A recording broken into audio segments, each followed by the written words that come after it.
Okay. Michelle, are we all good? Okay. So good morning, everyone. 对呀， Someone's on the Zoom screen.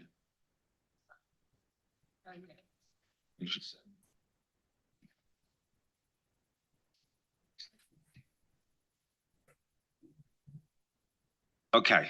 Good morning, everyone. I hope everyone had a good evening. I had a great evening up to the end of the Eagles football game last night. They're determined to make me miserable this year, and they're succeeding. So that's perfectly. But you guys won't make me miserable. We have a really good and important days planned. We're going to start with audit evidence and risk response. We have a lot still to cover in audit evidence and risk response, and just a couple of things I'd ask people to do so we're really efficient with our time. We need to get all the issues out on the table, and that's really important. But I need us to also be focused and make sure that we're trying to keep the conversation going. We're following up on the previous speaker. If someone spoke and raised an issue, build off of it rather than start sort of from scratch. Keep the conversation going. If you have a point that's not directly related to something that was just raised, maybe sort of we'll get back to you in the conversation, but we want to make sure that we finish a topic and then get on to the next one, and really try to be prepared when you're ready to speak, make your 1 or 2, 3 points, and let's go, because otherwise we may not make it through. We'll adjust the calendar to get everything done, but we should try to be as efficient and run this in as effectively as possible. So with that, I'm going to hand it back to the team. Kalina, you're the master of ceremonies for all things audit evidence and risk response. So the floor is yours, Kalina. Thank you, Tom. Good morning, everybody. Just very briefly, a quick recap of what the board agreed yesterday, because some of those decisions are important to keep in mind as we move forward and discuss the other topics. Tom mentioned there's a lot of interconnectivity between these standards. So maybe just a recap. So I think the board decided that they're going with option 1, which is removing paragraph 18. So it's fair to assume that some of these proposals that we're looking at now today, like the categorization, like some of the work in 520 and other places, are in a post paragraph 18 world. So their relevance should be looked in a little bit from that perspective. And we also had a good discussion on authenticity and some of the proposals for 500, which also have some impact in terms of broadening the definitions of test of controls and how they can be used across the audit, and some other places where that will come back, and we'll have a further discussion on it. So our topic today is that we are kicking off with is categorization of audit procedures. This is agenda item 5D. And we will be cross-referring to the drafting paragraphs in 330 and the drafting paragraphs in 520, which are agenda items 5M and O. But first, before we go into the proposals there, just to mention the summary of the feedback, because this was a topic that we explored extensively with our stakeholders. We spoke with individual firms, with the forum of firms, with regulators, with monitoring group members, and also it was the topic of categorization of audit procedures by their purpose type, and also whether another topic that we explored there was whether substantive analytical procedures alone could be a response for a significant risk, was discussed at the mixed stakeholder workshop that we had in July. So a lot of feedback on this topic. The slide aims to summarize some of the key messages we heard. As shown there, there was a lot of support to remain the ISA's principle-based, not overly prescriptive. And the reason for that is so they are able to stand the test of time, remain fit for purpose, and all of that was broadly supported across all stakeholder groups. It was also a broad recognition that the purpose of an audit procedure is very important because it directly impacts the way that evidence is gathered, and it is more important than its type. At least perceptions were expressed that the purpose is very important, and it was broadly recognized that that is appropriate. We also had a lot of discussion with individual firms, inquiring what does your methodology require, how do you explain the categories of substantive procedures, and do you have descriptions or definitions? What we learned from that outreach is that there is a divergency in the way that firms understand or define or describe the categories of substantive procedures. For example, we have some methodologies that very narrowly define a test of details by a specific type of audit procedure like an inspection or examination. Other methodologies do not pursue this approach. They are more broad. They describe tests of details, giving examples of procedures that the test of details could entail. We did also see that in some methodologies, substantive analytical procedures are explained generically. For example, a description or a definition as follows. Analytical procedures performed as substantive procedures, either alone or in combination with test of details.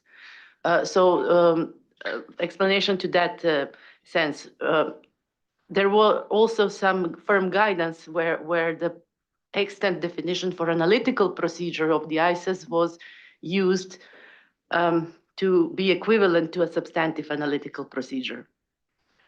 There was also some methodologies that are permissive for a substantive analytical procedure that is highly precise and is supported by reliable external information to be considered a test of details because it encompasses elements of inspection or reperformance. For example, if you were to use a rental contract to develop an expectation for revenue.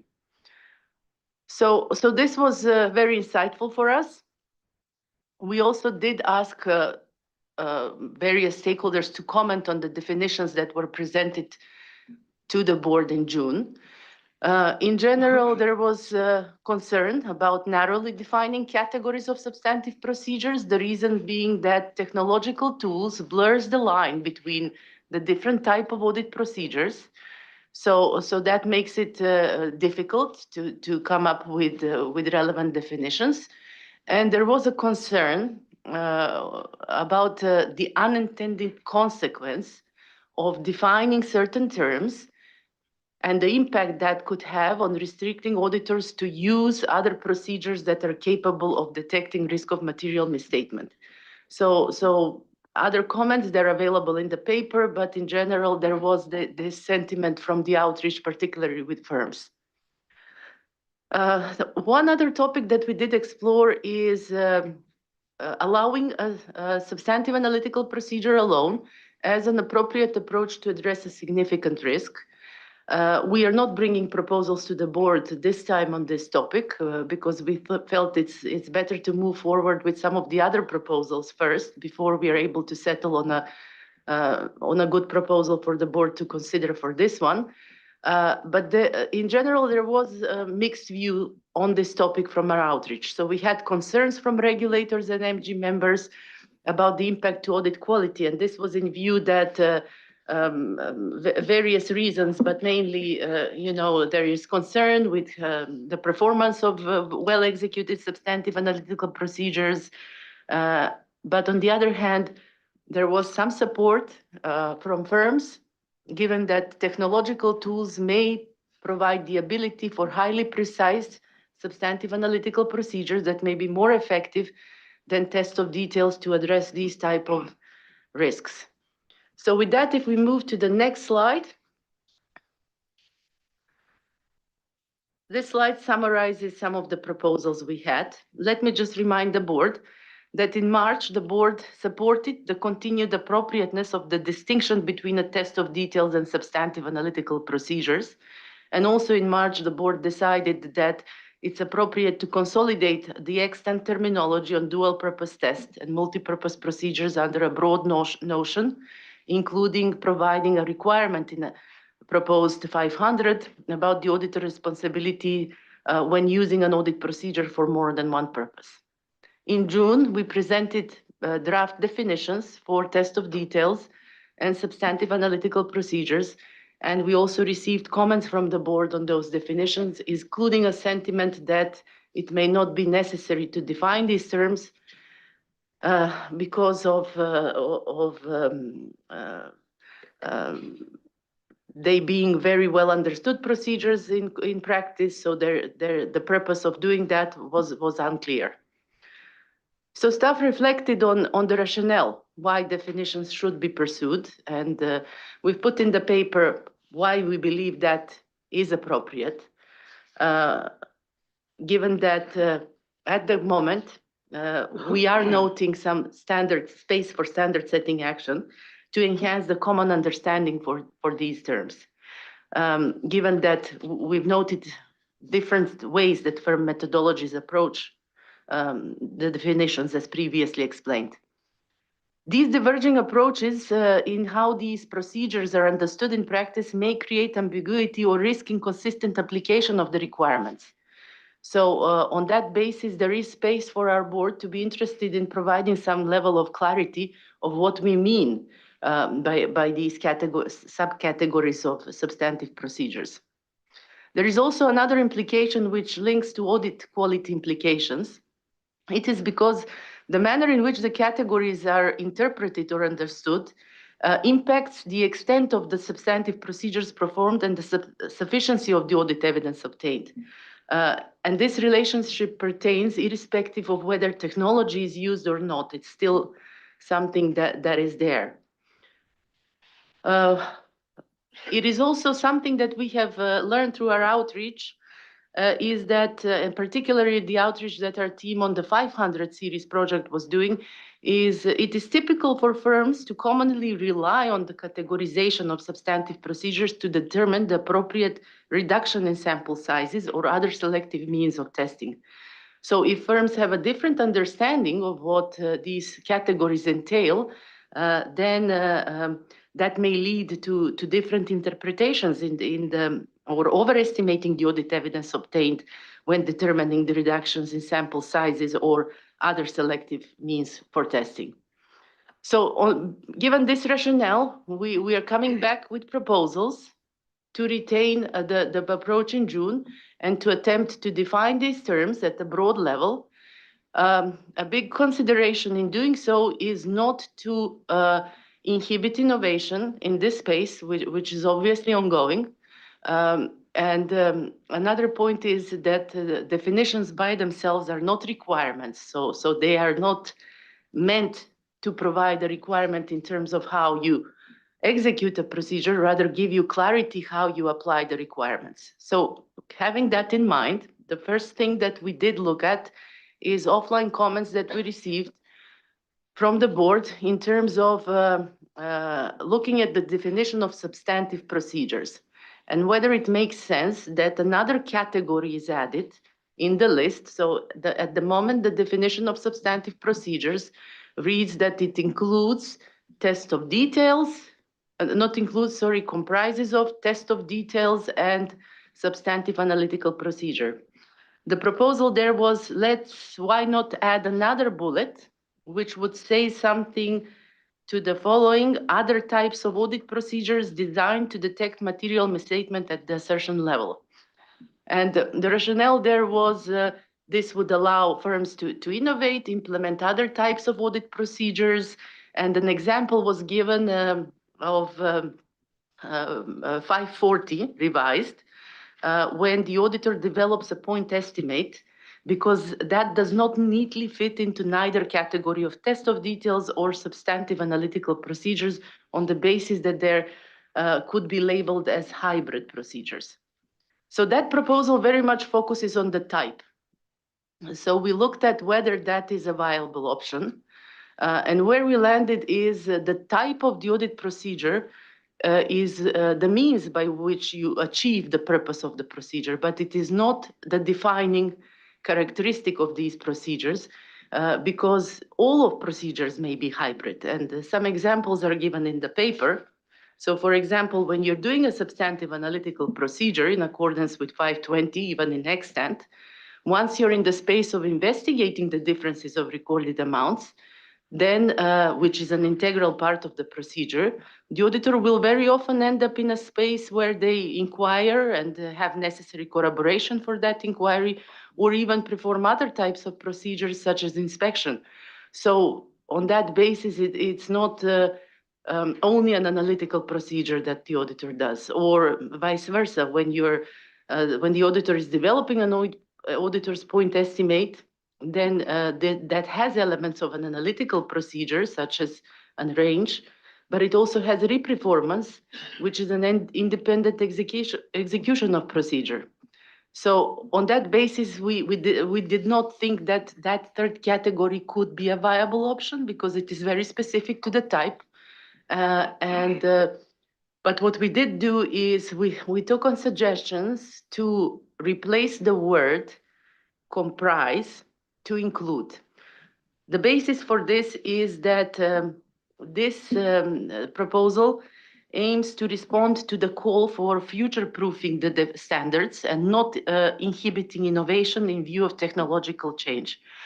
So in summary, we don't know what it could be today. We haven't seen examples of something else than a test of details or a substantive analytical procedure.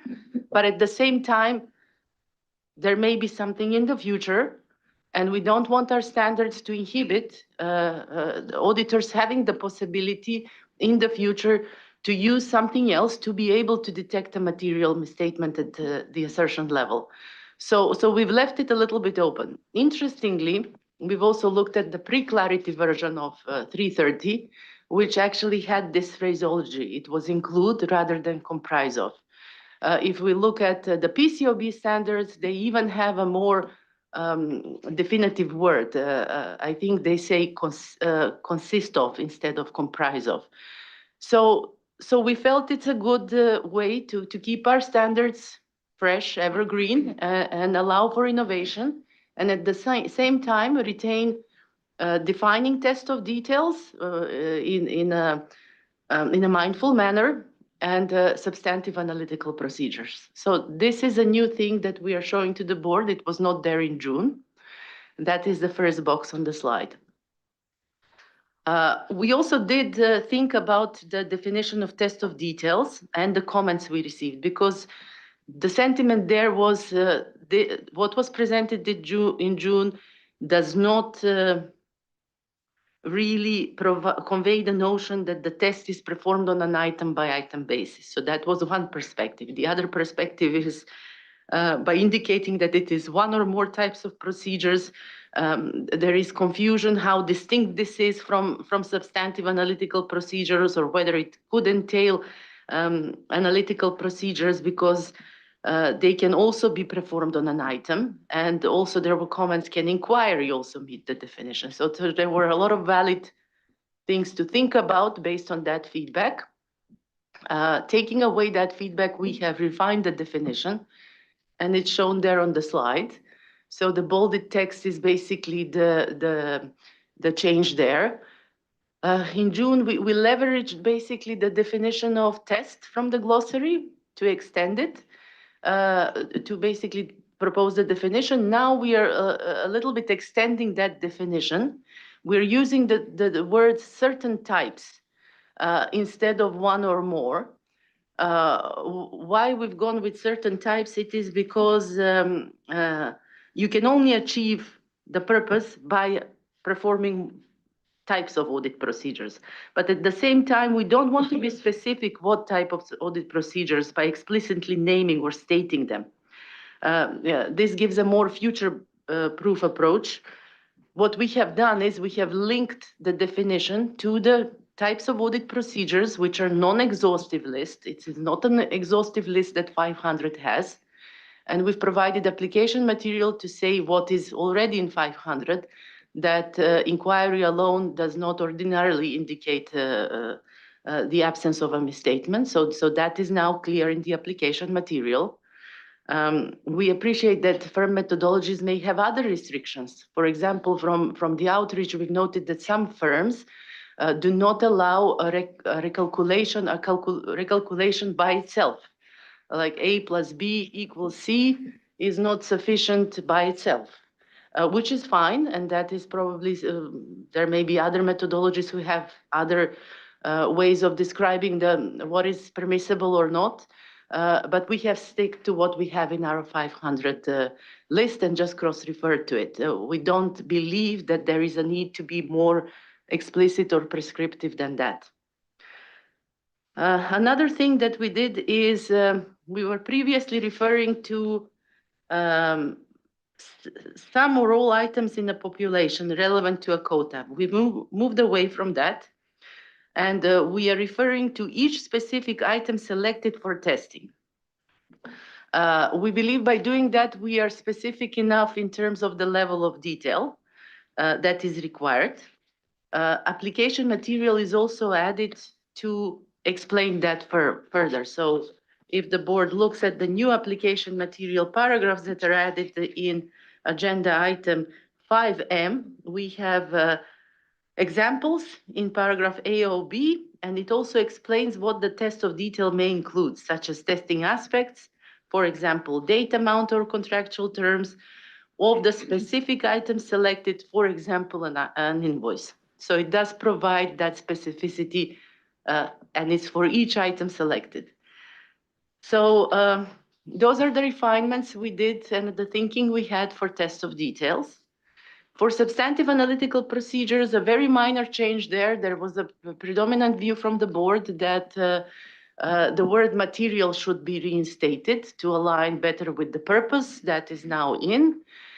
And just the last point, I mentioned it previously, we've also added a note that in March or subsequent to December, the board will see further proposals on whether substantive procedures alone could be responsive to significant risks. We first need the board to settle on some other proposals to be able to move forward with this one. And with that, if we go to the next slide, we have two questions for the board. The first question has an A to C. A is about the changes to the substantive definition for substantive procedures, the change from comprise to include. The B is the changes to the definition of test of details and the related application material in agenda item 5M. And then the definition of substantive analytical procedures. We also have a general question, Tom, is there any other matters? So over to you. Okay. Let people digest that as well. The other thing I should have mentioned when we were talking about, if you have comments about not agreeing entirely with the recommendation, we really would appreciate solutions to the problem too today. Okay, who would like to intervene first? Neil. Thank you, Kalina. Good morning, everyone. When I read through the paper, I found I was landing in two contradictory places. First of all, the feedback that was summarized is very consistent with the feedback and experiences that I've had in my outreach, which is predominantly taken up by firms. And so I go into some of the feedback and it says, the growing use of technology tools will make it more difficult to categorize audit procedures. The majority of firms are concerned about narrowly defining categories of substantive procedures. And I kind of work through the paper and I say, okay, I can see where this is heading. But then when I land on the recommendations, we didn't go there. And so I then went to go and have a look at the explanations around the staff views for continuing to pursue some of these definitions. And it just wasn't persuasive enough to me.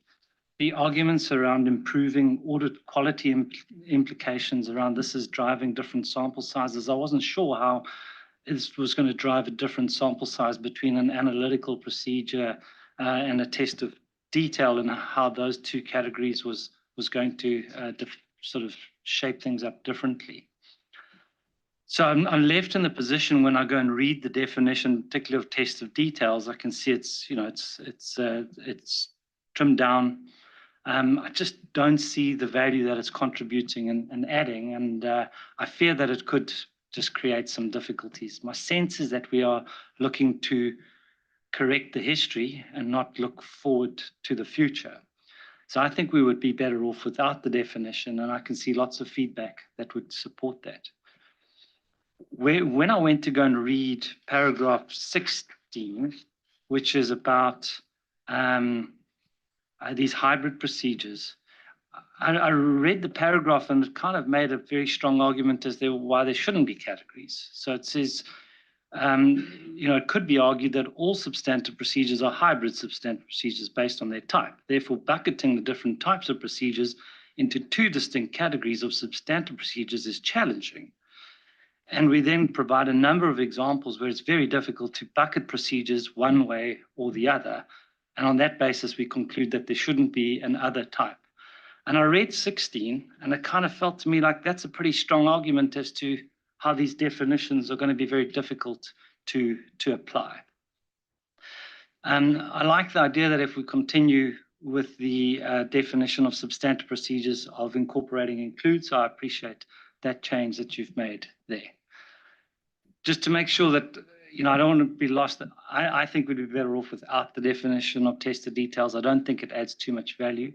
If we are going to retain it, then I don't think that we should be referring to specific items selected for testing. That, to me, narrows it down to specific item testing, or it could be linked to specific item testing. And so I would take out the specificity of that. I would take out the potential link to specific items, as I think that may draw an incorrect linkage. I know that's not what you intended, but that is what some have read into that definition. Neil, could I ask you a question, a couple questions on that? So you would acknowledge that the include provides for further categorizations, right? That by adding that in the definition of that would take. So to some extent, if I read your concerns, it isn't per se the defining of test of details, is that you think how they articulated it's too constraining, and that AOB in particular providing examples is very specific and it could be unhelpful. But the question is, if most things still fall in the categorizations that are defined, the question is, what qualifies? It's sort of like what AOC is going after, and couldn't some of that be addressed by expanding on AOC in the application materials? Because most things still fall in the categories today of what you're concerned about, right? So I think most things are falling in the category. Some are falling into a blended category. I think the idea around include is helpful, but it's subtle. And so I read that, I'm like, does everyone fully appreciate that include does include the option that there are other alternatives? I like the change. I know the intent of the change. And my sense is that if that include, we would need further explanation that, yeah, this does incorporate others. Okay. So I saw Vili pop his hand up after my intervention, then Josephine after Vili. Yeah, thank you, Tom. And, you know, we get caught up with this categorization, and I often hear that we shouldn't go down a path of people having to fit things into the categories. And I don't think that's the way you should think about it. You don't have to fit anything into anything. Just go with what you are doing, what the purpose is of the test you're doing. All those categories are saying is, we start and we're saying, you're going to perform procedures.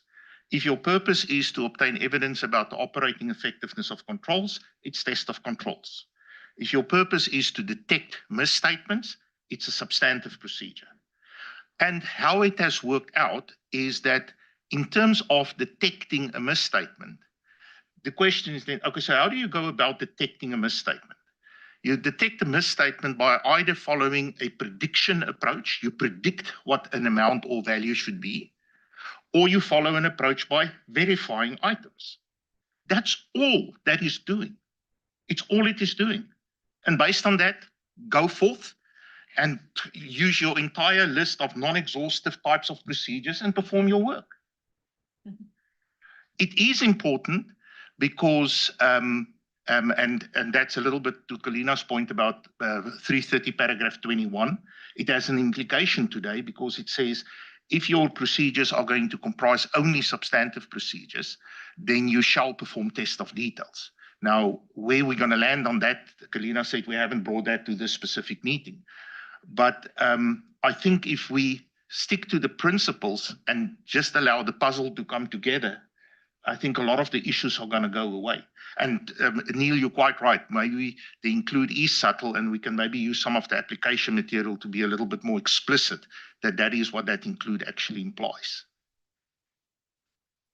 Josephine, I see you're nodding here, but That's it. Thank you, Vili. I mean, you just really helped me out there. And the other thing I was going to say is that I didn't feel from the paper that it wasn't clear. I did feel that having looked through that and looked at the feedback, there is a need for consistency and a common understanding and clarity. Now, you know, in Neil's situation, clearly he very much understands from his own methodology what all these means, and he's happy with that. But that's not the case with every firm, and that's why we're trying to make this a lot easier and get that consistency and that clarity and common understanding in our standards. And yes, just I wanted to support what Billy said as well. Thank you. okay. Neil, any reaction to what you heard here? No, I mean, so ultimately we'll talk about some of the significant risk areas so that we can understand the consequences of something being categorized one way or another. I like the idea of getting more support for include, having additional areas to consider. Okay, great. So we seem to be moving in the same direction, or not? Thank you, Tom, and thank you to the team for the effort to clarify the procedures. I think that to enhance the understandability of the categorization of procedures, it may be helpful to include a diagram that illustrates the connections among the different categories in the application material that could support users in better visualizing how two procedures relate to one another, especially to those not auditors, readers of the standards. Josephine, will you come in on this? Hannah, just that's really interesting. Could you give us some idea of how you see that looking? Because I'm not quite sure how you would do that. I mean, to Neil's point, you know, this is one type of procedure. You might actually combine that with another type of procedure.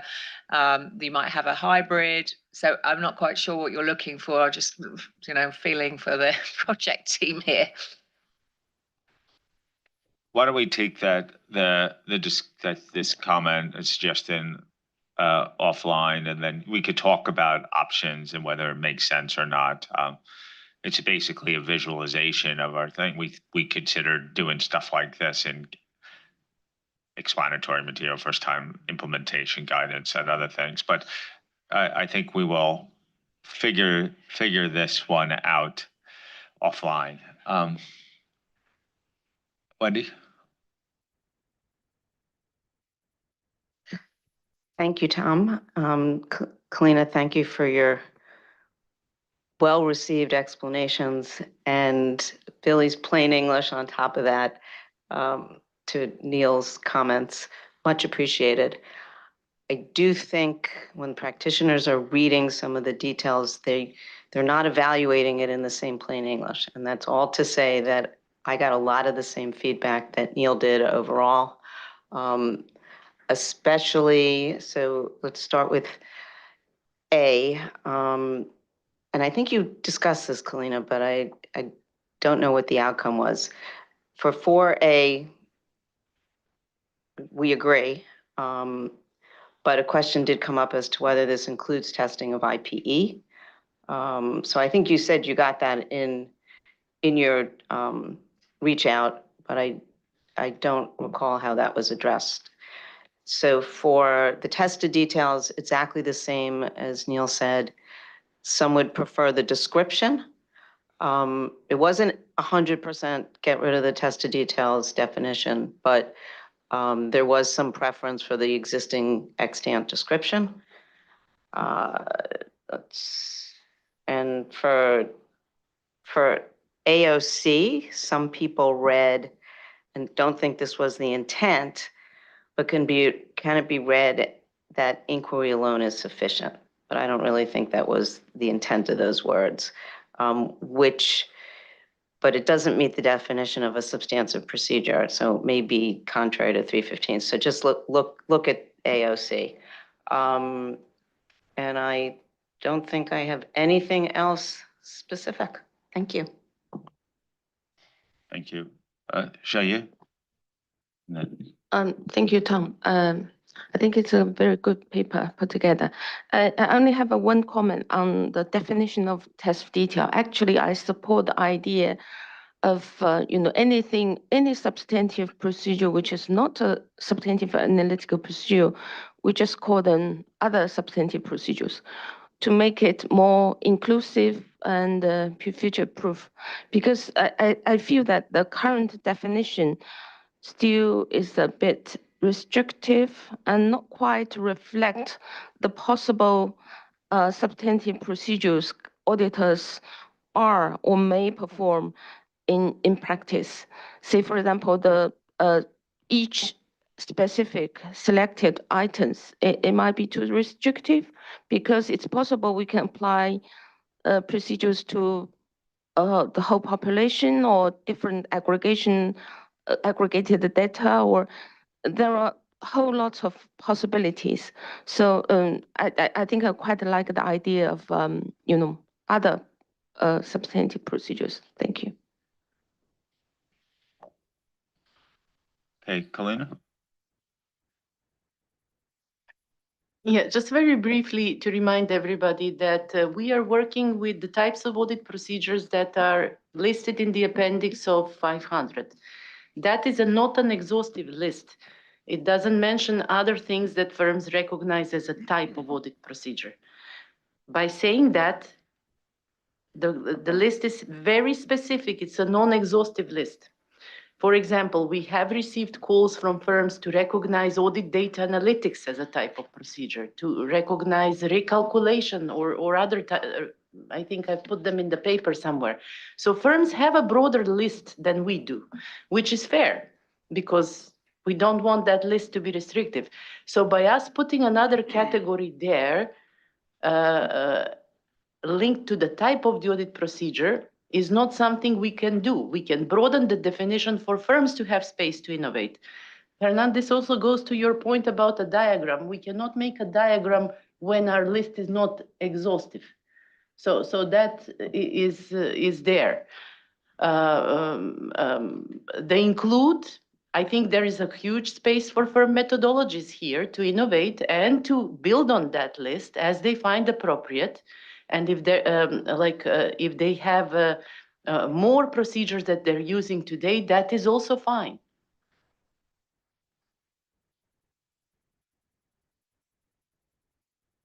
I think the use of word procedure caused the confusion because we are talking about those 7 types of procedure in 500, and then substantive analytical procedure and the test of detail in 330.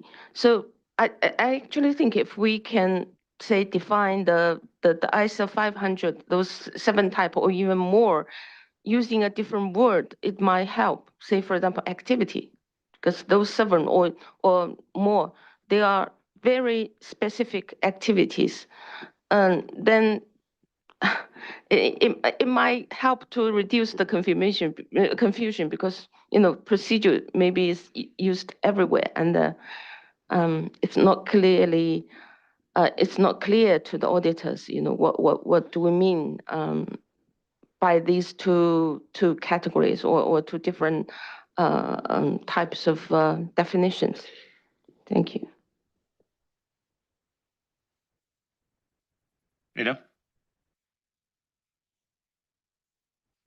Thank you, Tom. So just reflecting also on the outreach that I did, and a lot is in common with what Neil brought to the table, and Wendy to a certain extent. The generally include is well appreciated. It is subtle, but it's well appreciated. I hear a call out for, is there a need to define test of details? I personally can appreciate we're going into that direction. But then within the definition, there was some confusion as to the certain types of audit procedures, whether that's meant that certain types of audit procedures were not to be used as. So it's just the understanding of the language that would, because if only certain types, that would mean certain other types are not able to deal with. So that was the confusion that was raised by the use of the language. So it's something we need to think through a little bit to make that, to fully capture the intent that we had in mind. So the intent and direction is all entirely on board with it. Robert? Yeah, thank you. I just want to make it brief, and just for public records, we had similar discussions in my outreach in the field. Edo just mentioned, Neil mentioned, and also Wendy mentioned. And we will provide some offline comments towards you, Carlina, and your team, and hope you can work with it and you can ask us then afterwards. Thank you. Wendy? Thank you, Tom. Agree with you, Edo, that certain types could be read both ways. Because I looked at the sentence and I took out certain types and said, okay, other procedures can be performed. Does that work? So that we just really need to consider the application material to help it either way. I really appreciated your point, Kalina, on, and this applies to application material and the appendixes. They're not all inclusive. They're not every single circumstance, but often they are read that way. So I have a technical question, actually. What is the authority of an appendix? And I think, that's where I get some feedback often. Same with the examples, but I think the examples are always very clear. It's not all inclusive. It's just an example. But when you have an appendix, what is that intended to be? Is that something that firms are going to take and bake into their audit methodology as a checklist? Probably not the top 10 firms, but others might. So that it's just a real technical question. What should be taken when there is an appendix from a requirement, application, guidance perspective? Thank you. So I think we looked recently about the authority of an appendix. It's equal as application material. So it has the same status as application material. It just allows more, per our drafting, and even 200 in the authority says, if you want to give a more extensive example that is not appropriate for application material, maybe an appendix is more appropriate. So same status, just presented in a more extensive way, sitting in the standard.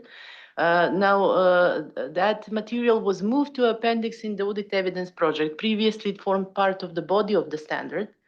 I guess that decision was taken by the board at the point in time.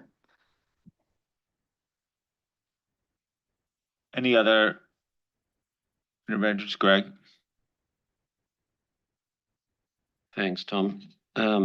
I wasn't going to comment on this because I was quite happy with it, but the discussion's very helpful, actually. Excuse me. I just wonder whether, based on where Neil was going, and then Xiaoye, whether a better structure might be substantive procedures, or either substantive analytic review or other substantive procedures, and the other substantive procedures include tests of detail. So it sort of opens up that there could be some other substantive procedures that are not tests of detail. So it allows that future innovation, but it might future-proof it in a different way. I don't know. Just that thought was prompted by the discussion. Thanks. Yeah, and thanks, Greg. And sorry, that's where the includes comes in.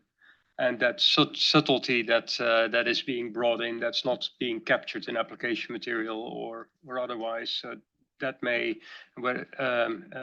need some additional attention, whether it's in implementation material but that may help to bring that to the surface. I guess what I'm saying, no matter, is the includes would be within the other substantive procedures rather than, so you have substantive AR, you have other, and then within the other you have includes, but just, yeah. Neil? I mean, Greg, I hear what you're saying, like that increases the emphasis on the includes, right? So rather than saying it's test of details and includes, it's others, which includes test of detail. And so it gives more strength to the fact that there's others than just the test of details. I don't know if there's unintended consequences of doing that, though. I think that requires some consideration. Also, I would really want to speak to inspection authorities about whether they'd have concerns about sort of it almost de-emphasizes test of details in some ways as a category. But maybe I just don't I need to think personally through the implications of that. And I think the staff probably would want to as well. I guess the includes allow us for that anyway. So I see what the objective of what you're trying to achieve, but we could also achieve it through other means too. So let the team, Kalina, go back and consider what the implication of that proposal. But what I'm reading from here is general support for the approach, particularly that provides some flexibility, that there may be some other categorization reflecting the hybridization, that the application material then has to adjust to provide clarity about what this could mean. And this may mean the deletion of specific examples that would be constraining. But am I reading the mood of the room right, Kalina? Do you think that's a fair summary? I think so.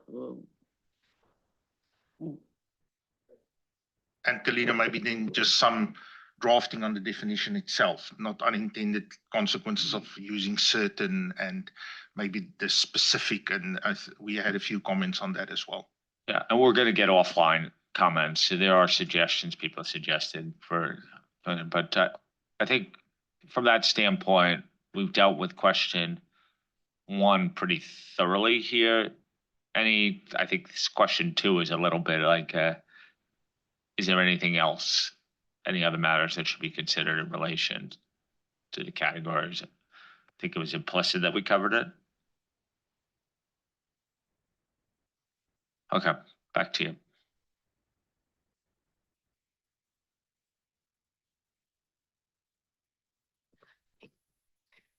Thank you. Good morning, board. In the next few minutes, I'll go through the analytical procedures with you. So back in June, we have started to bring forward a suite of the proposals for analytical procedures. We also bring forward in September a detailed list of the outreach feedback that we have heard from the wide range of stakeholders, practitioners, regulators, JSSs, and all others. So we didn't have much of the time to talk about this back in September, so I would like to highlight an overview of the feedback today. So a key stakeholder feedback is that substantive analytical procedures, including substantive analytical procedures, are very powerful, and it's increasingly becoming so currently with the use of the technologies. Many firms has further invested in analytical procedures because technologies has enabled the access of the data, performing more sophisticated analysis, and insights are obtained by the auditors across the entire population of the transactions. So they definitely wanted to keep this. At the same time, many of the stakeholders has also raised concerns about the performing of substantive analytical procedures and the concerns around precision or lack of the rigor that's required under the ISO 520.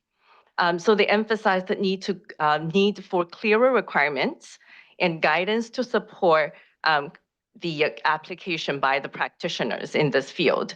A key concern on the precision is also the design and application of the substantive analytical procedures, such as they perform at very high level, lack of the less precise substantive analytical procedures that we talked about back in June.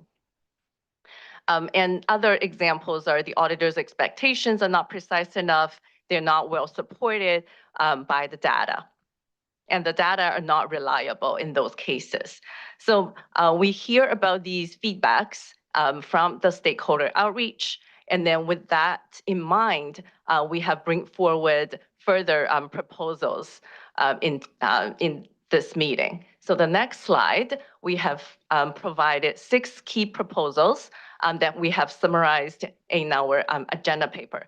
I won't go through each and every one of them, given that everyone has read about it, but I do wanted to highlight one aspect, particularly the one that's in the middle. It's about the threshold for investigating the differences. We talked about this back in June, and many board members have raised differing views of this and asking us to take back and reconsider whether setting the threshold at performance materiality is the right way to go. So we did, and then we continue to believe that setting up performance materiality as the threshold for investigating the differences is very beneficial, especially in the context of ISO 320, the materiality standard requires that performance materiality be determined to when the auditors are planning and designing the substantive audit procedures. So using that threshold is critical and very essential in terms of meeting the purpose of the substantive analytical procedures to ensure that it actually detects the material misstatements that way. So we feel that it is supportable for us to keep that performance materiality as the requirement in this sense. So I know that this may be an area of many different views continue to be, so I just wanted to highlight that up front. With that, I'll turn it back to Tom for the discussion of the questions.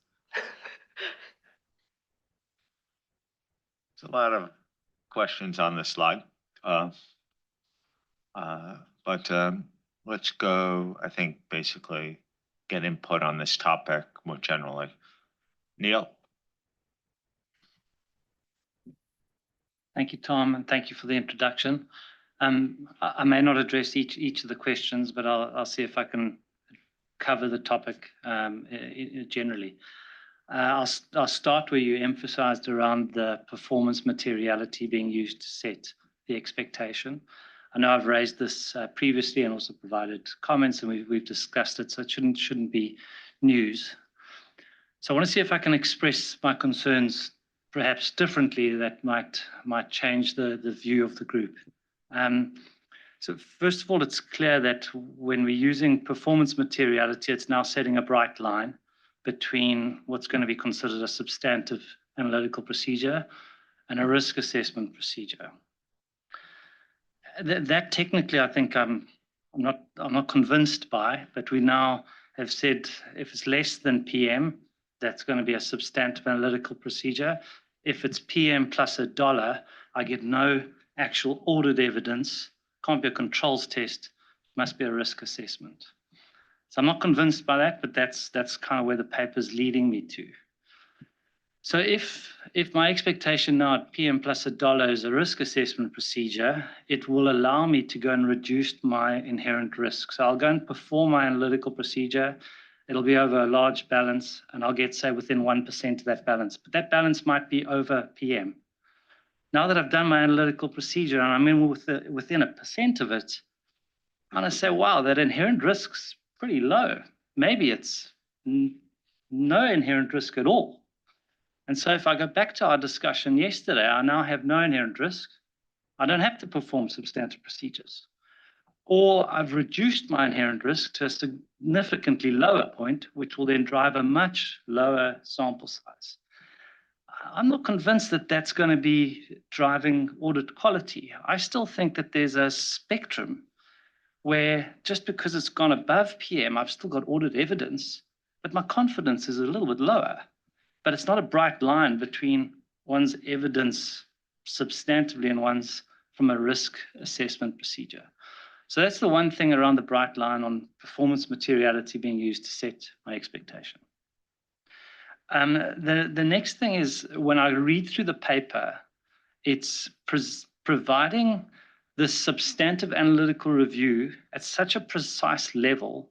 It's describing it as being this almost superhuman type procedure that I will need to perform no other procedure because this is the most amazing procedure around. And it's creating the impression that once I've performed this procedure at this level of precision, no other evidence is going to be required. And that argument may be true in some instances, but it also might lead an auditor to think that actually they don't need to when they really should. There might be other procedures that they should be performing to be able to increase their confidence, particularly over some specific areas. So we've now taken out in combination with, we've created this impression that it's so precise that no other evidence. Again, I think that's going to erode the quality that we're after because we haven't allowed some judgment in the way that we're working here. Then my last piece that I see is that I do think that we need further consideration, particularly less around your more simplistic analytical reviews of, A times B equals C. And I think we need to go and test this out with some of the statistically based predictive modeling techniques that we're looking at. I think that that's where a lot of these analytical procedures will be going. I think the access to data is better, and I'm concerned that we haven't really checked this out from a statistical predictive analytical review basis.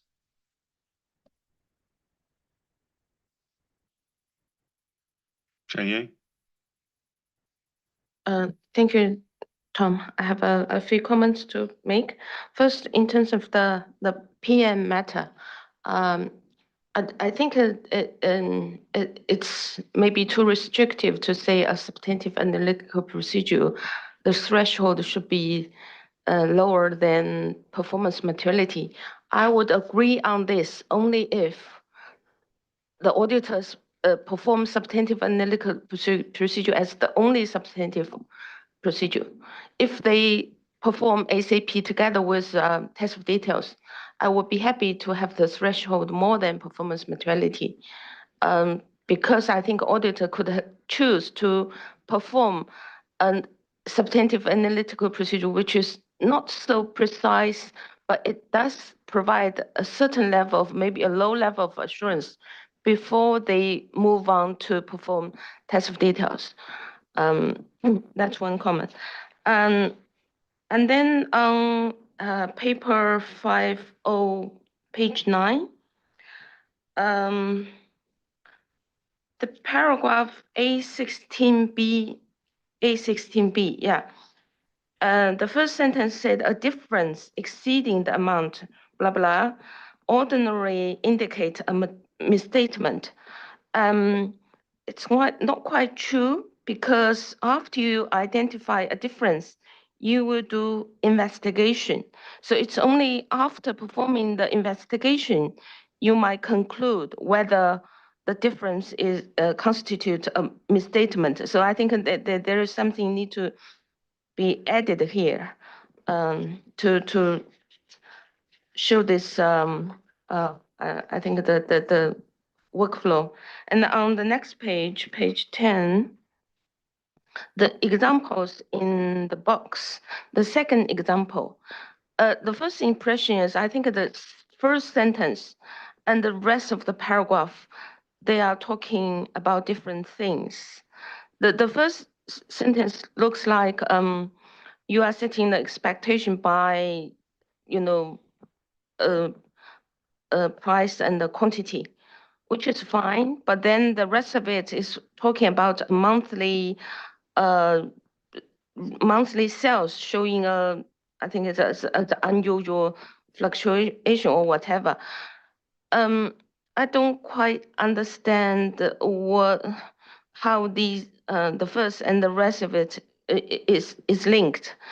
And also for the first sentence, when we use this procedure as a substantive analytical procedures, it is very important that the quantity we used here is actually the quantity which had been subject to audit procedures, which means the quantity is reliable. Otherwise, we will go into a circular audit, saying, we are setting expectation using unaudited or, I quote unaudited quantity. And for the second piece of that paragraph, this unusual monthly sales, I think it's more commonly seen in risk assessment analytical procedures for revenue at a disaggregated level. It's not quite substantive analytical procedure. Yeah, thank you. Okay. I'm going to go down the line here. Edo, then Josephine, then Billy.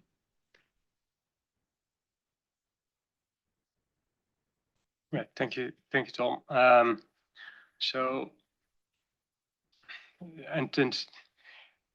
I appreciate the comments made in respect of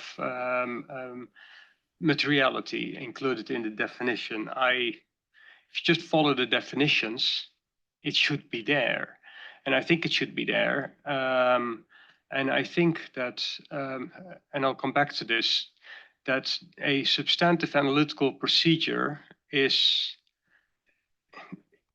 not an easy one, and I think that performance or that the materiality in the definition is appropriately there, but we also need to find a way for recognizing that in addressing a risk of material misstatement, you have a body of evidence, and that an analytical procedure that is less precise than an SAP has a role to play.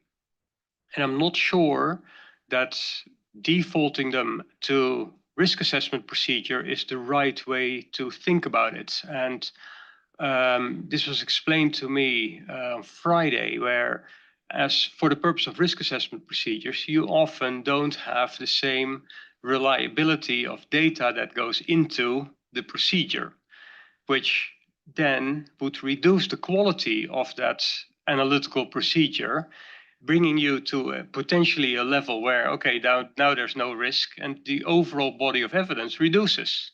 So I think we could end up in a worse place.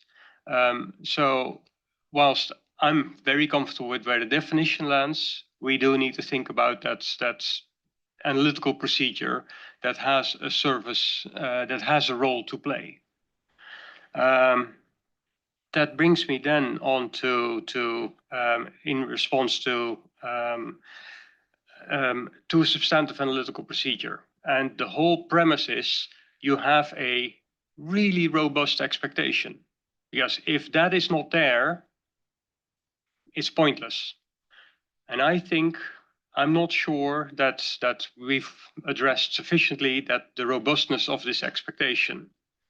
And when you have such a robust expectation, if you have a difference, it is presumed to be a misstatement. If not, the expectation was wrong and the basis for that procedure was not there. So I do think the first step is, yeah, we assume whether it's misstatements. I recognize that people got it wrong, but those are, and the examples in A16C, I think both of those are, in my view, examples of insufficiently robust expectations. You haven't done the work ahead of time to have a sufficiently robust expectation. If you only find out later that a redemption was made, that means the expectation was not robust enough. So, and we may use the examples for clarifying what a robust expectation is. So that's where my biggest concern sits at the moment. Overall, if I stand back and look at substantive analytical procedures, they have a role to play. And my concern has been all along, people are using expectations that are not robust enough for this procedure to succeed. And a lot flows from that. And I think we need to think about how to slot in less precise analytics. So those are my comments on this. Thank you.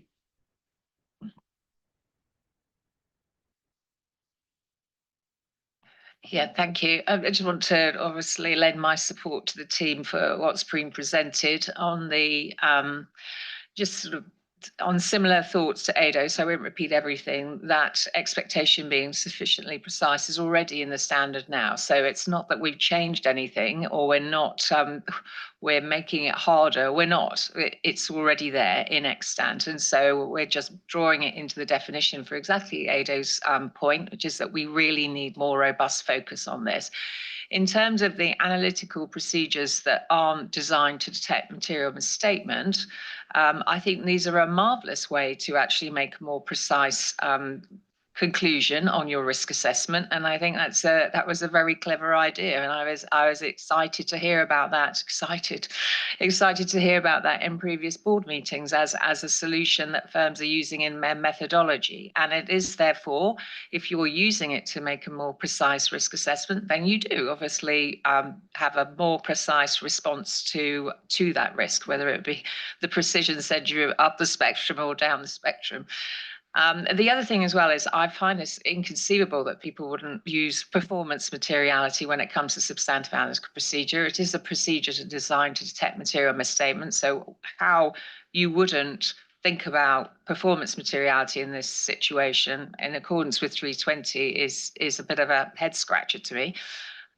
So I can completely support performance materiality being used here, and it really wasn't even a question for me until it came up in the last board meeting. And so, yeah, that was something to noodle over. But yes, I support the performance materiality point. And yeah, the only other thing I would say is that when you perform the investigation, you are perhaps determining whether that misstatement you've identified is in fact a material misstatement, but you are still investigating a misstatement. I just wanted to support the team there. Thank you.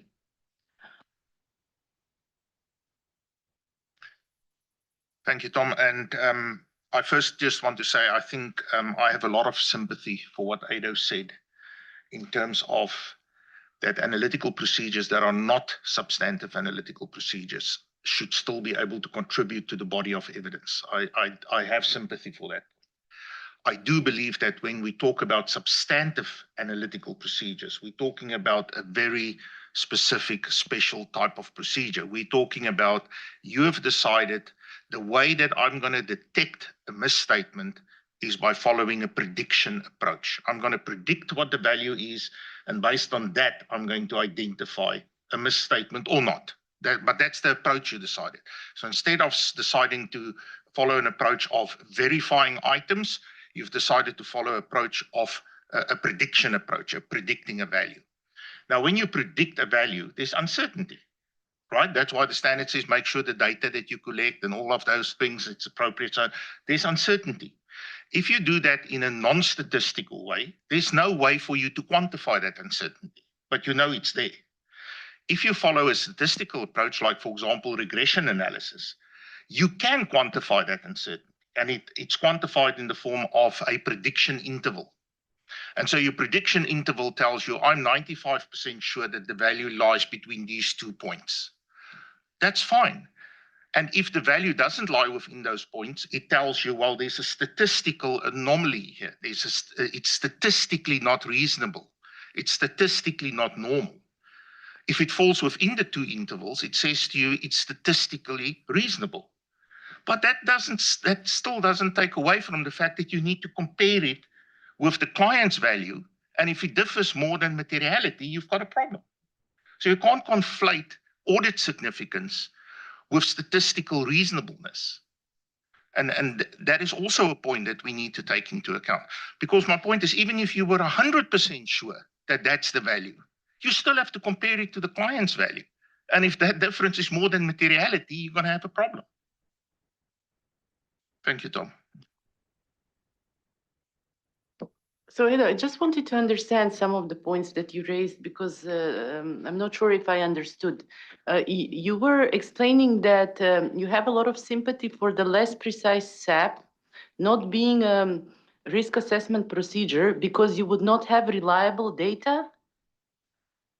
I just want to point out that in 500, we've done a lot in terms of relevance and reliability applying broadly to everything you do on an audit, including for risk assessment.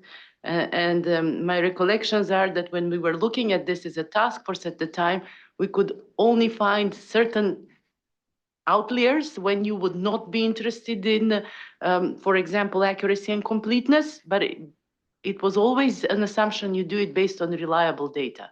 So to me, it's very counterintuitive to think about this less precise SAP without considering all the things that are built into 500 at this point. Right. So the analytics that you perform in risk assessment procedures are often at the very start of the audit, where just chronologically, you will have taken the client's data, but may not have done all the work on the reliability of the information that goes into the analytics that you do.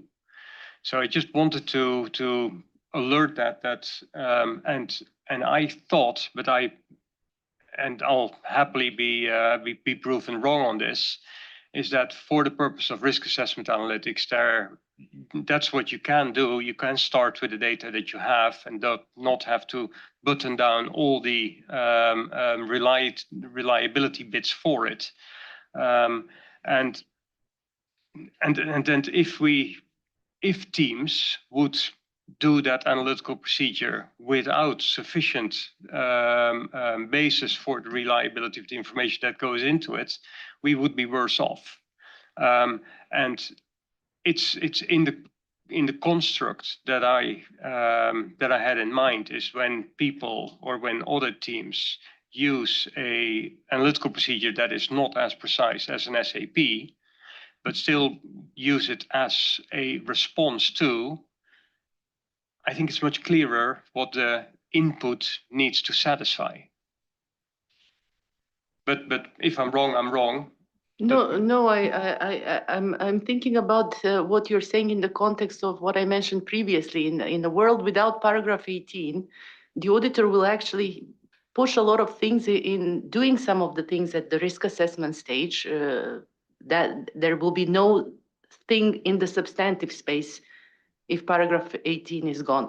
So on that basis, to me, I would expect a robust analytical procedure to actually be a risk assessment procedure in a world without paragraph 18. So my questioning was, now you've clarified it's at the timing, right? When it's done. So at risk assessment, you may not, but in a world without paragraph 18, I'm not sure if that would stand.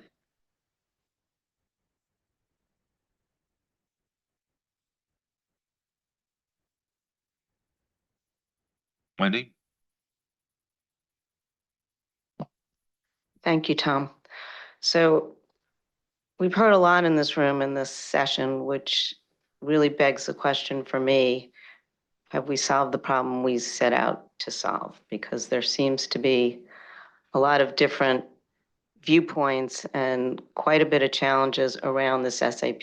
And I appreciated what Edo said, because what I was more hearing was that the SAP is intended to be precise and it's supposed to be a prediction of what the amount should be, but there are circumstances where it might not be, and you will use it in combination with other tests. So I think what I heard in some of the confusion is that not in confusion, a lot of comments around the room said we don't want planning materiality or performance materiality or that type of a restriction in the SAPs. But maybe that's in a circumstance when you're using SAPs alone, and that's your point about 33018.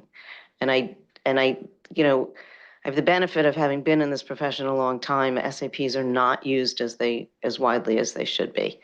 And I'm not sure, based on everything that I've heard, that we've come to consensus on how to describe them, when to use them in combination with other tests.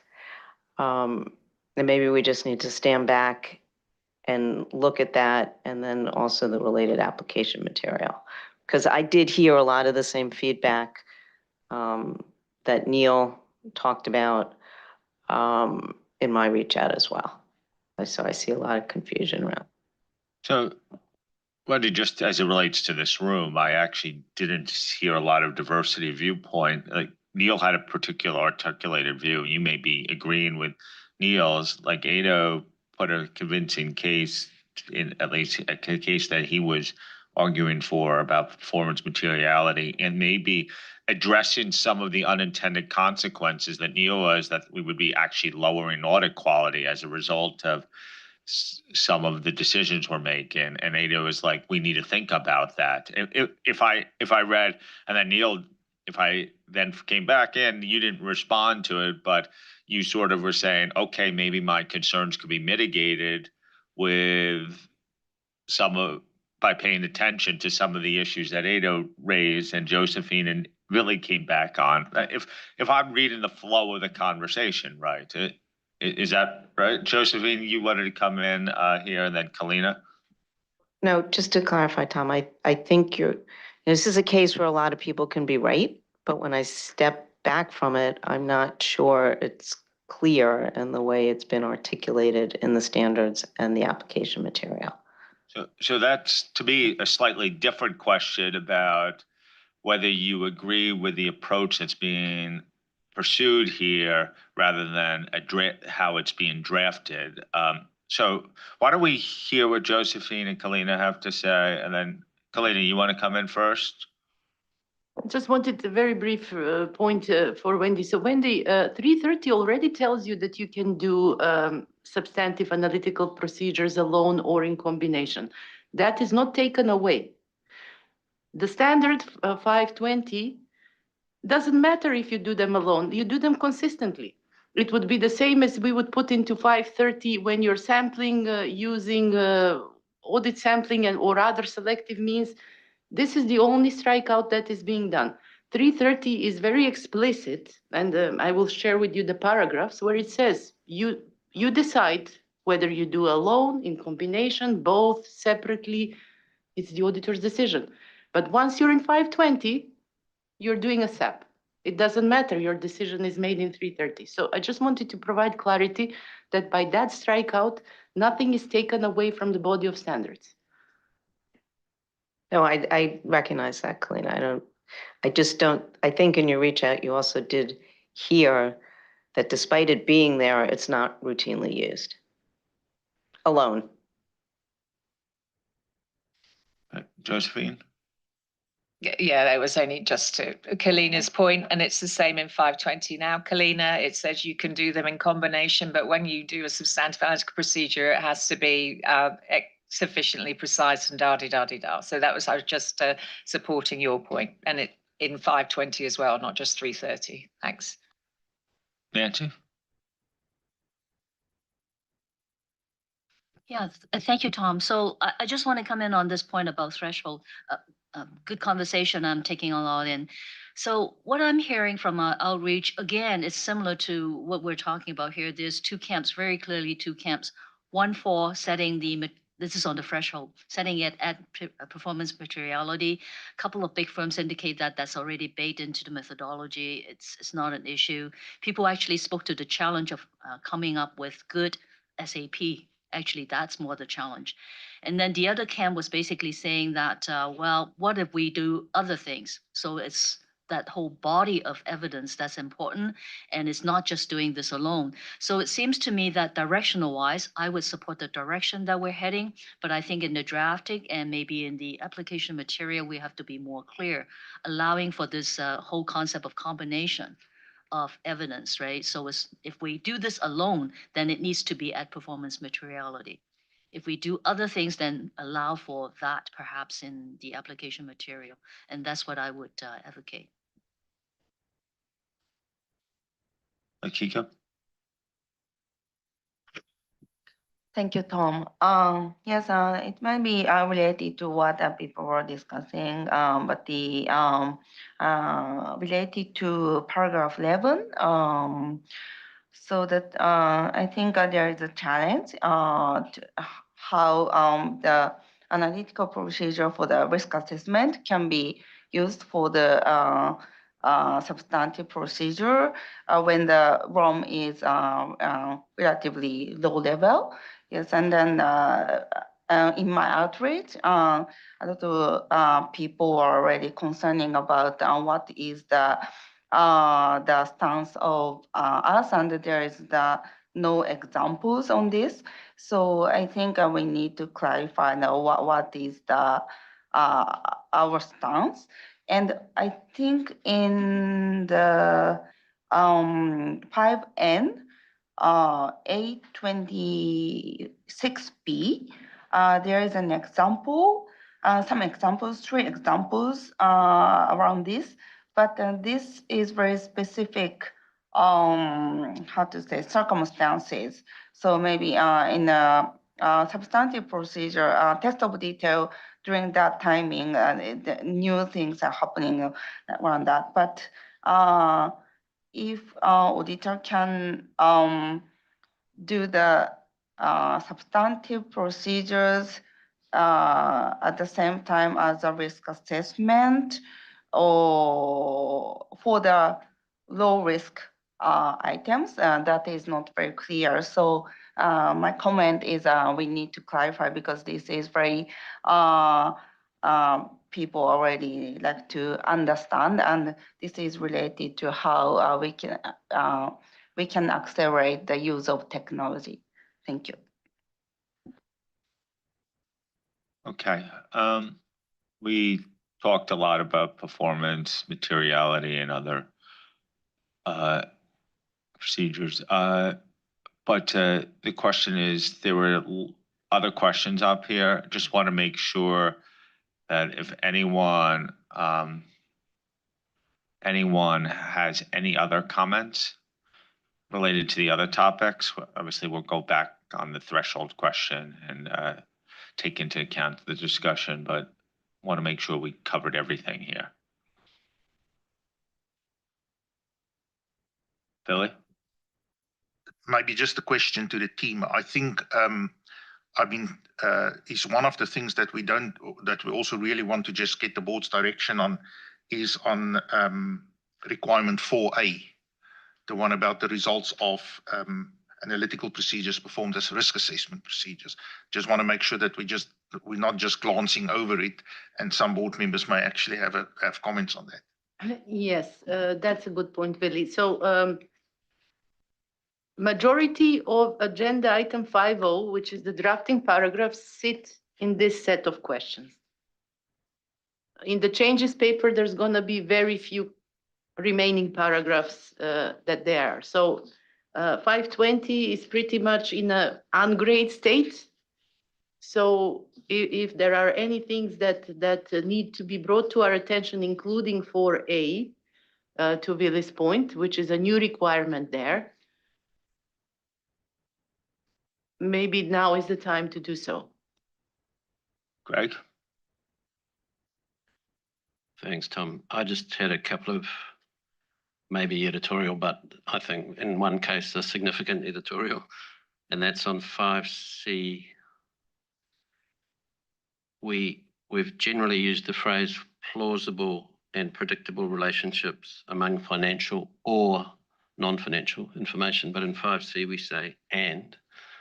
So just maybe have a look at that. And I've had a go at this one before, but Paris 16C, we use the word payoff in terms of a debt repayment. And I think payoff has a whole lot of meanings and wouldn't translate necessarily that well. So repayment, I think I suggested last meeting might be a better word than payoff. This is in 16C bullet, first example, right towards the end of the first example. Thanks. Okay. Any other comments that, or were you in support of what this team is doing here? Lots of head nod in there. So back to you, Kalina, to Christy, sorry. Thank you, Tom, and thanks for all the discussions and feedback on this. And we will definitely go back and take back, especially what I heard is to emphasize that the whole body of evidence, and when they're performing analytical procedures, when they may not be substantive analytical procedures, still contribute to the whole body of evidence. And we wanted to clarify and emphasize that in the application material. So that's a point well taken. Thank you for everything. Okay. Why don't we set up the next topic? We'll see how quickly we can get into it, and then we'll take a break probably sometime during it. But I just think we should keep moving.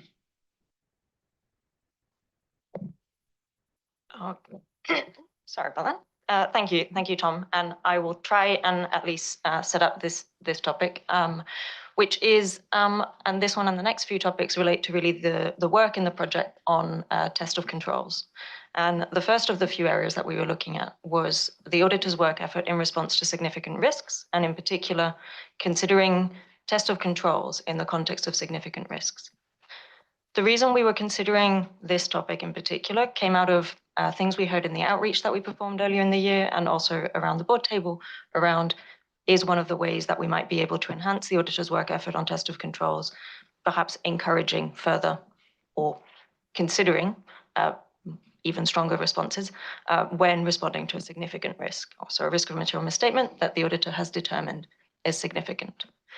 And so we considered this, and we considered the way that significant risks are defined. We considered the work effort that the auditor has to perform in the risk assessment process in relation to significant risks.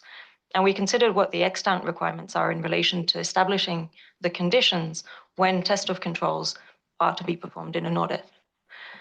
Where we ended up on reflection and in discussion with our sort of project board members and other discussions was that really those criteria in extant requirements to do with when the auditor might test controls are sound and really capture all of the circumstances that also apply to test of controls. So really the auditor either perform test of controls because they've chosen an approach that includes test of controls, or they are required to because they have determined that without doing those tests, they would be unable to obtain sufficient appropriate audit evidence. And the fact that a risk was assessed and at the higher end of the spectrum of risk and therefore determined to be a significant risk was not of itself a further matter that would prompt the auditor to always be required to test controls.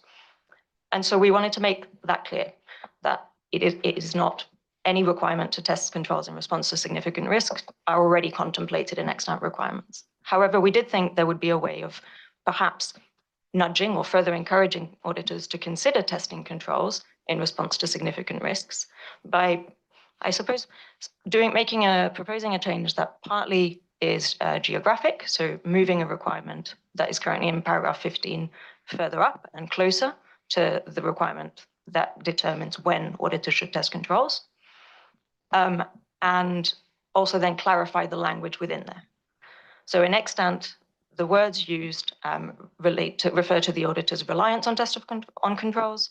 And so we've proposed changing some of that language to make it clear that it's around the auditor using evidence about the operating effectiveness of controls, and really just by changing the geography, the placement of that requirement in the standard, hoping to just nudge auditors to think about those tests more frequently when responding to significant risks. We do have further work we're aware of in terms of application material that might help guide auditors' considerations when thinking about these tests of controls and significant risks. And at this point, this was where we were landing. And so we wanted reactions at this point on the appropriateness of that sort of approach. So really, we only had two questions for you, which was really around the drafting that was proposed here and other matters that we should consider as we continue our work developing application material to perhaps more commonly encourage auditors to consider performing test of controls when it would provide good evidence in response to significant risks. So I'll turn that back to you, Tom. Okay. Any comments? Shreya? Thank you, Tom. I have frequently heard the saying about encourage auditors to perform more tests of controls. And I'm wondering, where it comes from, because I read the PIOB public interest issues paper this time, and when it in the session of AERR actually didn't include that as a public interest issue.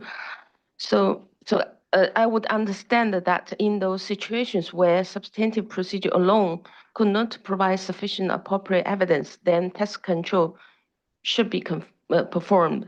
But for those other cases where, what's the rationale behind that? And I also believe that if certain stakeholders would like to see more test of controls, it should start with preparers or TCWG do a better work on internal controls. So it's a whole ecosystem. It's not only about the auditors to do more work on control. It's about the laws and the regulations or corporate governance or all those things.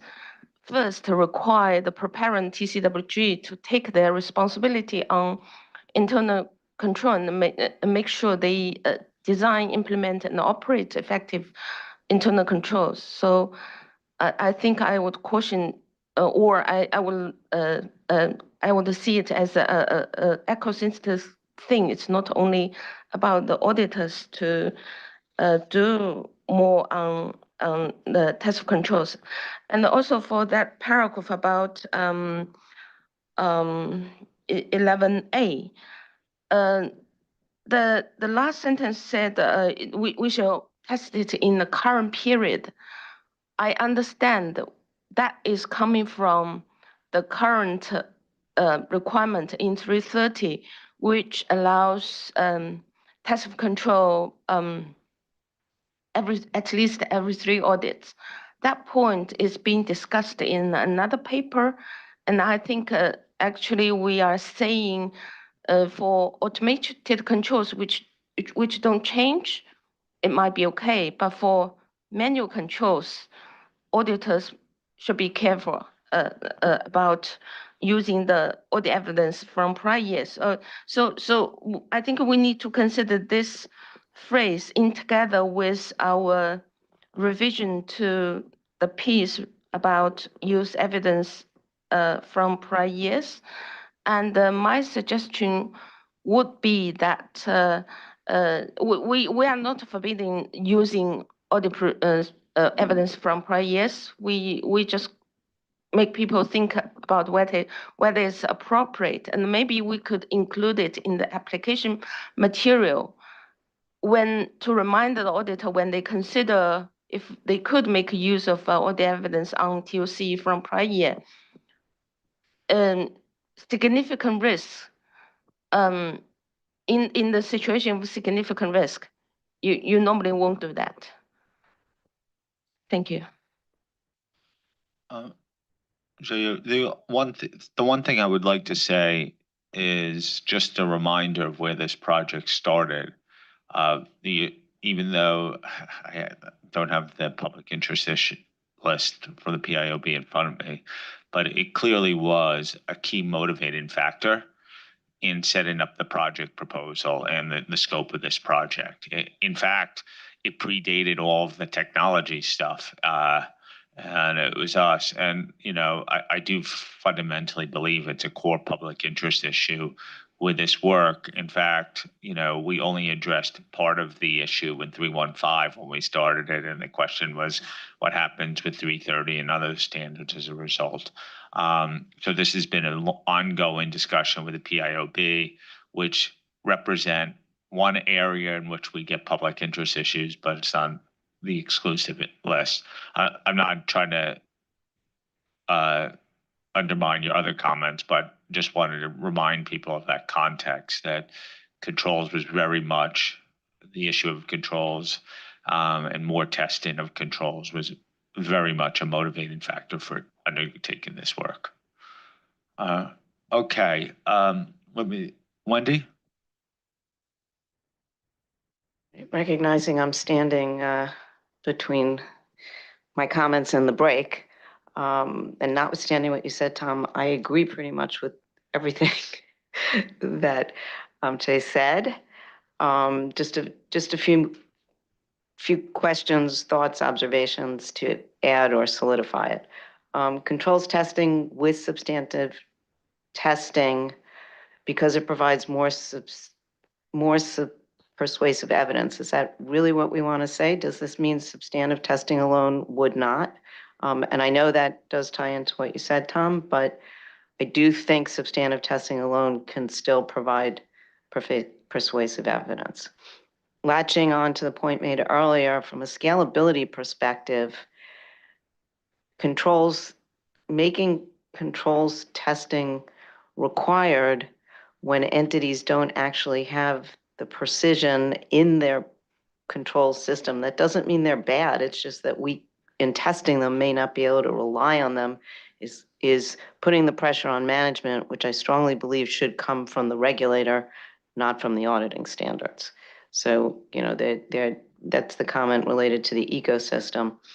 And I just want to say I'm a strong advocate of testing controls, but there are some perhaps unintended consequences or intended consequences that we need to be considerate of. Thanks. Josephine? Okay, so notwithstanding Tom's point that this was very much part of this project to pursue this, increased complexity of business processes, efficiency and scalability, the future of the modern audit that's coming, there will be times in the future where the only way you can actually get the evidence you need is to test controls. So it's better to really make sure that we're very clear in our standards that that's acceptable in many circumstances. The standard does not say you have to test controls, except where substantive procedures alone are not enough. And that's been there for years. But other than that, it's up to the auditor, given the nature and circumstances of the entity and their own audit methodology, if you like, to choose to test controls or not. And in a situation where, the client doesn't, or the entity doesn't have sufficient controls, then you're not going to go down that route. But actually then making a restriction that you can't test controls, or we should reduce the ability of auditors to test controls, is just not future-proofing our standards. And that's our job, to make sure that they are fit for the future and they are flexible for practitioners to make the right choices in the right circumstances. We can't wait for the entire financial reporting ecosystem to all correct their internal control functionality for us to make changes to our standard. That's just not conceivable in any way whatsoever. You have to do every audit according to the nature and circumstances of the entity that you're auditing. I think it's really important that we make sure that there are plenty of opportunities for practitioners to think about testing controls if that's the most efficient and effective way to get the audit evidence they need. And so, I feel really strongly that the team are going in the absolute right direction with this. And so I'm fully behind this. Thank you. So, Josephine, I actually don't disagree with you. I think the feedback is what they're reading is a requirement and almost an intention to be performing an audit to find deficiencies. So if the flexibility is still there, as you describe, and hasn't changed, which, I'm not sure that the feedback that I'm getting suggests that. The feedback is that the feedback is strong that it feels like it is required no matter what. Am I misreading something? It seems 11A is a conditional paragraph, if, right? Philly? Tom, I actually just wanted to come in on that. I just want to help the team here. I agree with all the points in terms of why this was a focus of the project. But basically, is there any issue with paragraph 11A? Take into account this is an existing requirement in the standard. We've just relocated it and we changed some wording. Yes, we can probably take out some words to make it a little bit clearer. But we are basically just saying if you're going to rely on the operating evidence from the operating effectiveness of controls over a significant risk, you better test those controls in the current period. So I think Zoe's suggested that it may belong in application material. Kalina, am I missing something? Just want to bring us to a close on this one. Yeah, really. One of my concerns is by writing this way, you might imply that if it's not a significant control, you can use evidence from prior years, which is not true, right?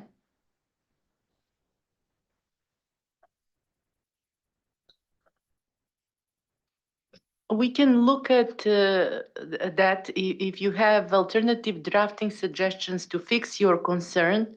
We're happy to look at them. We don't read it that it's saying that, but if it is, we can take a look. And you're very right that we looked at this one also in relation when we have another topic on using audit evidence. This is a prohibition. It tells you because the 11 is talking about timing of test of controls, which include both when you do the test and when the audit evidence relates. So if you look at the drafting in 330, we have specifically said subject to paragraphs 11A to 12. You can't use it. It doesn't apply. But if it's not clear, we're happy to clarify that point. And drafting suggestions offline are usually very helpful, so we see where your concern lies. We've received a few, and we'll look at that wording. Billy, you're very right. We do want input on paragraph 11A. Another point to mention is that by positioning it here, there is a second phase of this. We're going to build application material, which is going to link back to 315 and some of the good material that is there, making it more consistent with how concepts are carried forward in our standards. But other than that, we are not proposing any further changes. Well, okay, I see. I think you could probably address the concern about the unintended cons because shall use is in application material if you're building it, but as long as to me you reduce a couple of the words, yeah, I'm happy with it. Are other people happy? Okay, I think we had a good discussion more conceptually on this topic and with some of the rationale of doing what we're doing and also about the specific question you were asking. I think we should take a break right now. You fine, Anna? You got what you needed? Let's reconvene at 10 after the hour. So still keep your break. We got through this topic and then we'll keep moving on.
We all start taking a seat.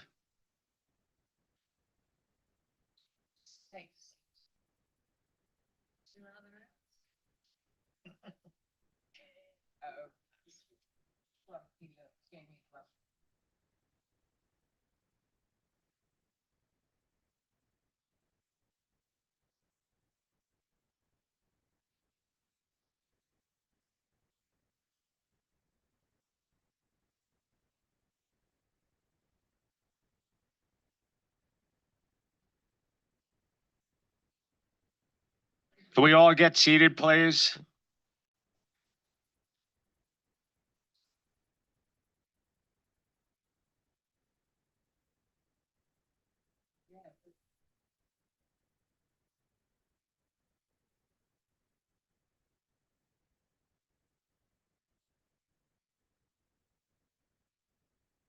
We still have a lot to cover, so sorry to be a stickler for time here.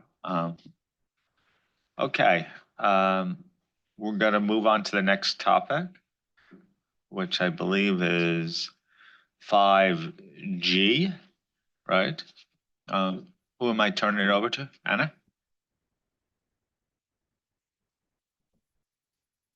Yes, and thank you, Tom. So yes, continuing on the topic of test of controls and turning our attention now to the use of audit evidence about the operating effectiveness of controls that is obtained in a previous audit. In June, we had proposed to the board 4 different possible ways to address one of the issues in our project proposal, which related to the clarity of requirements about the use of evidence obtained about the operating effectiveness of controls in prior audits, and the continued consistency and understandability of the requirements in relation to their interaction with the holding package and ISA 315 revised. And we were directed at that point to follow what I'll call a light touch approach to revising any revisions proposed to paragraph 13 and 14, based on a view that they could be clarified, but fundamentally they remained appropriate. And at that point, we were in the middle of outreach that we were performing, where we were hearing consistent messages with that, and that ended up being really ultimately the consistent messaging that we heard. So as described in the slide, there was broad support expressed for both retaining an explicit requirement that would highlight the possibility of using audit evidence that was obtained in previous audits about the operating effectiveness of controls. Also, and in particular, when those controls were automated. And there was also support for retaining an explicit baseline for the frequency with which tests of controls or fresh evidence should be obtained. What was also coming out in the outreach, though, was that those particular areas where clarity was being noted as potentially being where to focus our enhancements. And that was one of the areas was around how general IT controls and the operating effectiveness of general IT controls fit in with these requirements, and a few other aspects that I'll touch on in a moment as we go through what we've proposed to do. In general, we did hear from individual firms that rotational testing, so testing operating effectiveness of controls not every year, was actually something that happened quite commonly, especially in relation to automated controls, especially when general IT controls were affected. So that was encouraging and again, consistent with the board's direction. And also in some cases that manual controls was sometimes considered as an appropriate control were considered appropriate controls to focus on when designing an appropriate strategy. So we basically, in response, were looking at what to do with paragraphs 13 and 14, but we were looking at these revisions concurrently with the work that we were doing on test of controls more generally, including how to clarify, as was supported by the board in September, that test of controls alone, in some circumstances, would be enough to provide sufficient appropriate evidence at the assertion level. And so what you've seen in the agenda paper, if the clicker works. Sorry, having some technical difficulties. Can I go to the next slide, please? Thank you. So really to mitigate against concerns around concurrently retaining this explicit requirement, this explicit permission through requirements to use audit evidence that's obtained in a previous period, while at the same time making it explicit that it's possible to use audit evidence from test of controls alone to address risk of material misstatement at the assertion level. We proposed a new requirement, 11B, in ISA 330, and some revisions to that application material to clarify really that when test of controls alone are intended to be used in that way, then that evidence needs to be obtained in the current period. And in addition, we've then also pursued the enhancements that the board directed us to consider in paragraphs 13 and 14 of ISA 330. So those are really intended to clarify how the extant requirements apply. And to retain that requirement to retest controls at least every third year, not every third audit, which had been one of the areas of confusion, and really retain professional judgment in determining which controls to test each year. So in that context, just being mindful of time, I'll leave that as the setup. The question that we had for you was really the views and recommendations that we discussed and the drafting that we presented on this area. I'll turn back to you, Tom. Okay. Any comments on agenda item 5G?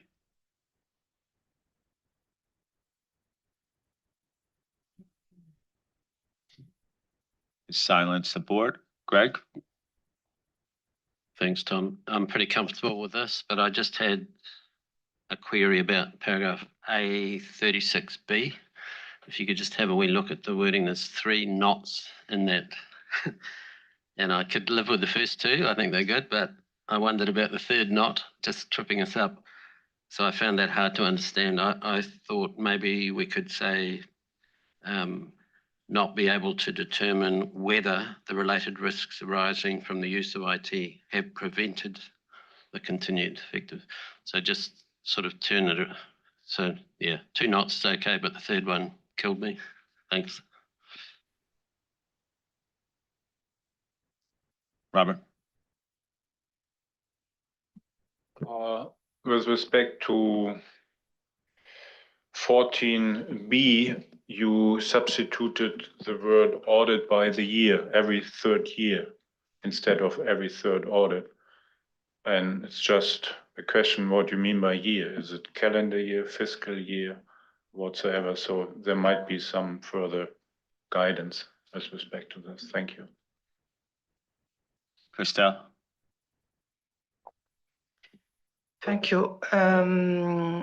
Regarding 836A, the draft states that it is more difficult to determine the continuing relevance and reliability of audit evidence from previous audit for manual controls.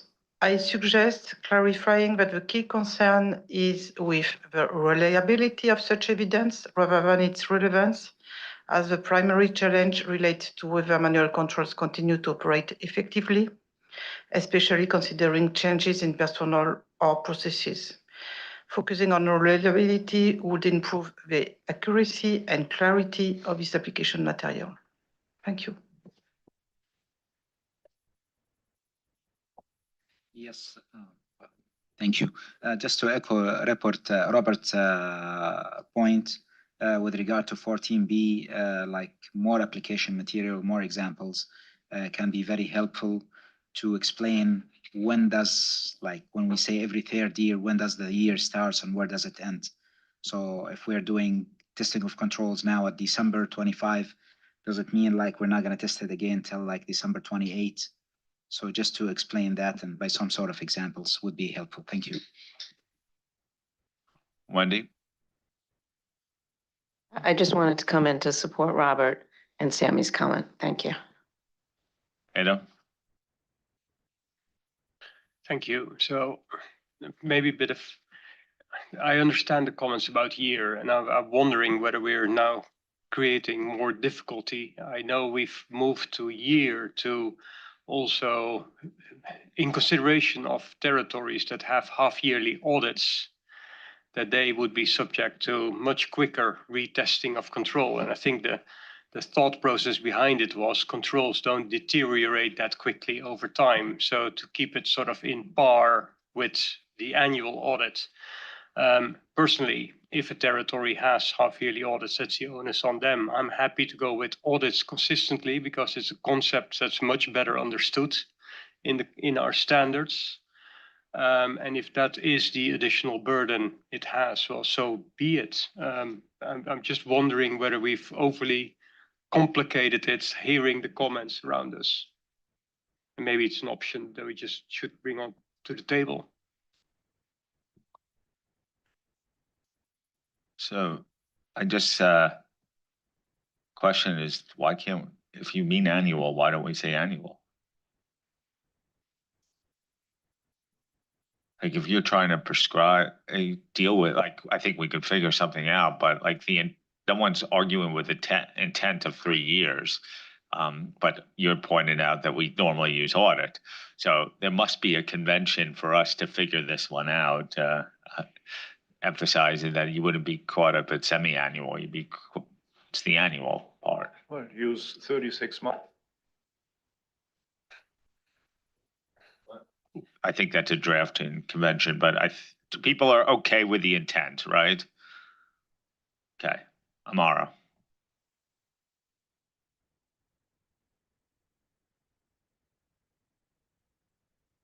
Thank you, Tom. No, it's just to reinforce it. When I discussed this in Brazil, they were okay with the year because there are cases in Brazil where full auditors are required every 6 months. And this is for the financial sector. This is a law that requires a full. It's not part audit. So I think it's okay. It's a matter of understanding. Okay, Thank you. you. Thank you, Tom. I still have concerns on allowing the use of prior year audit evidence on on the effectiveness of manual controls. I think it's a question about relevance. When you say the controls have not changed, that means the design have not changed. It doesn't mean the operating effectiveness will naturally not change because of the design is not changed. I still believe that for manual controls, the evidence regarding the operating effectiveness should from the current year test controls, not from prior years, because it's just against the definition of operating effectiveness. Thank you. Is she here? Thank you, Tom. Regarding addressing assertion level risk by testing control alone, we should specifically discuss using concrete example scenarios and the required level of sophistication, which is sufficiently precise of control that would allow us to address assertion level risk solely through test of control. I'm concerned that relying only on potential vulnerable, weak test of controls for specific assertion could lead to a decline in audit quality. Thank you.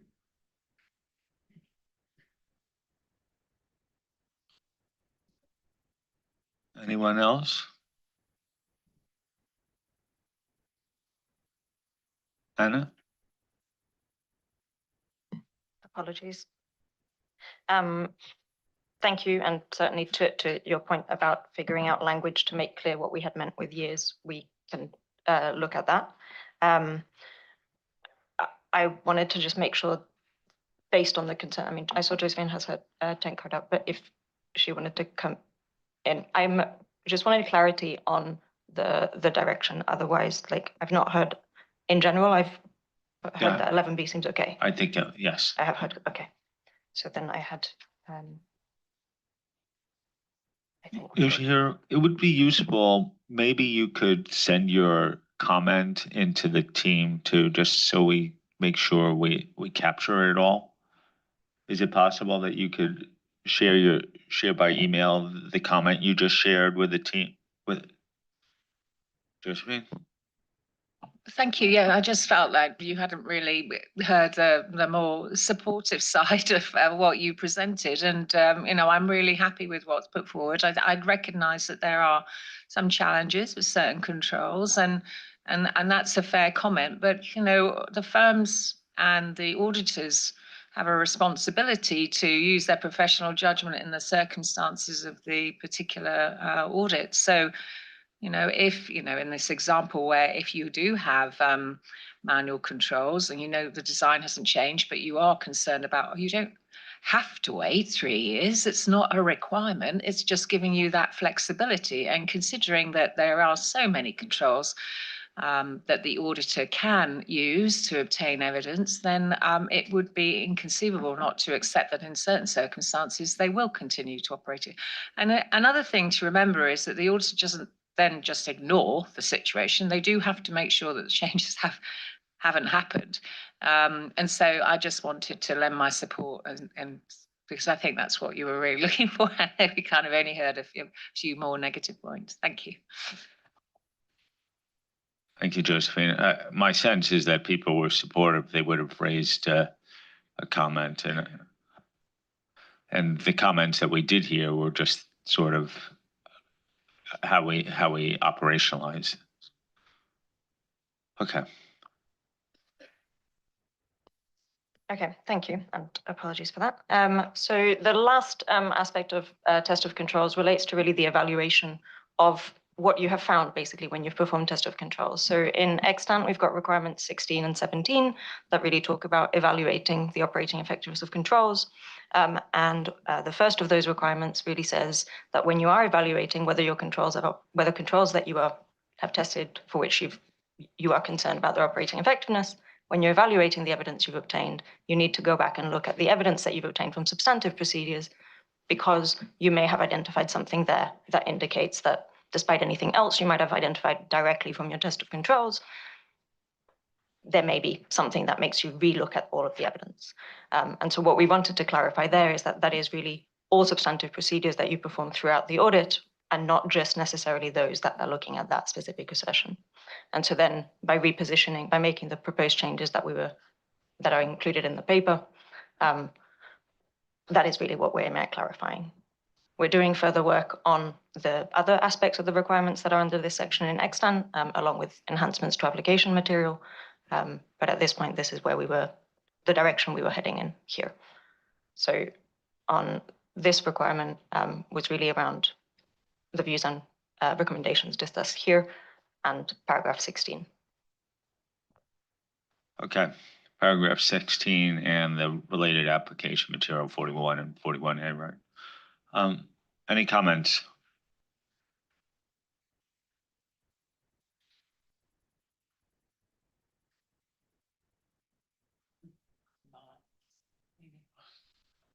People are supportive of the proposal. Okay. Give it 10 more seconds. Going, gone. Okay. You got support for that. Well done. Tom, we're moving now to agenda item 5I, selecting items for testing. Extant ISA 500 has a paragraph 10 that requires the auditor to, when performing test of details and test of controls, to determine appropriate means for selecting items. There are also application material that describe what are the 3 means, which are selecting all items, selecting specific items, and audit sampling under ISA 530. When developing the proposed ISA 500 revised, the Audit Evidence Task Force and the board agreed on deleting this paragraph, because on the basis it is now subsumed in the broader requirement to design audit procedure, which are appropriate in the circumstances, which is requirement A, paragraph B. The ISA 500 series project, the feedback that they received highlighted 2 matters. One, there is a need to differentiate between audit sampling and the other means for selecting items. And the second point is there is a need for clarity about the expectation to investigate outliers when using technological tool to analyze an entire population. What the staff is proposing is first for the means for selecting items for testing, although the current requirement in proposed 500 is broad enough, it does not specifically indicate that it is necessary to determine means for selecting items for the test of details and test of controls.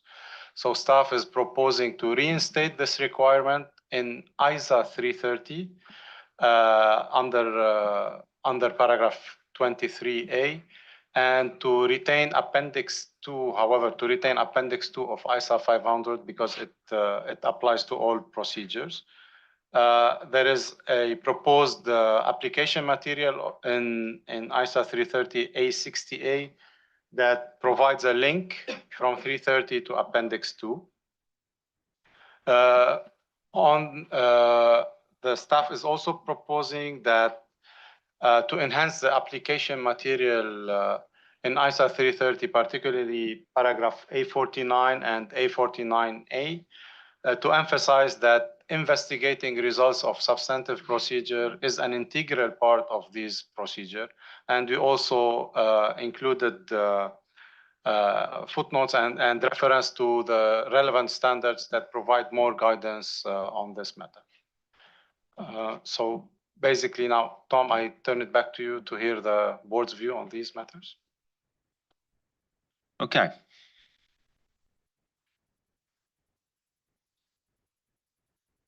So 23A, related application material.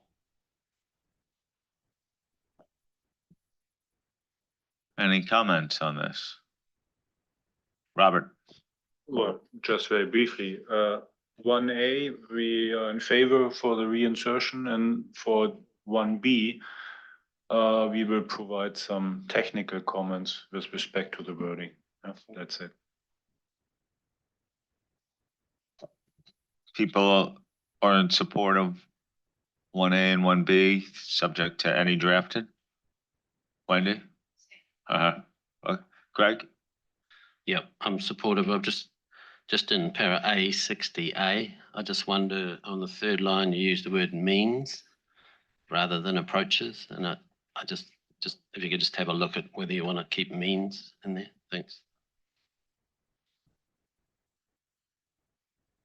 Yes, so Greg, to your point, and I think Edo, if I'm not wrong, raised it, said, isn't this an opportunity to get rid of means and use approaches?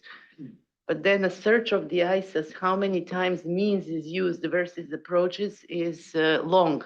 So yes, it is possible to do that, but the conforming amendments will become even thicker on that basis. It's possible to be done. The question is how important is it for the board that we pursue it? We can, but it's going to be in many places. It just looks strange though, because the sentences either side of it are approaches. So anyway, just, yeah.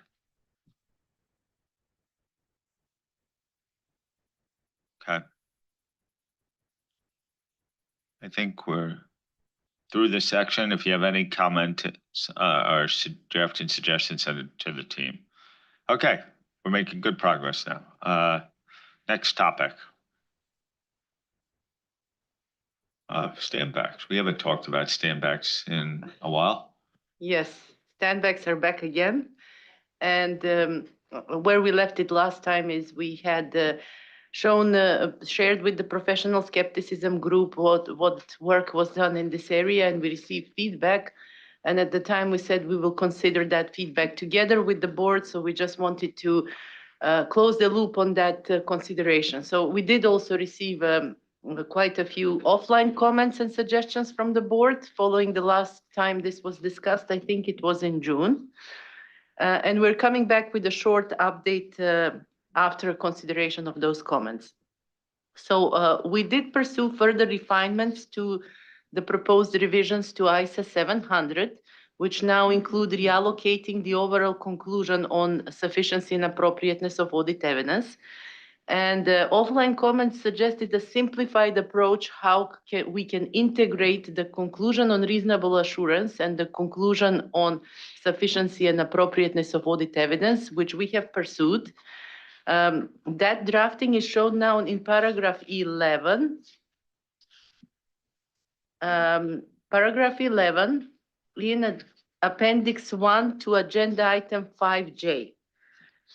I guess the benefits we saw in this approach is it's now integrated conclusion. While you're concluding on sufficiency and appropriateness, you're also reducing audit risk to an acceptably low level so that reasonable assurance has been obtained. Maybe a cleaner approach in terms of methodology and how this is integrated. Instead of 2 steps, it's a 1-step process. Obviously, it still retains its bullets A to C, which form part of that conclusion that the auditor takes into account or now considers. And striking out paragraph 11A. By doing this change in the requirement, it also allowed us to streamline a little bit the application material. Instead of referring to ISA 200, paragraph 5, we are now able to streamline that piece. We've also picked up some enhancements suggested by the professional skepticism group. We've added a bullet in AOA, which talks now about relevance and reliability of information, including whether any doubts about relevance and reliability of information have been resolved and how inconsistencies with other audit evidence are addressed. So it just gives another professional skepticism lens at that closing stage. So these are the changes in 700.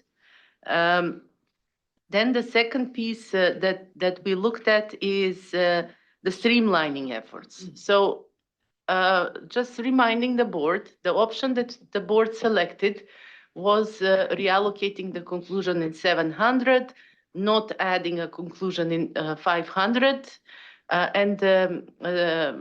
This does leave us with a limited possibility of streamlining the proactive considerations of the auditor to consider all audit evidence, whether consistent or inconsistent, and the phrase that is usually repeated in the standards, and regardless of whether corroborative or contradictory. So the only opportunity we found was 540. But there were concerns raised by the professional skepticism and the board that 540, this piece is actually very important for 540, because if you have this situation where you have an accounting estimate as a topical area, if you have, for example, a contradictory audit evidence, you should be resolving it there rather than waiting to conclude in 700. It's just because of the relevance of the area. So the response that staff has taken is reinserting back that sentence.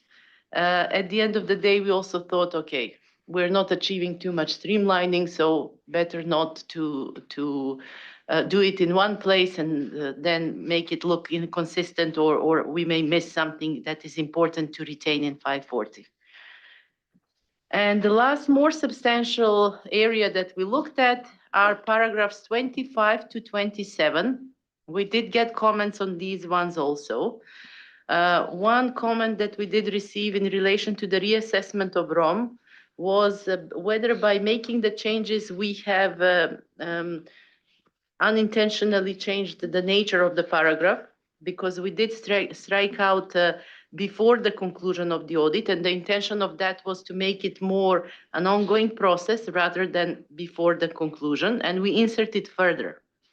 But then looking back at comments, we decided to reinsert those back, since this should be done throughout the audit, but also necessarily before concluding on the audit. The other change we did there, we striked out at the assertion level, not to imply that the reassessment does not apply to financial statement risks. So we broadened it there. So those were the changes to paragraph 25. We also committed to develop new application material for the standback evaluation in 330, the new one. So we have added that application material in A63A of 5M. And the last change we did is in paragraph 27 of ISA 3. So quite a few comments we got on this one and different views, because now, because the conclusion is reallocated in 700, it was not appropriate at that point. Staff was of the view that it's not appropriate at that point to direct the auditor to disclaim an opinion or to qualify or disclaim. They first have to conclude, then see the implications for the auditor's report. So we looked at different options, suggestions there that were provided. Where we landed is that we changed the reference of that paragraph. Instead of referring to 705, taking the auditor to 700, because there we already have a requirement that asks the auditor to look at. So those are paragraphs 11 and 17 of 700, instead of referring them directly to 705. Tom, those are the key changes there. Some of them sit in Appendix 1 to the paper, the ones that related to 540 and 700, and the other changes sit in the paragraphs, if we go to the next slide, in Agenda Item 5M. And we are asking feedback on those changes. Okay, we're now seeing how refined we've gotten in terms of our approach on standbacks and these standards.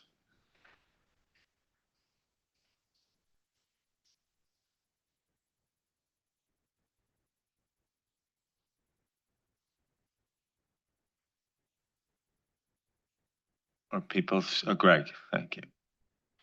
Thanks. Again, I'm pretty happy with all of this. I just had a comment on A63A, which I generally like. They're helpful, I think, these bullet points, but I did focus on the last bullet point, and I sort of wondered where that led us.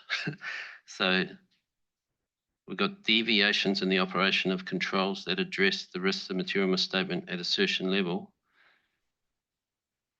And we're saying substantive procedures alone are unable to provide the evidence, but we've already got deviations in the operation of controls. So I was wondering, what does the auditor do, or what can we?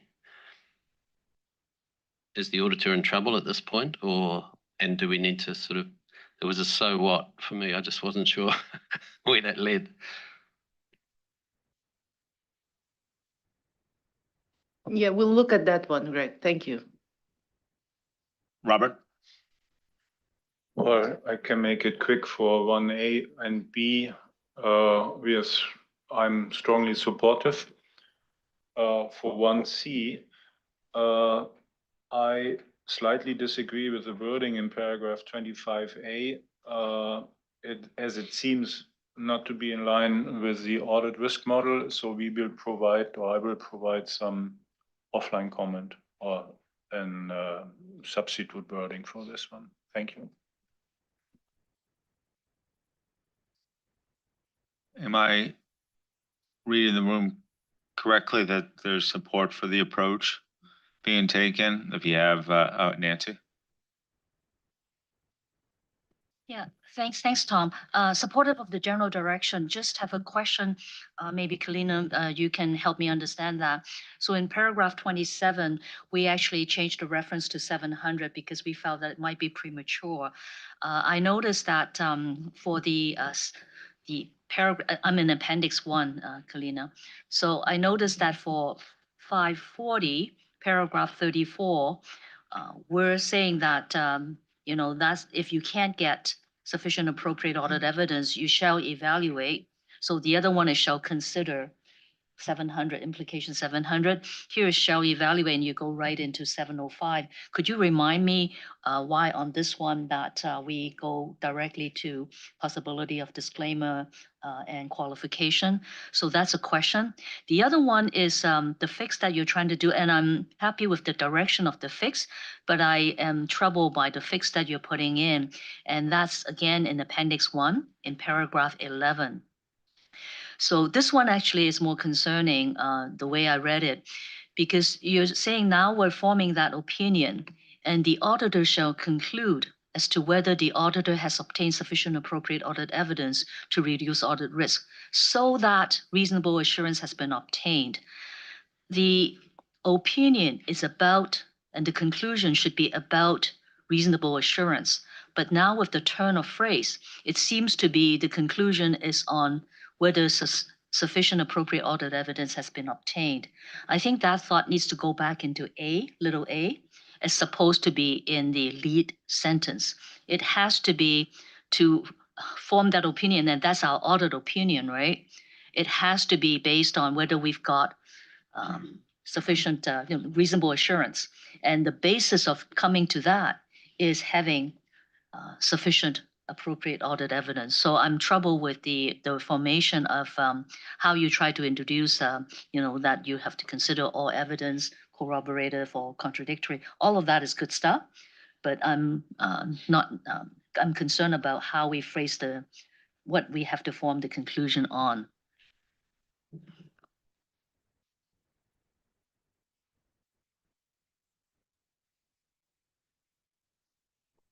So thank you, Nancy. We'll take a look again. I guess we've kind of transferred language from 200 that is already there into that paragraph and thinking we are making it more simple. Maybe it's best that we take this offline and see what your concerns are. With respect to 27, I note your point. I don't know why in 540 it went to 705. We'll consider it again, but I understand that there is an inconsistency that you're pointing out. So thank you for that.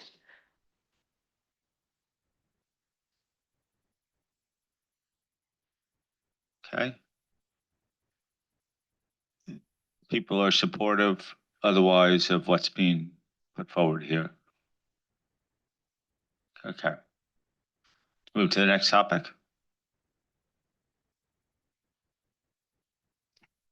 Thank you. And this is the last topic for the audit evidence and risk response session. So, sorry, one more. So on technology, just a very quick recap. Back in September, the board has previously agreed not to introduce the conditional requirement or any technology-related requirements in the standard. So we focus on operationalizing the board's direction that was agreed upon in September. So we have considered the options of providing further guidance to the auditors in our standard setting project.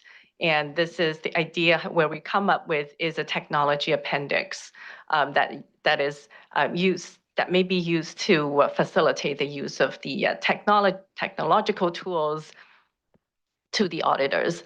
So the idea behind that is that this is using the appendix is really a flexible way so that we can put everything together about technology in one place and to facilitate the use of the technological tools to obtain audit evidence in this one place. So it's easier for revisions, easier for further deliberations on this topic, as opposed to scattering everything in different places. And secondly, this is very consistent with the approach that's already taken in 315, where an appendix on specific topics is also used to facilitate that guidance. So that's something that we have thought about very carefully in terms of the format of the guidance. So I realize that this is one way of doing things, and there may be further ways that better ways to do this as well. So I'm very keen to get the board's comment on whether this is a reasonable format or not to pursue guidance in this way. And the next slide, we also and also we have in the paper, we have laid out some of the topics that we would like to cover in that technological appendix. And if there is any feedback on that, I'm very glad to receive them as well. And that brings us to the questions for the board. And back to you, Tom. Okay.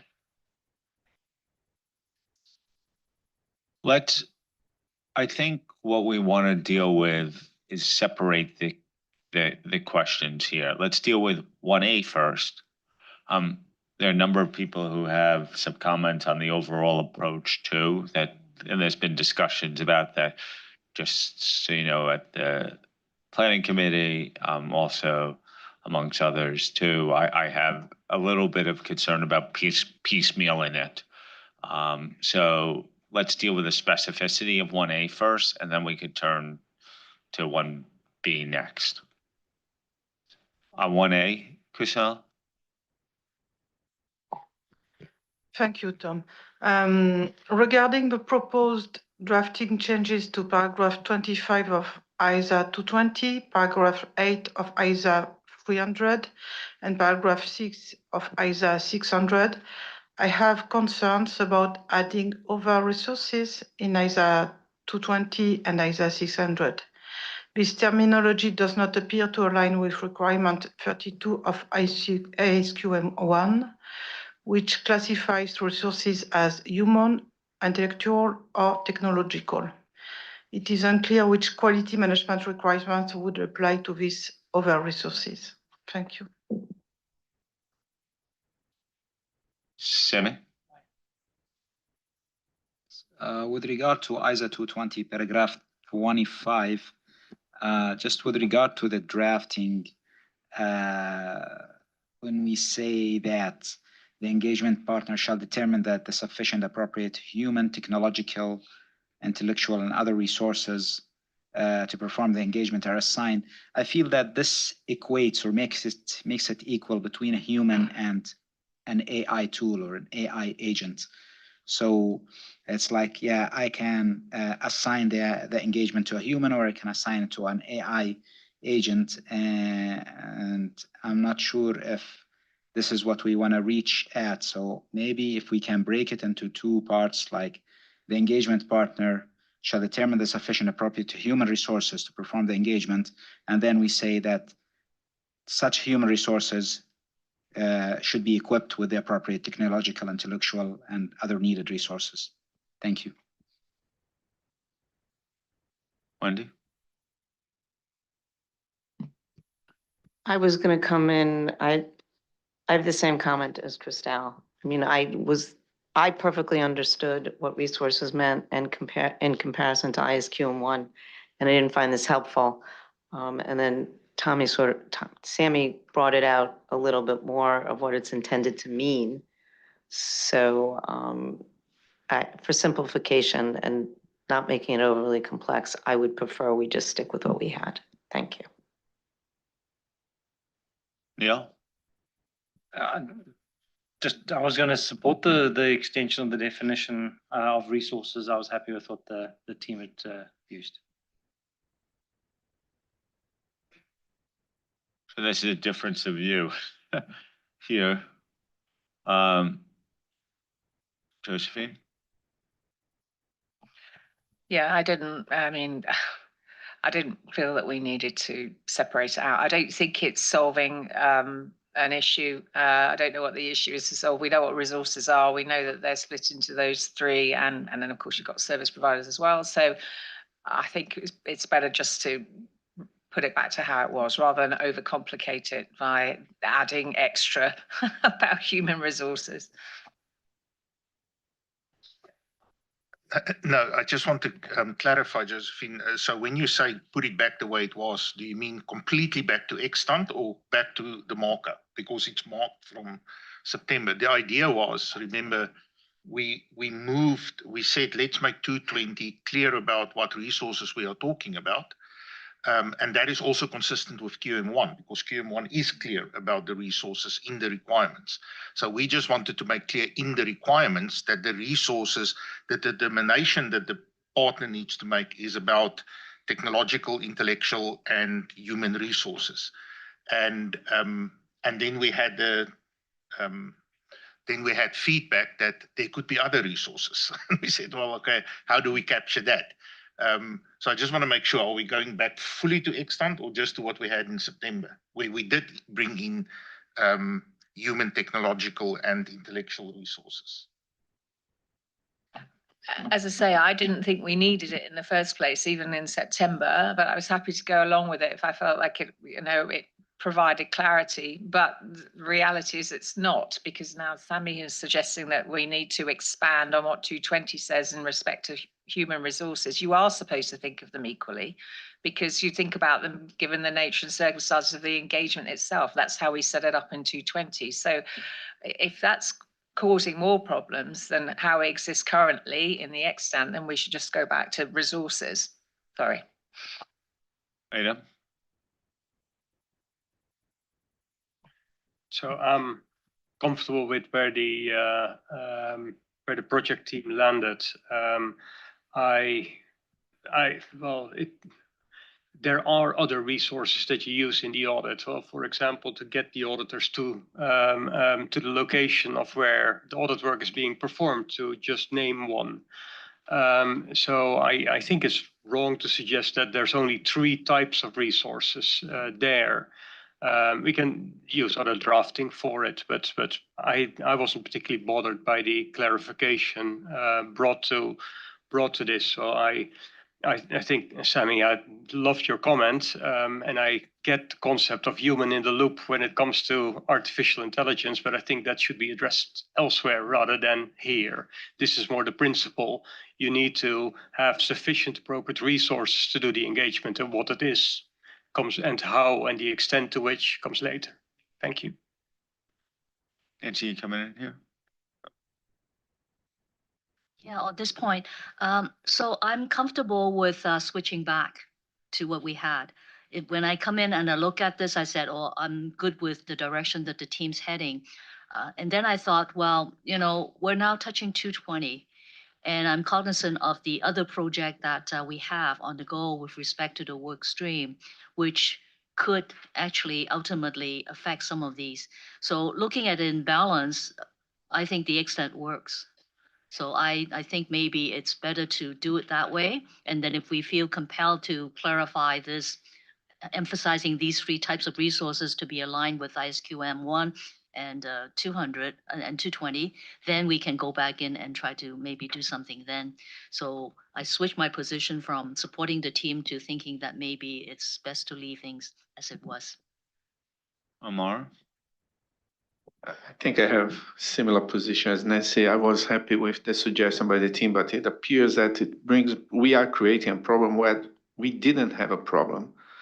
And so if we don't have a problem today, why are we going to create and provide expectation that, well, the IASB is trying to say something else that we haven't captured by now. So I would go back to, I suggest that we consider going back to the previous writing.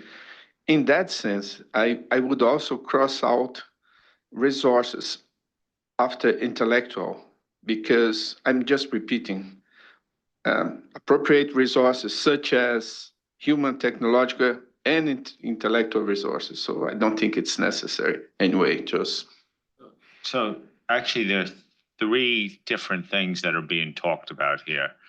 There is extant, which has none of the things in the red, including the things that are struck out. There's what I call the September version, right? That includes such as human, technological, intellectual resources. And then there's this December version. So I've heard, at first I thought, Amara, you were talking about true extant, which gets rid of all the reds, like the addition is not helpful or it's causing confusion. Then I heard at the end you were going back to September version. Now, there must have been a reason that we decided to create the September version in the first place. Maybe you could remind people what that reason was and see whether it's sufficiently compelling that we avoid extant and create something new. Yeah. And then, yes, sure.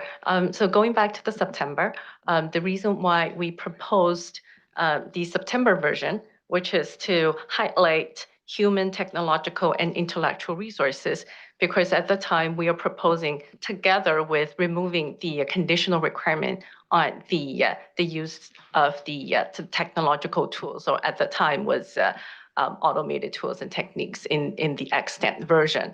So with that, we think it's appropriate to further highlight in 220, in particularly the importance of using the technological resources.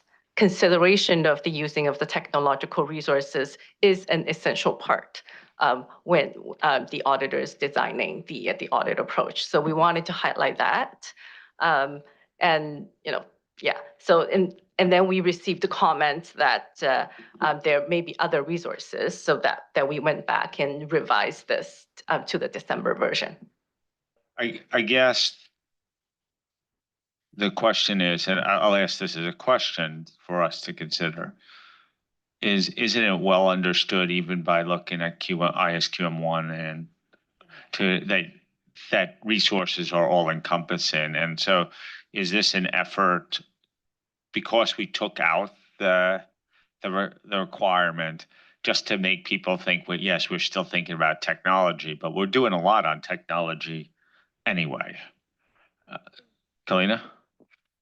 So just to extend on what Christy said, so this came into discussion when we were considering the conditional requirement, but the reason for doing this is not because the conditional requirement is taken out, although the discussion happened in that context. It is elevating something that sits in the application material to the requirement to be explicit. Why? One of the arguments and benefits that we saw why is because depending how jurisdictions adopt our standards and how they may make them available in certain jurisdictions, it may be just the requirements that are embedded in law. Sometimes application material may have a different status, the way that it's being implemented. So embedding it in the requirement, it really highlights what we mean by resources. Now, it is true that this sits in the application material, but at the same time, elevating it to requirement also better aligns to what ICQM1 says. So that was the rationale for our thinking at the time. And we thought it's a good proposal to bring to the board. Where we landed in September was with a clear decision of support from this board for this. We're just proposing further refinements. We're happy to revert to what we brought in September. The intent of the refinements were to emphasize the non-negotiable nature of these three resources, and to Willy's point, some comments, there may be other resources. Now, we also struggled with what are other resources. Luckily, we could call on Edo, who explained to us about transportation resources, financial resources, other resources. But we are very happy to revert to what we had in September if what we are showing now is confusing. The rationale, as I explained, embedding this in the requirement makes it explicit, allows a better way that jurisdiction may take this and embed it into their systems, legal or standard systems, and aligns with ICQM1. So those are the reasons. Okay. Let's go try by option here. Who thinks that we, by show of hands, would like to revert back to the September language here? 1, 2, 3, 4, 5, 6. Okay. Who would like to go to what is, who would like to go to what's suggested in this paper? Because that will tell us that we need something, right? What's in the paper today, the current proposal? 1, 2, 3, 4, 5. Okay, so we need something. This is what we're really optimizing against. It's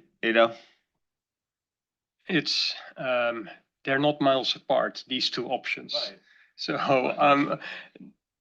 I'm on the edge of either. I can live with both. That's not an option, but just wanted to clarify this. I just wanted to eliminate extant, right? That was my biggest issue here. So it's one either today or let's you know, I think we're almost 6 of one, half dozen of the other with this thing. By show of hands, who would prefer? Now you have to choose one here. And then we could refine it, of course, but the approach shown in the paper today for human, technological, and intellectual, and as applicable other resources.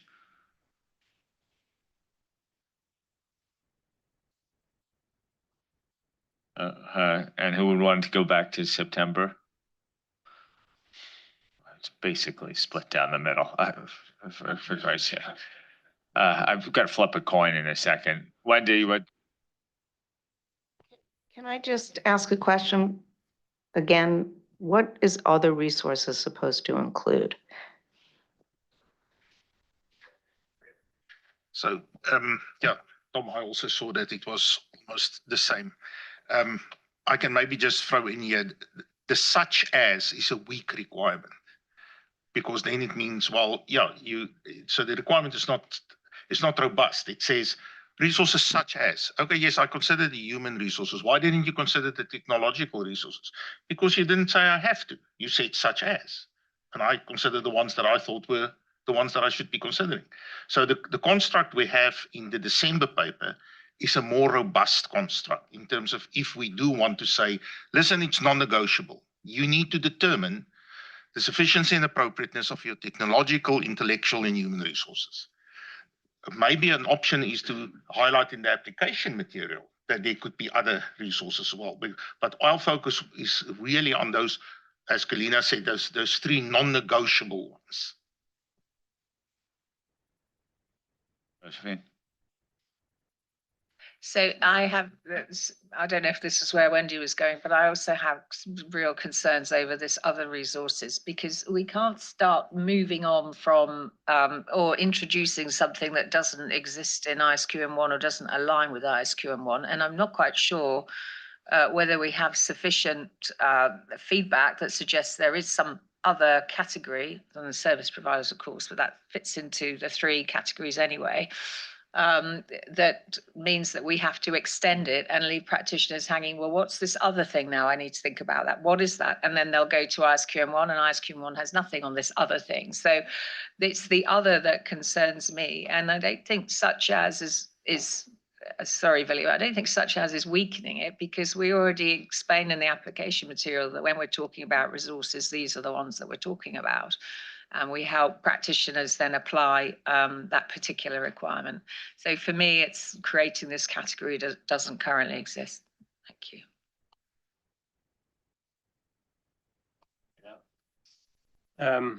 So I entirely get the point that that ISQM1 is silent on it, but it doesn't mean it doesn't exist. Well, by only human, intellectual, and technological resources, you cannot do an audit. You need to get the people there. You need to have paper. You need, which is not a technological resource, I think. Yes. So as long as it's, I'm just, yeah. Anyway, I get the alignment with ISQM1. I'm happy just to go there. Take other out, as long as we understand that those 3 are not the only ones or the only bits and pieces you need to be able to execute an audit.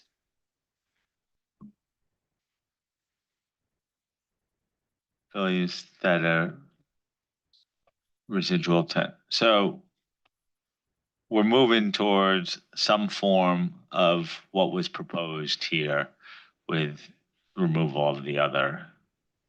I don't know whether we get to application material that talks about that, but I don't think we need to resolve that today. Is that a fair assessment of where we landed? Will there be other assessments? Little standard set of humor for this time of day. Okay.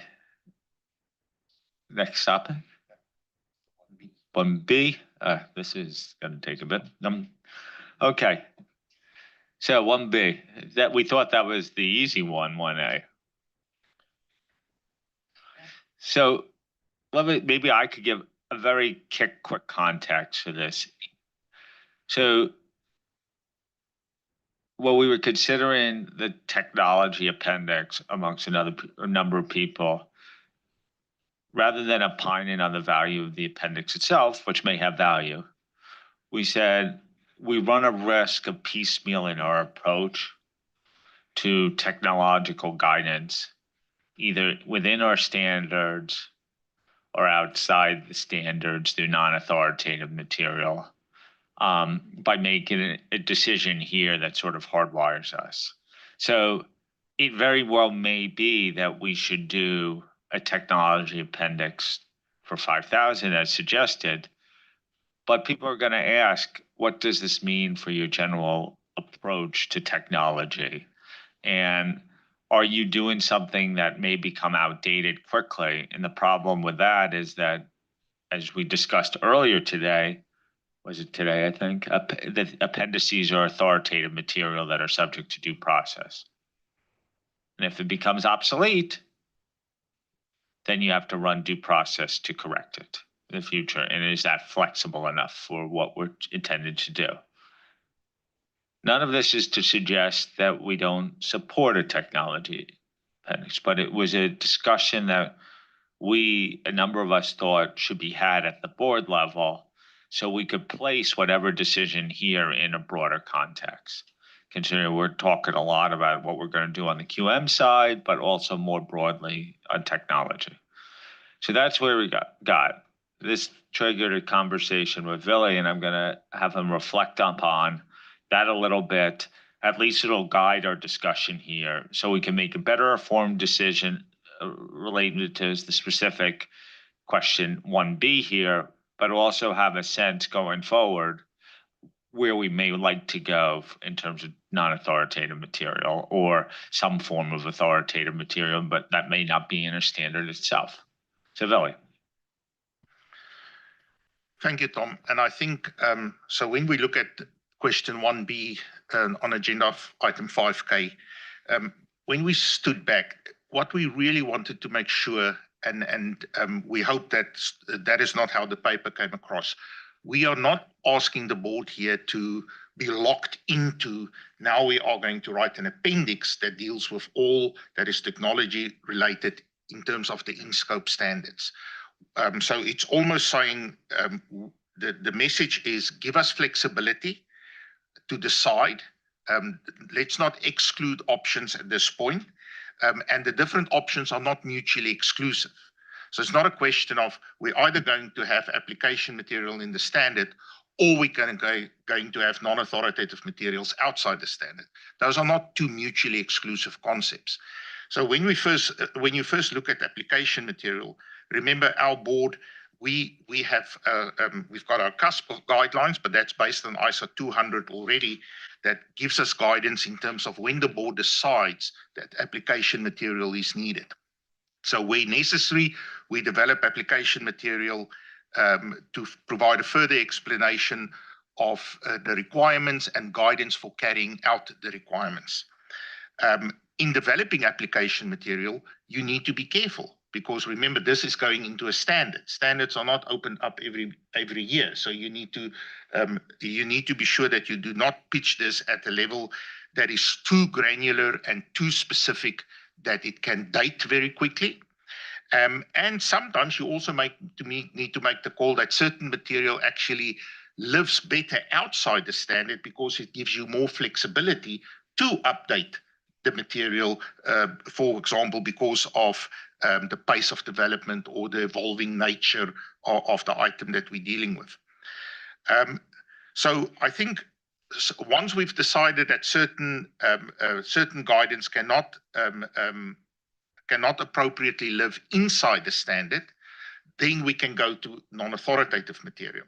Now, remember, the other thing I also wanted to say is, remember, in our application, how our construct works is our requirements tells us what the auditor, what the outcome is the auditor is trying to achieve, whereas the application material explains the why and the how.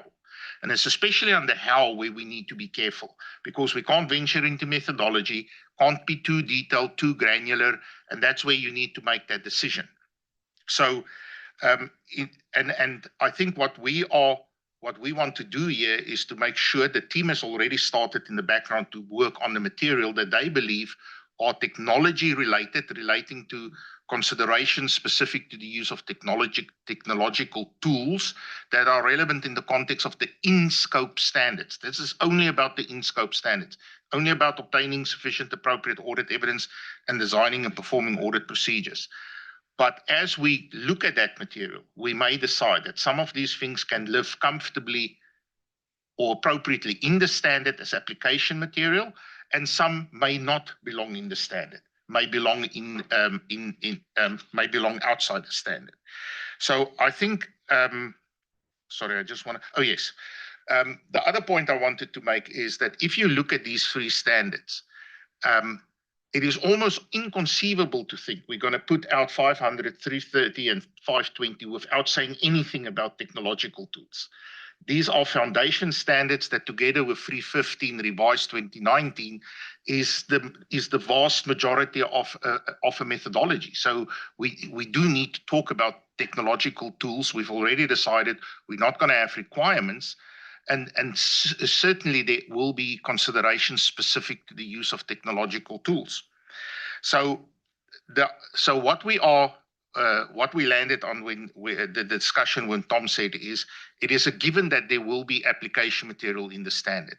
The decision is where should that application material live? Should it live in text, or should it be in an appendix? And we can go either way on that. Like Kalina explained this morning, an appendix is in terms of, from an authority point of view, is the same as application material. If it lives outside the standard, then we do need to think about also our broader technology initiative, because because anything the Audit Evidence and Risk Response Project will do will only relate to the in-scope standards. So, and that's when we discussed where Tom said maybe it is we also need to think about the more holistic approach. Maybe there's a wireframe that we need to put together in terms of, so what is the technological guidance that we need? Clearly, we've gotten a lot of information from our technology QM roundtables and the outreach that we've done there. That is obviously very specifically focused on quality management. But even from that research so far, we've seen that we will also have to develop guidance on more topic-specific elements. And maybe it lives within, once we've got a better understanding of that wireframe, then we can start to put a plan together on how those gaps are going to be filled over time. Thomas also indicated in his recent note to the board that our efforts are probably going to be various topic-specific efforts rather than one big guideline or guide on technology that deals with all things technology related. So I think for this project, what it means is the team needs the flexibility to see what that guidance is. Let's develop the guidance that we think is relevant in the context of these in-scope standards, and then make a call. Quite rightly, some of those might appropriately belong as AM in the standard, but some may actually live better outside the standard. But we can only make that call once we've seen all of that.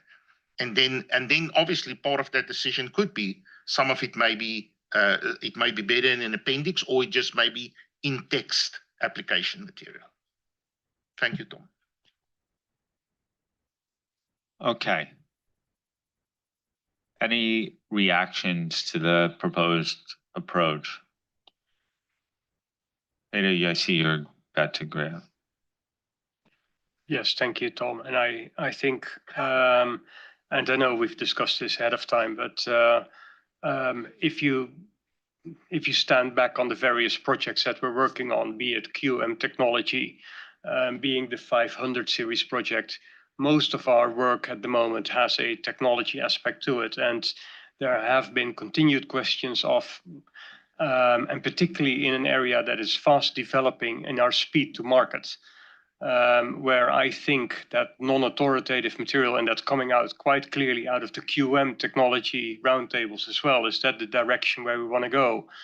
where if we can create a framework for developing application material that helps practitioners at various phases or stages or at about issues in the audit, I think that will make us much more agile, much more responsive to the requests that are out there. So that holistic stand back and considering how we actually bring it to the market, I think that makes a lot of sense. And agree also that we probably want to see what the project team suggests to include in application material. There's a balance to be struck there, but I'm fully supportive of this route. Thank you.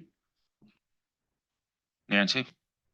Yeah, thank you, Tom. So I'm pretty well on the same page as Adol. I think it is really quite important for us to do that step back and take a holistic look at this. So it's not just about these three standards that are in scope. There could be other ones as well. But the caution we would heed is that not to fire on all cylinder all at once, right? But let's map it out and see what's there so that we have kind of chart a way forward. So I think that would be an important exercise, and I would be fully supportive of that. So starting at that high level picture, and then coming back to this. So, just tendency, right? You put a table in front of me, an appendix, I go right into the details and all of that. That's not actually, I think, where I like to be, but nonetheless, I sort of look at it and it seems to make a lot of sense, like in terms of what's there. What's not so clear or jump out at me is how we are going to be emphasizing on this human in the loop. So that doesn't seem as prominent just yet in that table if you were to ask me about the draft appendix so far. But what troubled me, and maybe it's just one person looking at it, is that I'd be looking, because we are talking about 500, we are talking about sufficient appropriate audit evidence. The whole issue about how technology is helping me with getting persuasiveness, that didn't come through. So I like us to maybe think about the lens of saying, how would technology help us with persuasiveness? And that quickly take you down, with relevance and reliability and the attributes. So I like to see maybe more reference to that and see how technology would support that, as opposed to how to use the tool and some of the guardrail that needs to go around it. It's the outcome. It's that whole notion of input-output model. What are we getting out of it through technology that this would help me with? Glad to hear. I think, Willie, you mentioned that, there may be, it doesn't have to be an end-all be-all thing. Some of it can then be expressed in non-authoritative guidance or materials, or even find its way into some text in the AM. So I think we should keep those flexibility. But starting with a model, keeping it in one appendix, I think that's a position that I would support. Wendy? Thank you, Tom. And Billy, I really appreciated your perspective. I think I'm falling, though, to this more holistic approach, and I have a concern, and also because I asked the question this morning, is where does an appendix fall? And I completely understand that it is just an extension of the application material. So I think we need some balance. I'd prefer to see whatever is absolutely necessary in the application material, and then a separate guidance for a separate document guidance that addresses all technology, not necessarily specific to just these three standards. So let me be very clear. That is the framework that we're talking about, a wireframe, could be the avenue by which all technology guidance would fall. But by no means are we suggesting like some big omnibus. I think that's the clear thing. At least this is my personal view, is that we should reduce expectations that we're going to have some big guide on technology. Like we're gonna do topic specific things that we could get out to the market quickly that may be relevant and related to things. Over time, if we structure this properly, it will be organized in such a way. Like if it's on QM, it could be section, have like a number 7.1, like whatever it is, but maybe such by topic or by standard or whatever we figure it out. I just wanted to clarify, we're not talking about a big guide ever. I was thinking of more of like technical Q and As, but in a side document to address exactly as you said, some specific areas. My concern is I don't want to leave out the rest of the standards. I'm not looking for omnibus. I've been on this, listening to this for 5 years, and I think a well-balanced approach, and also possibly seeing what else is out there, you know, other things that have been published, but a well-balanced approach, I think, is what's being proposed here. Bill? I would be very concerned if we produced material on technology that had to go through a due process to be changed again. I would suggest, I thought we'd gone down this line. I thought we'd agreed it would be non-authoritative guidance in most cases. I don't think we ever actually made that explicit of a decision, because I think there are things related to technology that will be embedded in our standards. Even the standards we've talked about today have elements of technology in it that by their very nature, it will require due process steps to change. But in terms of large expositions or descriptions, like most of what we're talking about as it relates to the QM project, for example, would be non-authoritative. We've talked about, is there something in between pure standards and non-authoritative material as well? But I just don't want to sound like it's a binary discussion here. There's things in the standards. The appendix is a form of authoritative material. There's not guidance that we could produce. There's a number of different things we could do. In this instance, what Billy has described is a more nuanced approach, is that some of it could be in the non-authoritative material in the standards that we're talking about. Some could be included in the appendix. Some could be through other guidance. So I just didn't want to look like we've made such an explicit decision. I was actually referring to the appendix piece, but I get you, I'm with what you just said. Billy, were you coming in here? Yeah, I just wanted to emphasize, I think, and Wendy, I think you used the right word. It's about balance. And the team is not going, all the team is going, remember, this project team is writing 500, 330, and 520. In that context, as we look at the requirements, we're going to say, is it necessary to, in the application material, have some considerations specific to the use of technological tools, to highlight how some of those principles will apply? It's not going to become a technology-focused guidance. It is providing the lens of there may be additional things you need to think about when you use a technological tool.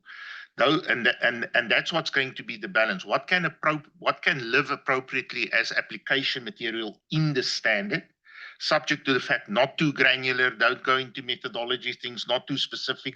We don't want to date it. We're dealing with stuff here that's fast evolving, and being bold enough to make the choice of saying, okay, this is the stuff that can go into a standard, but this is the stuff that we need to put aside. And it either is something this team needs to work on as part of non-authoritative material, which we've done on other projects after a standard is issued, or we say, no, it is, and I think that's what Ado said, the preference is, it's more holistic approach. Let's see how it fits into that broader wireframe of the guidance that we want to develop over time. Neil, and then Kalina. I just want to sort of share an approach that we were applying in the development of 5000. And, you know, as we built the standard out, then we were writing this application material, and then we realized actually, well, you may be only going to use it once, that piece of application material. And so we then said, well, if you're only going to use that once, maybe that's better as implementation guidance. And that's kind of the flexibility we need in the current state. So we build it out, we think it's application material, and then we realize actually this could date itself. Let's take it out and we'll put it as an FAQ. We'll put it as implementation guidance. We put it as a basis for conclusion. It can go somewhere. And Tom, to your piece, we can't answer this whole thing in one hit. This needs to be bite-sized, usable pieces of information that's topical, it's relevant, it's timely, and so that's, you can grab it, use it, apply it. And I think we've seen some standard setters, regulators putting out information where we can leverage some of that. Elena? Yeah, this was just a brief clarification on something that Willie said, because this is a standard setting project, really, where we focus our resources and our time, and it's a massive standard setting project. Once it comes to guidance and non-authoritative materials, we do have a technology consultation group with a standing mandate for guidance. So once we go into that space of guidance, that doesn't become a standard setting activity, which may be the right answer. But this project team is now focusing on how do the principle-based requirements in 500, which are paragraph 9, a little bit of paragraph 14, by leveraging guidance that the technology group has done and leveraging what sits in the holding package, how can that be repackaged to be as useful as it could be? That's the point where our team is focusing on. It's not at this point on writing other guidance which sits better in the mandate of other groups. Shaya, and then Greg. And actually, I quite like the idea of a technology appendix, and but at the same time, I also have some concerns on the scope of this appendix and how it interact with application materials of other standards. For example, when we talk about the risk and the bias, I feel maybe it's more relevant to quality management, technology quality management. And that section about considering entities' use of IT, it feels like it has a stronger linkage to 315 rather than 500 or 330. So, and I would recommend that we make maybe do some adjustment to the content to be included in this appendix to make it more concentrated on all the evidence or 330 and 330. And I think aside the questions, what are we going to do for 501 and 505? Because those two standards will also have considerable element of use of a technological tool. Are we also going to create technology appendix or put them into the application material? If so, it might create confusion to people, because we treat them differently. Thank you. Right. Thanks, Tom. So I'd just like to add my support for the staff exploring the idea of an appendix and what might go in there. But I think the discussions highlighted the real importance of being, very deliberate. What goes in the application material, what goes in an appendix, what goes in other non-authoritative materials. So, we've got various tools in the toolbox. Let's just be quite deliberate what goes where, because as Bill says, we don't want our ability to change is due process, etc. So let's not tie ourselves up in knots on a topic that we know is going to continue to move. Thank you. Okay. We're just trying to, I think for the most part, people are supportive of the general approach that Willie outlined. None of this limits the possibility of having an appendix here of some sort, but it's hard to gauge whether we've pitched it at the right level based upon the outline in the document. Is that fair to say?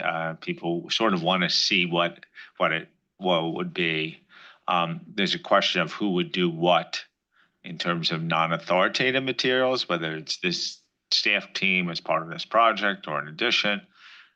It needs to be part of a broader approach to technology-related guidance regardless. And then I think we should give the team some latitude in coming up with an appendix that could be appropriate and where application material may be appropriate too. And then some idea of what else we would need to do to supplement the standard. Billy, were you trying to come in too?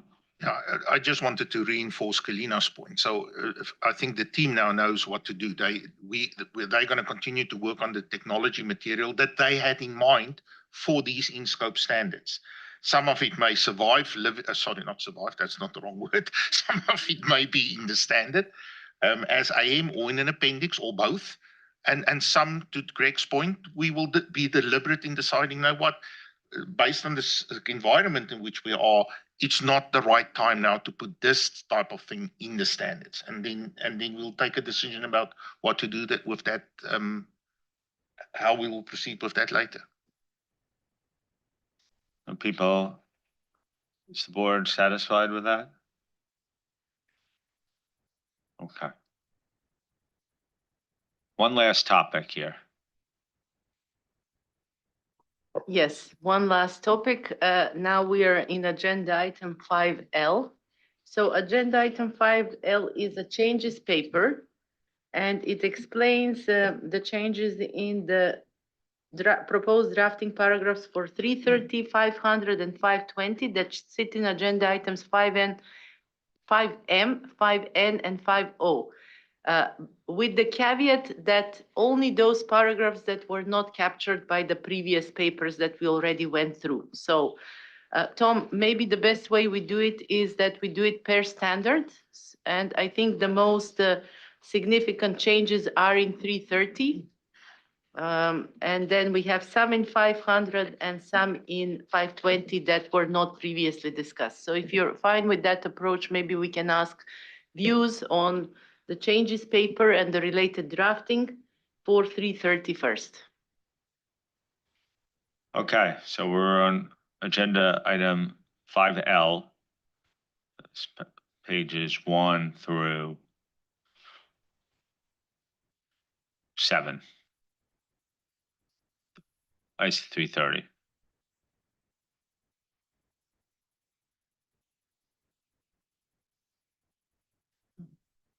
Greg? Thanks, Tom. Hopefully I picked them all up as I'm going. So the first one under 5M AOA has an example in 2 bullet points. So I'm on the second bullet point, evaluating the reliability of information in the entity's information system. And I thought, wow, that's a pretty broad focus for the evaluation of that reliability. So wouldn't we want to limit that to the audit evidence? It's just a general phrase, but I worried about scope because obviously we have to evaluate the relevance and reliability of the audit evidence we're going to use.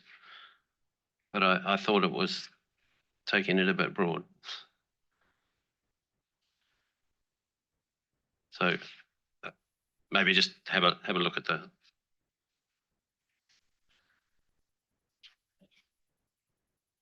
the other one, Kalina, I had was the payroll example. So this is the example under A4A.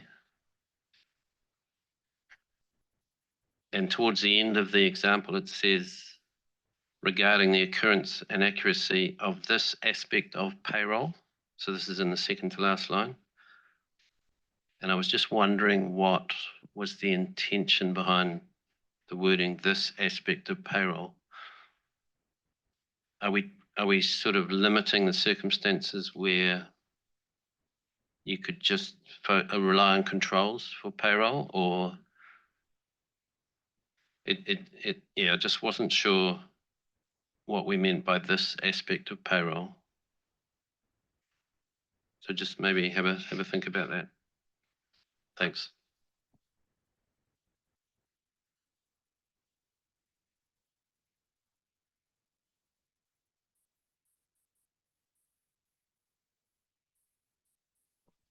Bill? Just to agree with what Greg said, that my board in Australia had the same concern over that example. And if you're going to rely on controls only, perhaps another example might be better, but just give that some thought.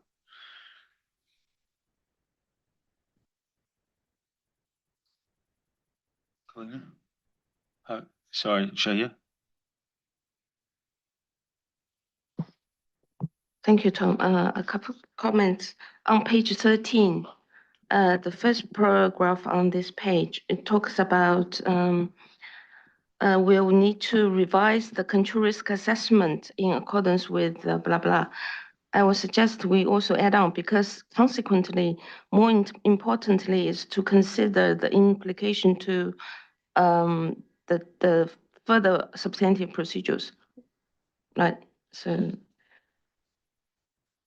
on page 15,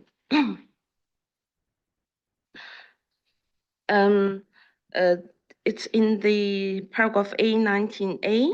The first example talk about the automated controls.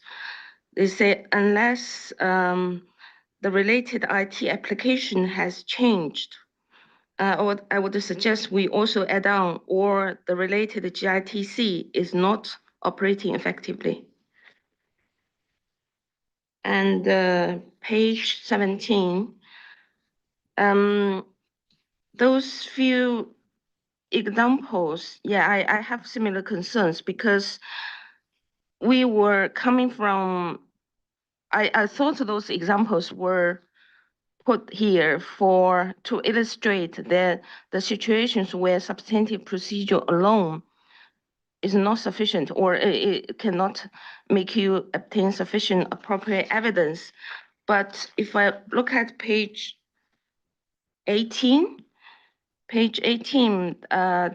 that paragraph where I think A25, there is wording added, say, or only. Now that put two scenarios together. We are not only talking about substantive procedure alone is not enough, but also talking about test of control only is possible. Then those examples will look confusing. Which scenario we are trying to address by those examples? So I suggest that we differentiate those two scenarios, not put them together in one place. Thank you. Any other comments on 330?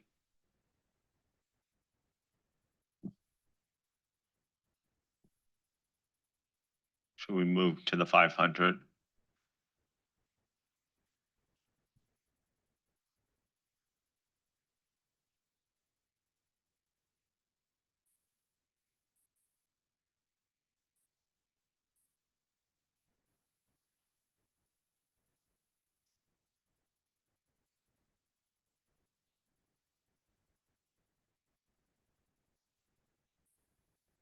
Any suggestions?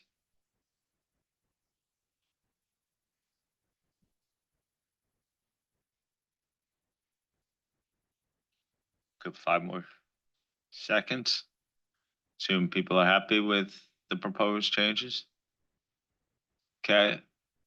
Then 520.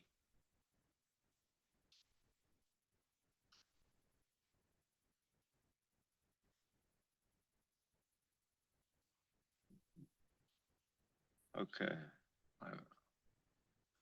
I'm thinking we're in the same place on the 520.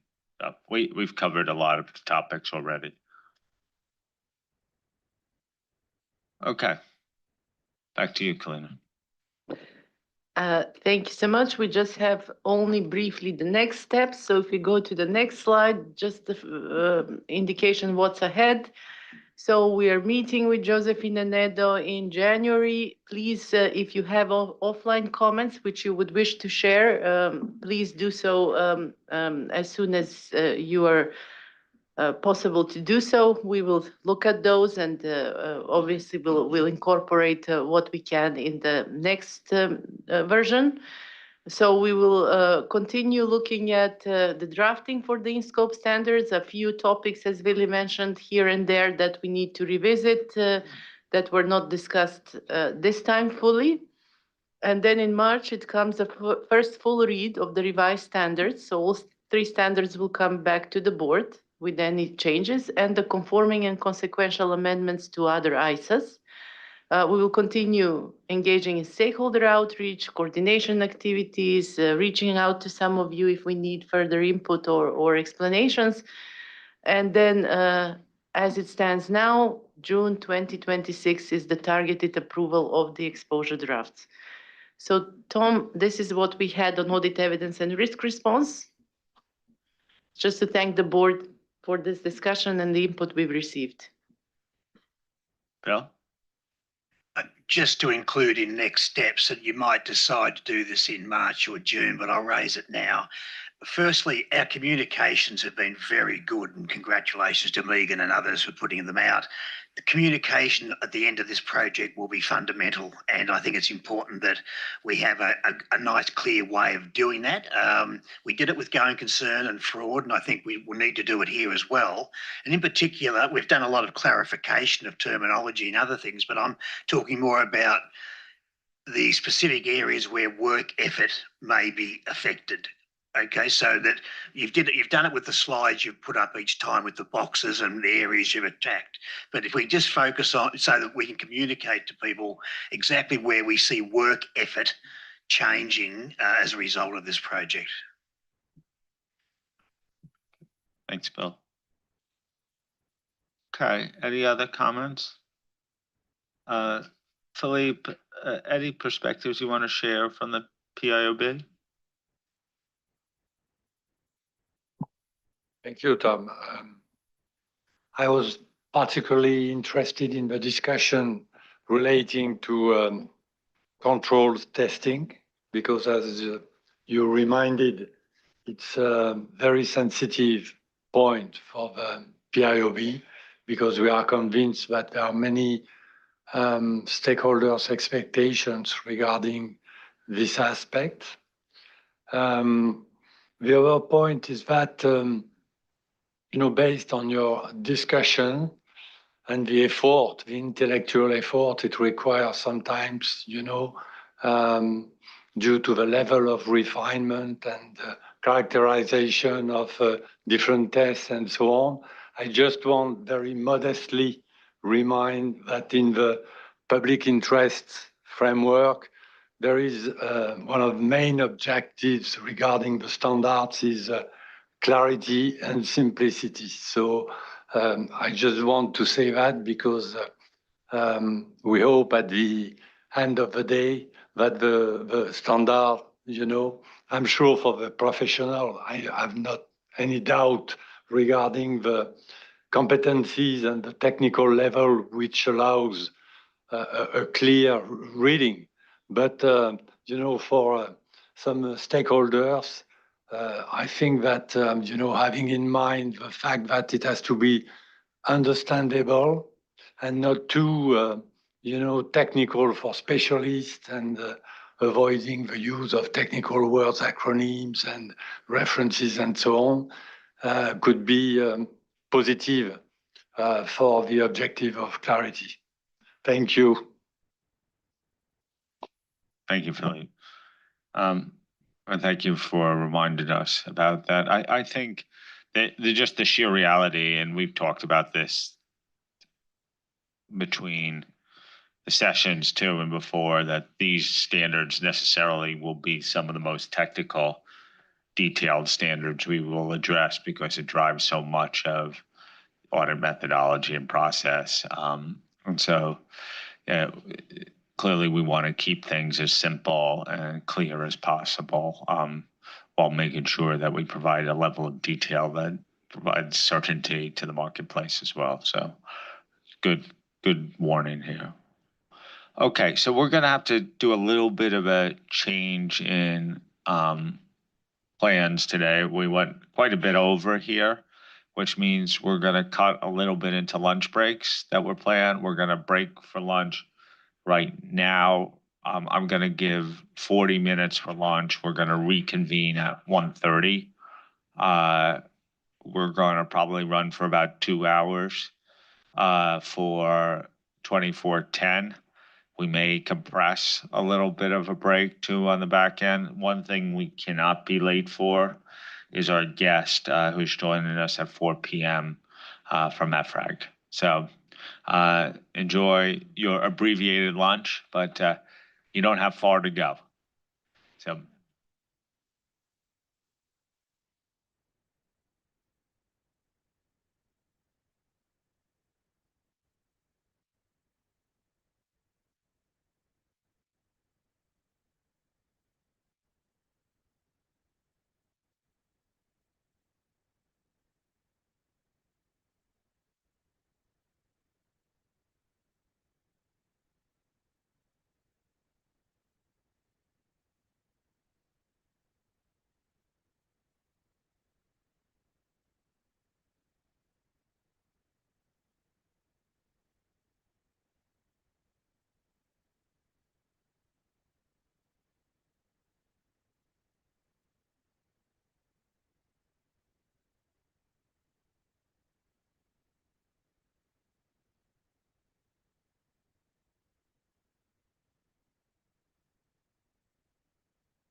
Okay, could we get everyone into the room, please?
Okay.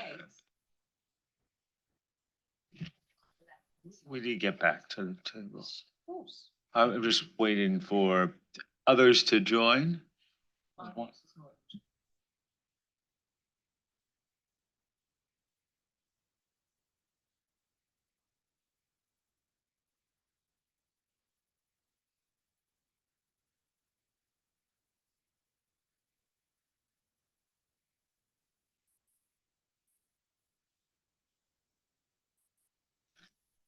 Okay, we're gonna get going here. So welcome back. I see Sharon has joined us. So it's great to have you, Sharon, with us today. There should be a few others joining us by the call, right? That's it? Okay. Okay, so just a reminder, that we're turning to 2410. We're going to do a couple hours of this today, and then we have an hour and a half scheduled for tomorrow. The project proposal was approved in June 2025. We decided to accelerate the timeline. Huge thanks to our Australian and New Zealand colleagues for helping us out with us, Joanna and Sharon in particular. What's presented across the agenda papers 681 and 682 is a full first draft, but we will be working to refine and streamline the language going forward. The cross-referencing may not be 100% correct. I know people can't resist the desire for editorial comments, but the big thing is, are we getting the principles right here or not? Editorials can come offline. Also, when references are provided in the draft proposed standard to other standards, in square brackets and in gray, they do not mean that the text was taken verbatim from those standards. The team made a bunch of edits for a variety of reasons, to reflect board thinking or nuances that are more direct to this particular context. I think with that introduction, we should just turn it over to Anna and get going. Sounds good. Thanks, Tom. I wanted to kick off also just by acknowledging that with the accelerated timeline, we wouldn't have been able to get to a first full draft without the support of the Australian and New Zealand standard setters providing us additional resources. Sharon and Joanna have been great to work with, so I just wanted to also extend that from Dan at my perspective. Also reiterate that, as Tom mentioned, it is a draft, and so we are excited to hear your comments to be able to refine it. I only wanted to just bring the attention one thing before we do jump into the main point of the sessions, which is really, this is a walkthrough of the whole standard, which was just to draw the board's attention back to where we actually sourced different, I guess, requirements, how we thought about the potential revisions to this standard.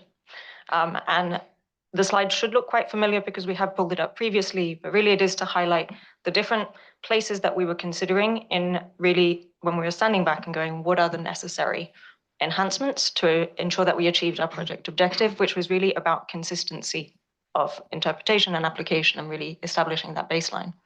And so we said, look, well, we're looking to the concepts and principles in ISRA 2400 revised. We're also considering the revisions to the ISAs, but only to the extent that it would be proportional to the circumstances of an interim review engagement. We have also looked to the board's recent thinking in other standards on other subject matters, and also to jurisdictional standards. So it wasn't that one was necessarily given more priority than another. We sort of were using all of these possible sources to really evaluate where the support for our proposed requirements and application material had an appropriate basis and was largely within extant standards. As you'll have seen in the issues paper that accompanied the proposed drafting, really our general request for the board is views on the actual proposed drafting. So in the walkthrough, and we've got an appendix that sets out the order we'll go through. We also have we'll go through a slide each to just make sure we're focusing on the right paragraphs that we're getting input on. And on certain matters, you'll have noted in the issues paper that we had specific matters that we were particularly concerned about or wanted specific direction on. So those have been included in there. Those questions are also included when we get to the relevant section through the walkthrough. So we won't have a separate, I guess, discussion on those extra questions in the paper. That was all the sort of scene setting that I wanted to do at this point. For extra scene setting that we might need to introduce specific topics, I'll turn to Dan next. Okay, thank you, Anna. We're going to take the first part of the walkthrough here.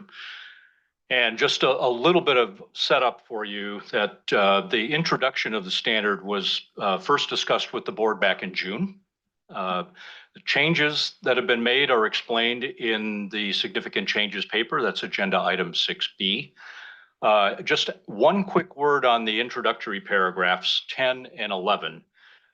We had a number of comments on those paragraphs in June, both during the plenary and offline, including several suggestions from board members to better differentiate an audit as a reasonable assurance engagement from the interim review as a limited assurance engagement. The project team has done that. We've tried different wording suggestions, a number of different wording suggestions based on the different suggestions that were provided by the board. We've tried different iterations and basically concluded that we were just pushing words around the paper and basically saying the same thing. So what we'd like to ask the board, at least for those paragraphs in particular, we'd really like to close off this introductory section. So if you have any comments or concerns, we need clear direction, please, from the board on the wording of those introductory paragraphs.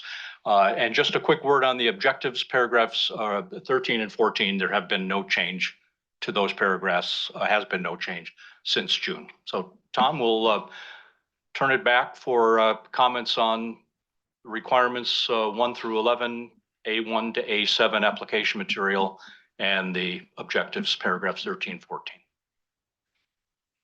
Okay.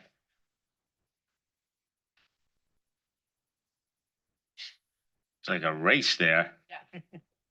I think Ado got his card up first.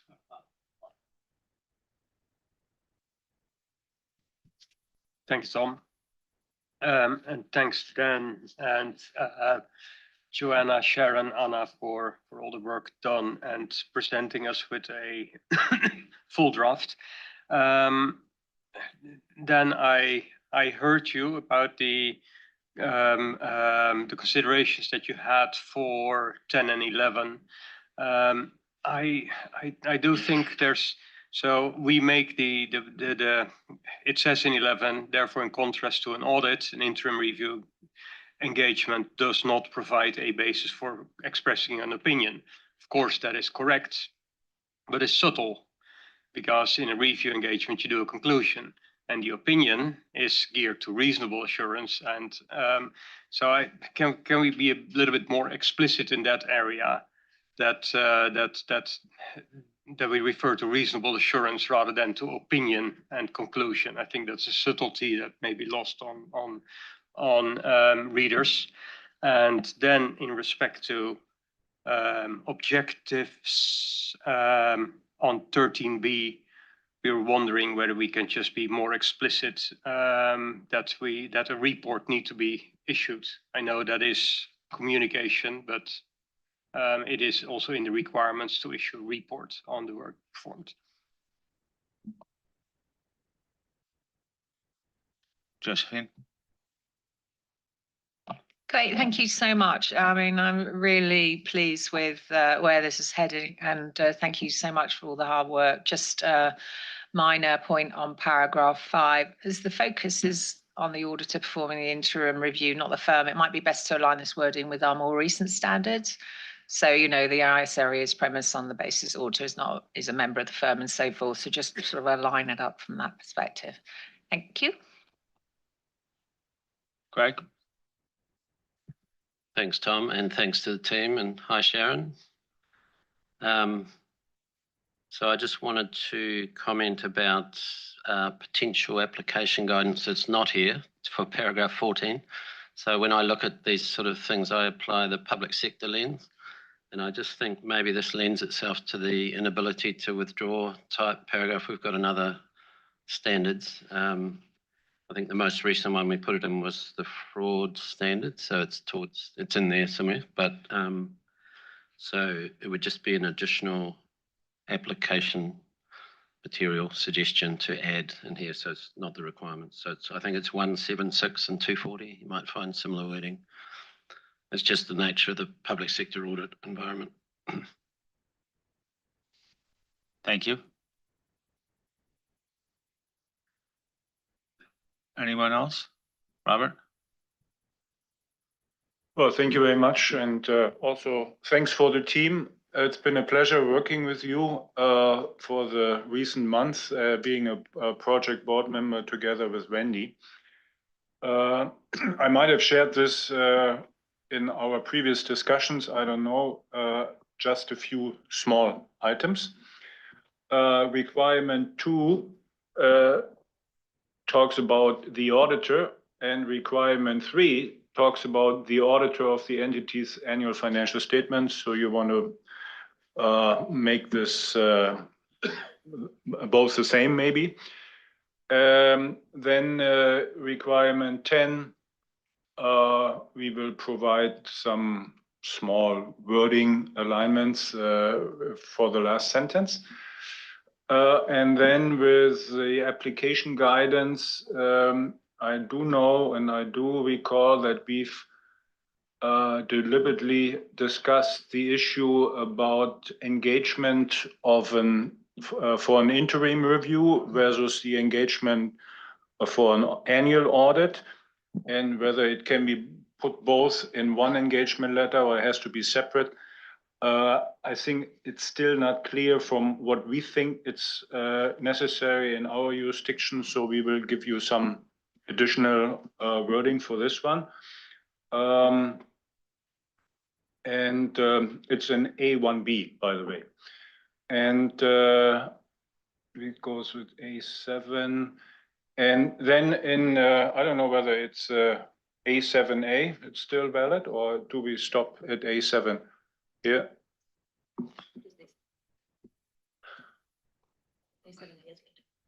Pardon me? A7, okay. So that's it. Thank you. Neil? Thank you, Tom. Thank you to the team for putting this together. It'll be good to go through the full draft. I've got a number of comments that I'll provide offline and share paragraph by paragraph. I'll try and get the balance right. So hopefully not a drafting piece, just the one in terms of paragraph number 2. We've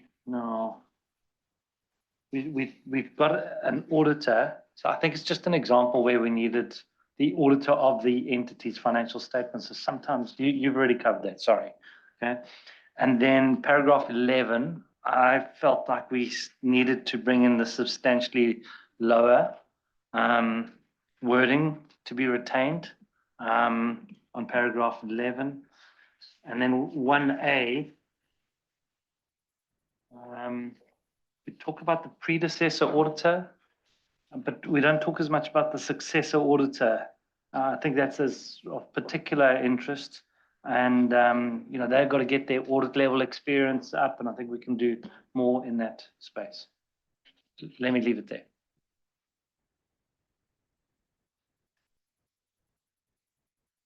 Anna?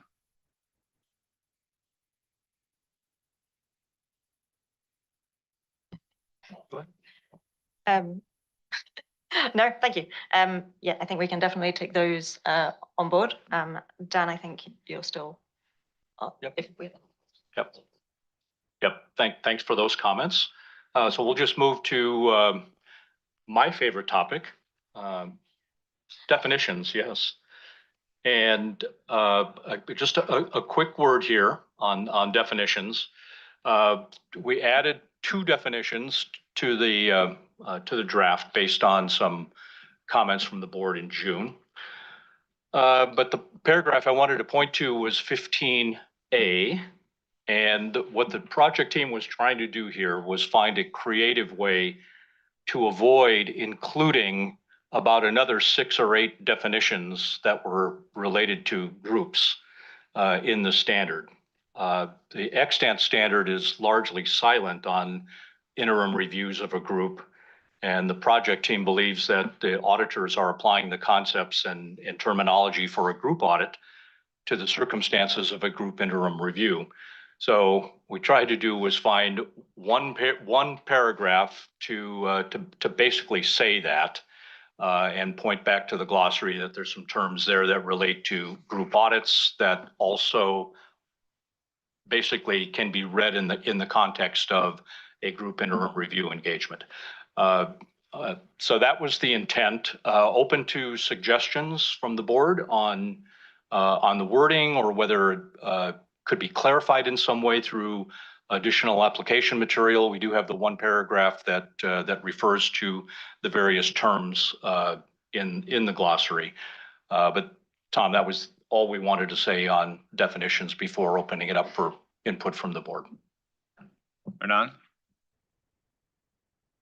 Thank you, Tom, and thank you to the team.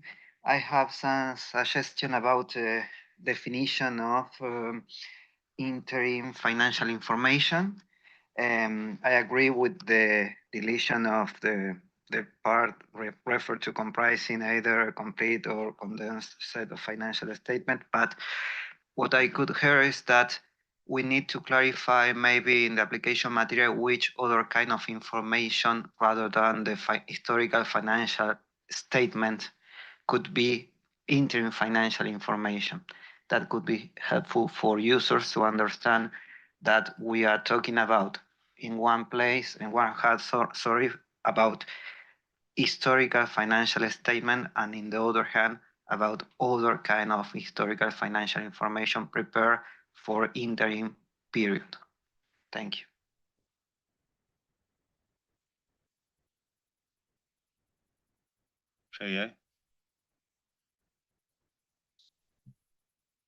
Thank you, Tom. For the definition of other information, can I comment now or later? Now? Okay.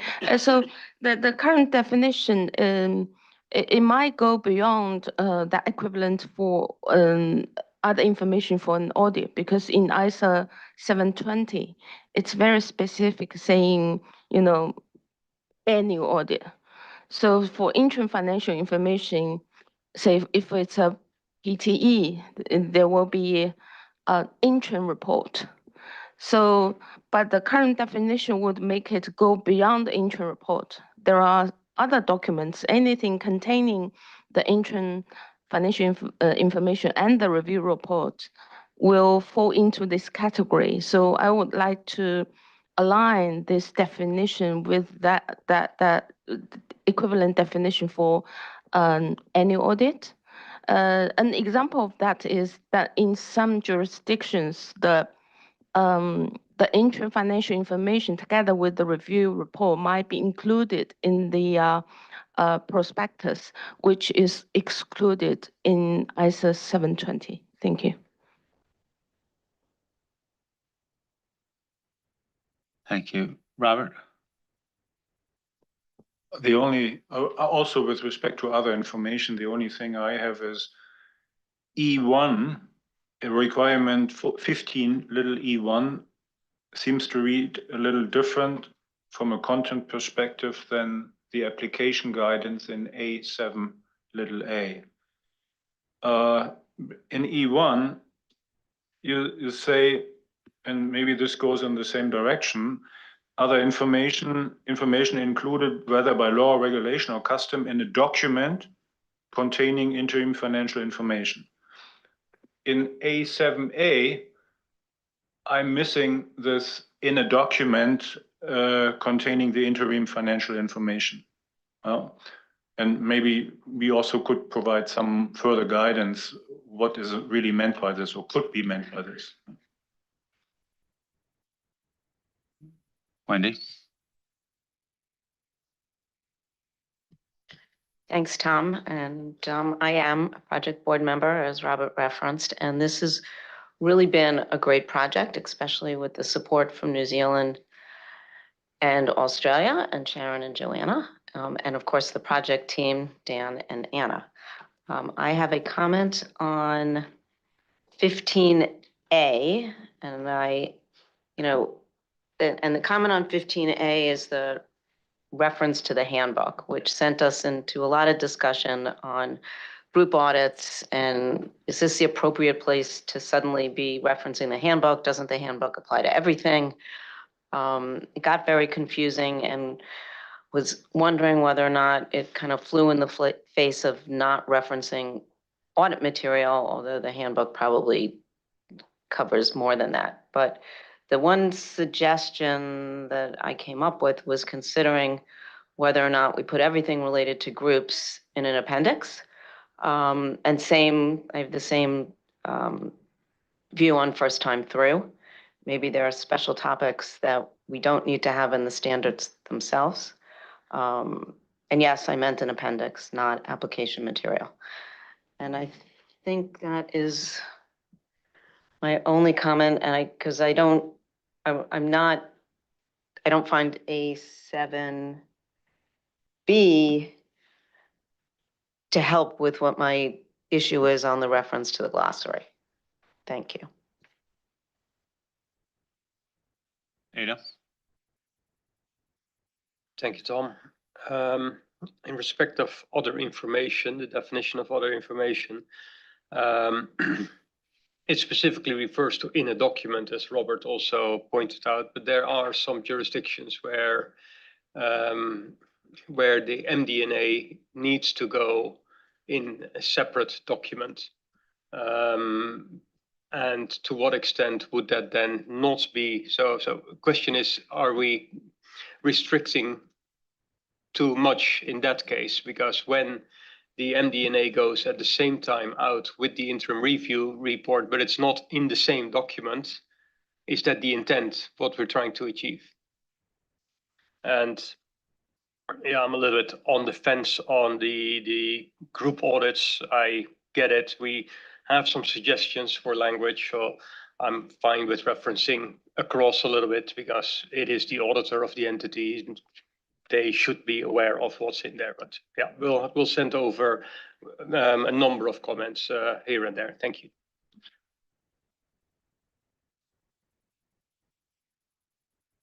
Anyone else?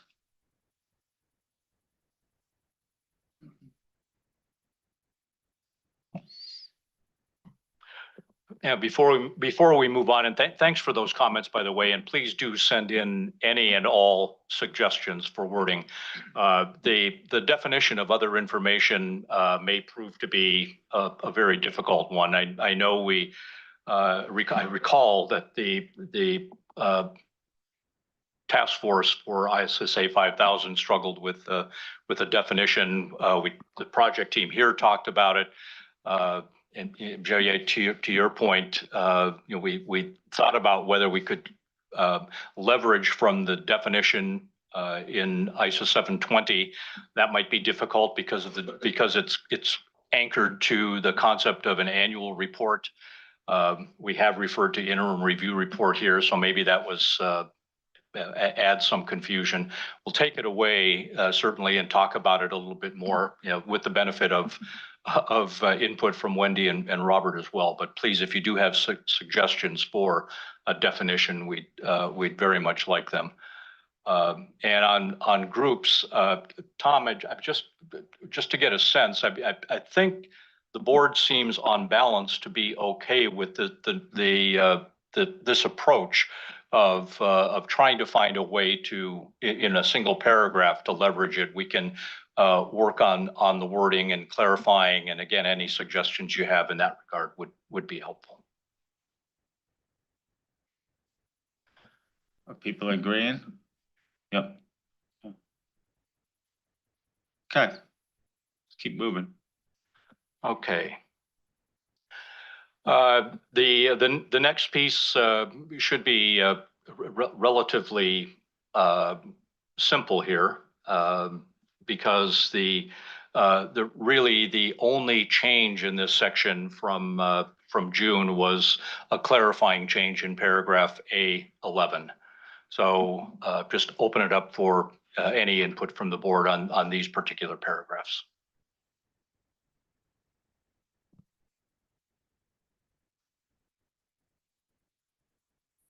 Greg?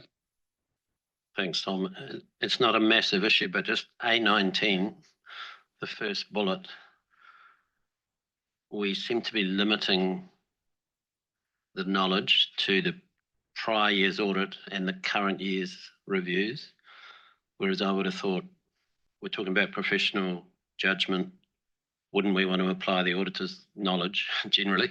So could we say something like based on previous audits or interim reviews or something like that, just to keep it more general, because that's the idea here.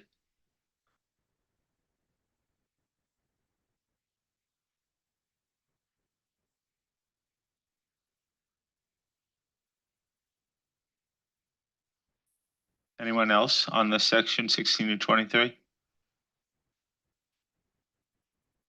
Okay. Moving right along then to the next section on engagement level quality management. The board will recall there was a fair amount of discussion on this and input from the board in September. We had quite a number of offline comments that the project team did our best to address. The team was asked by the board to pursue an overarching requirement, maybe something similar to paragraph 13 of ISO 220 revised. And that's there in paragraph 24A, but the team also thought it was important to address essentially the other points that are in paragraph 25 of 2400 revised, because that was 2400 had already been updated through conforming amendments based on the IAASB's quality management project. So in fact, we've added a couple of sub-requirements. We did streamline the wording, which was something the board asked to do to simplify the requirements. Added and clarified some application material in response to board comments. And the project team is now of the view that the requirements that are here address the relevant aspects of engagement level quality management for an interim review engagement. So Tom will just ask the board for input on these two paragraphs, requirement paragraphs, 24, 24A and then the application material in A21 to A32 little a. Josephine?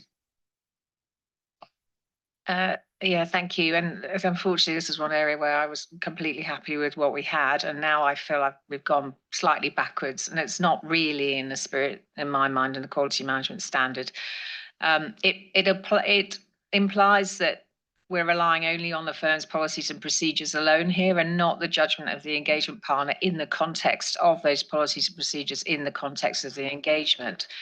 And if you look at 2400 as well, there is a connection between the firm's policy procedures and the engagement partner's responsibilities. And we did make sure that we addressed that when we updated 220 ISQM1 and then through the as the zeros, if you like. And so I feel now we've moved away from what's important. And so I would rather we revert back and align it as it was before. I do like the additional points though around direction, supervision and engagement documentation. Thank you.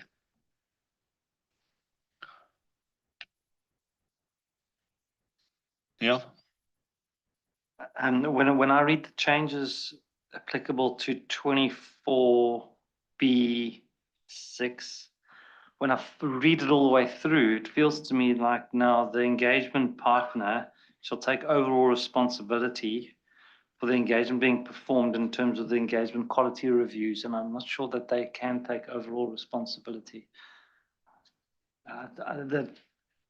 Check the wording. I feel like we've pushed too much onto the engagement partner for the engagement quality reviews.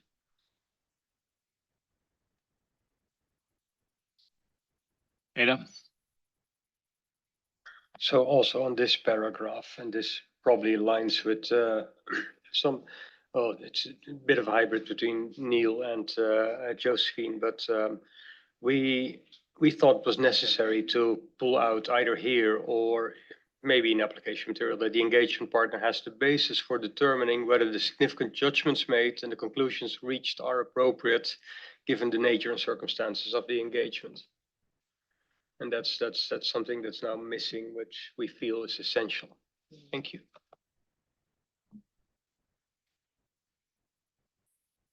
Okay. Anyone else?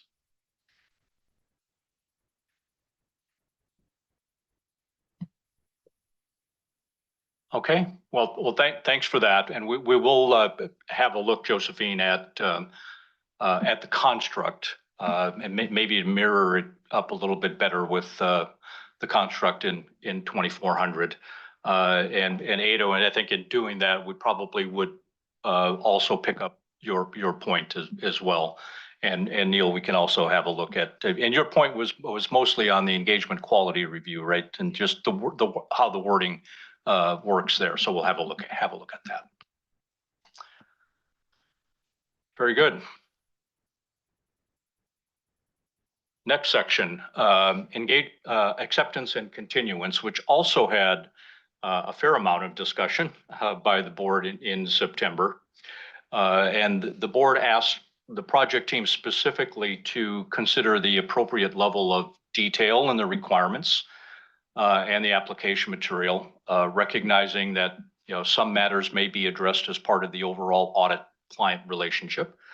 The project team has done that, but also recognized that there are some things that are specific to an interim review that need to be there as part of the requirements for acceptance and continuance.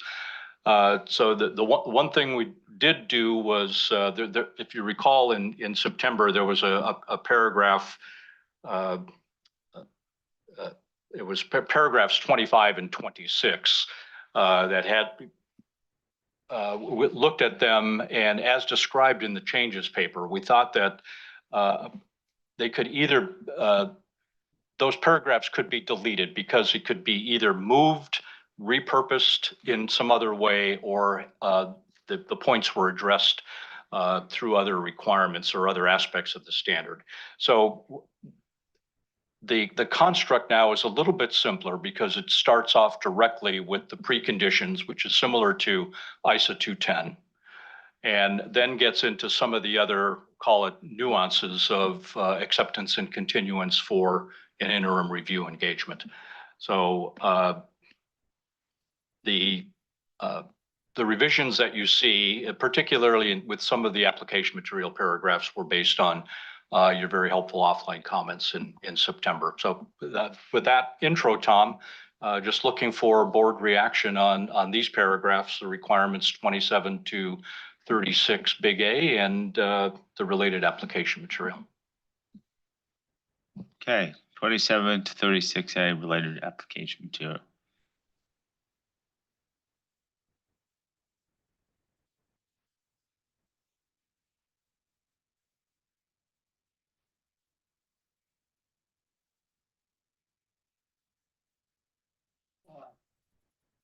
Josephine, you get to go first.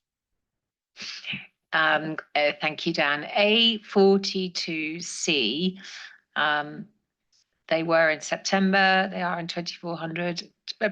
I mean, I guess I didn't really understand the logic of the changes as to why we deleted that.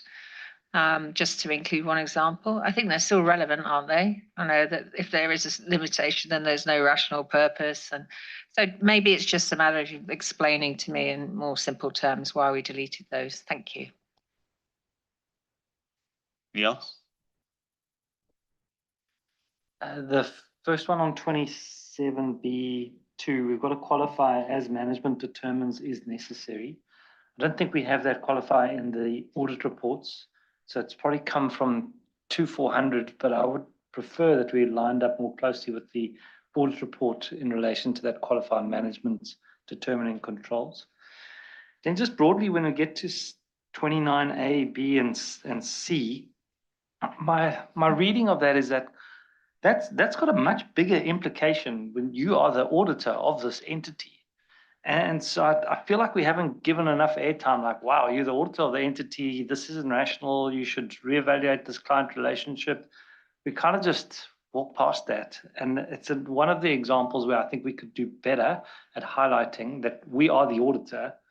And this isn't just a review in terms of 2400. This is, you're the auditor as an additional piece of work. And so drawing that out more clearly, I think would be important.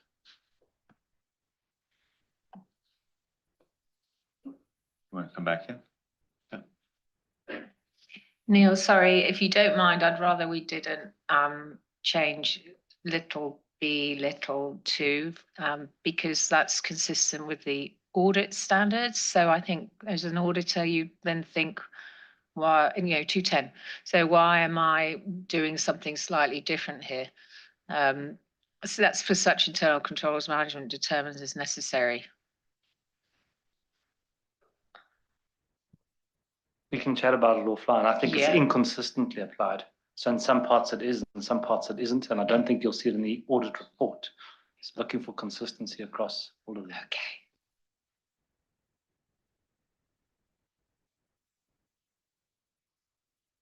Anything else here?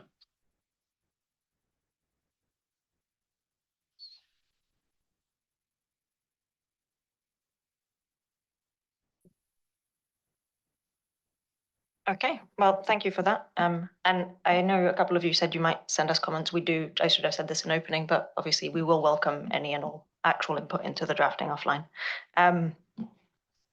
The next part is in relation to requirements 37 big A to 40 and the related application material. And so here really we wanted to flag 2 things that we changed. The main change that you'll see is a new proposed requirement related to group engagements. And this is the only requirement that we've proposed to introduce in relation to group engagements to really keep it at the level of it is appropriate for the engagement partner, the auditor, to determine whether the resources that they have are appropriate in the context of a group engagement. And that's why we thought that highlighting in 37A that when the engagement is that of a group, determining whether it's necessary to involve component auditors would be appropriate. And we modeled that requirement on language in 600 and we introduced application material to explain that. We made no changes to the requirements related to materiality that you saw in September. And the only changes to 40 that we made were really just streamlining and removing little a and little b, but making it just be one coherent sentence because the split hadn't made much sense. The particular focus point in here then is really around the requirement that's proposed in relation to group engagements, because it is the only standalone requirement on groups. And so that's where you were asked in the issues paper to consider whether this would be sufficient and appropriate in terms of directing the auditor's attention to specific actions to take in the context of a group engagement. So with that, I'll just open up on comments on these. Bill? Firstly, I just declare a conflict of interest being Australian, and there's work being done by Australian and New Zealanders. So I've had plenty of chance to give input beyond this, but and I didn't want to raise many today, but at our board meeting last week, it was brought to our attention materiality at the half year and can be quite confusing. The way it's applied is it can be different across practitioners. You've got half the income statement numbers, but the full balance sheet numbers. So it's outside my expertise. We'll explore further what those issues are, and I just ask other practitioners at the table who may have some insights there. But it may be that some guidance at some point might be useful in that particular area. Thank you, Bill. Neil?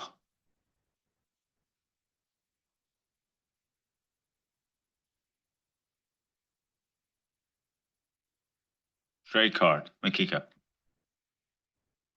Thank you, Tom. I also have a comment on materiality.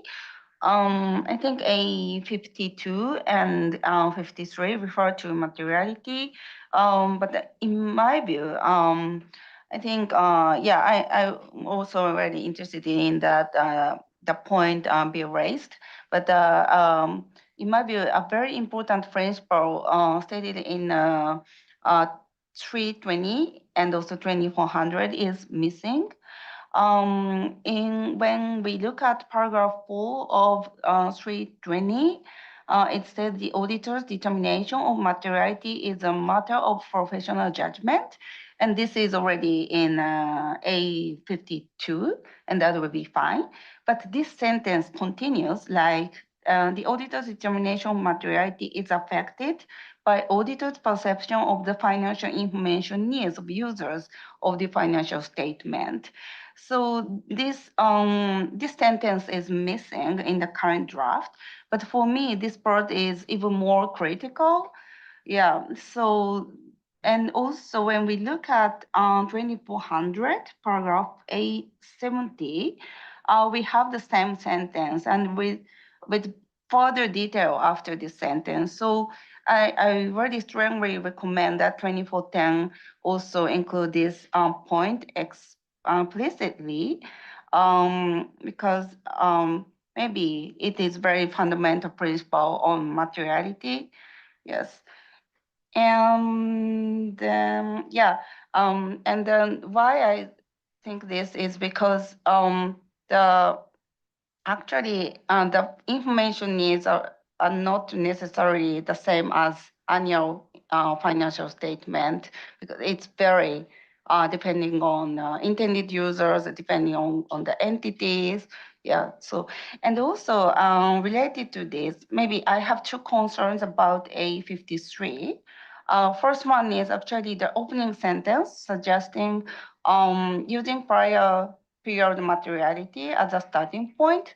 But I think since our focus should be on the current interim financial statement, it may not be the case.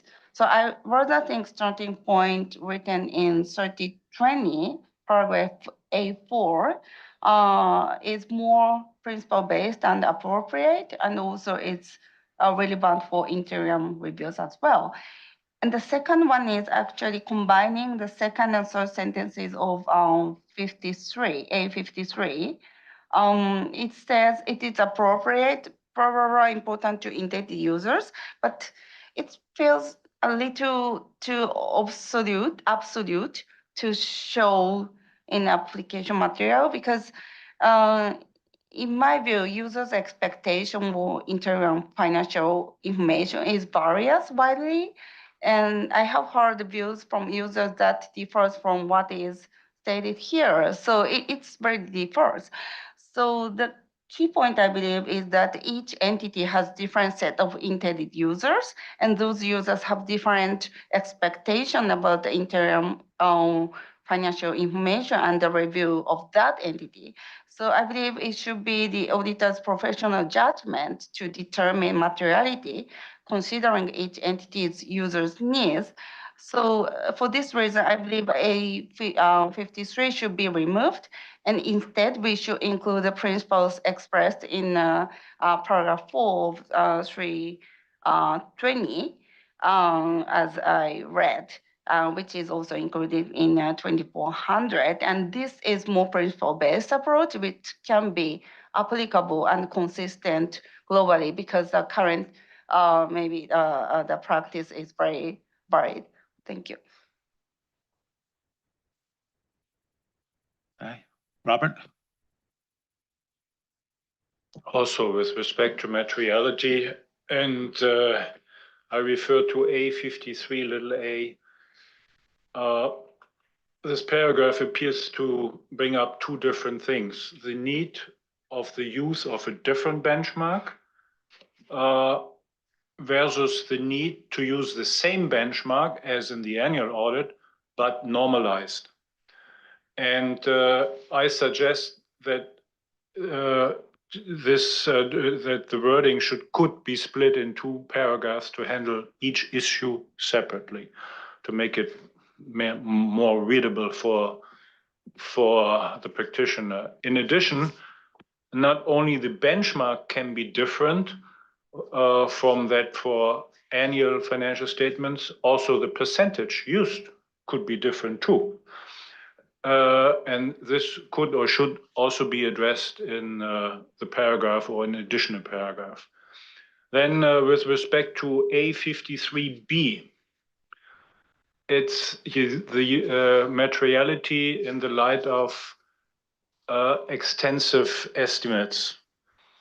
It is unclear to me how the fact that estimates are used more in an interim review compared to annual financial statements, how this can impact the application of materiality, since materiality is different by user needs, and I think you also pointed it out, Mikiko, and not the fact that estimates are made. And so the question is, do we really need this paragraph, or could it be deleted? And then with respect to A53C, this is materiality within the group or for component levels. The only reason to designate a lower amount of materiality at component level is to deal with aggregation risks. And since review engagements do not address aggregation risks, there is no need for lower component materialities, even if this is a common practice. So I also have the suggestion to delete this. Thank you. Josephine? Thank you. So on the back to the requirements on paragraph 40, just in the spirit of reminders about fraud and not just error, I wondered if you could actually add in that additional wording you have in 40. Following material misstatements are likely to arise, whether due to fraud or error. And then in the application materials, thank you, I really liked the additional application material here.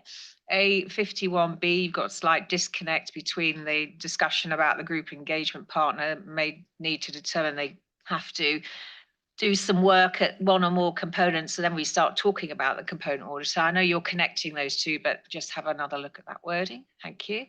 I was actually very comfortable with A53. I think it was mentioned earlier today that the materiality is a bit tricky. So I think the fact that you've included some examples here is very good. I think Robert's point about, but you could change your benchmark and or percentage is a good point, and we might want to just emphasize that. I would agree with Robert.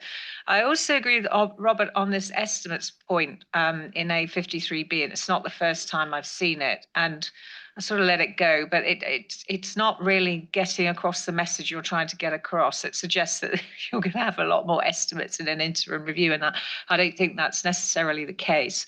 So I think also it doesn't work, and I don't think we're adding anything by including it. In fact, it's probably more confusing. So I would delete it.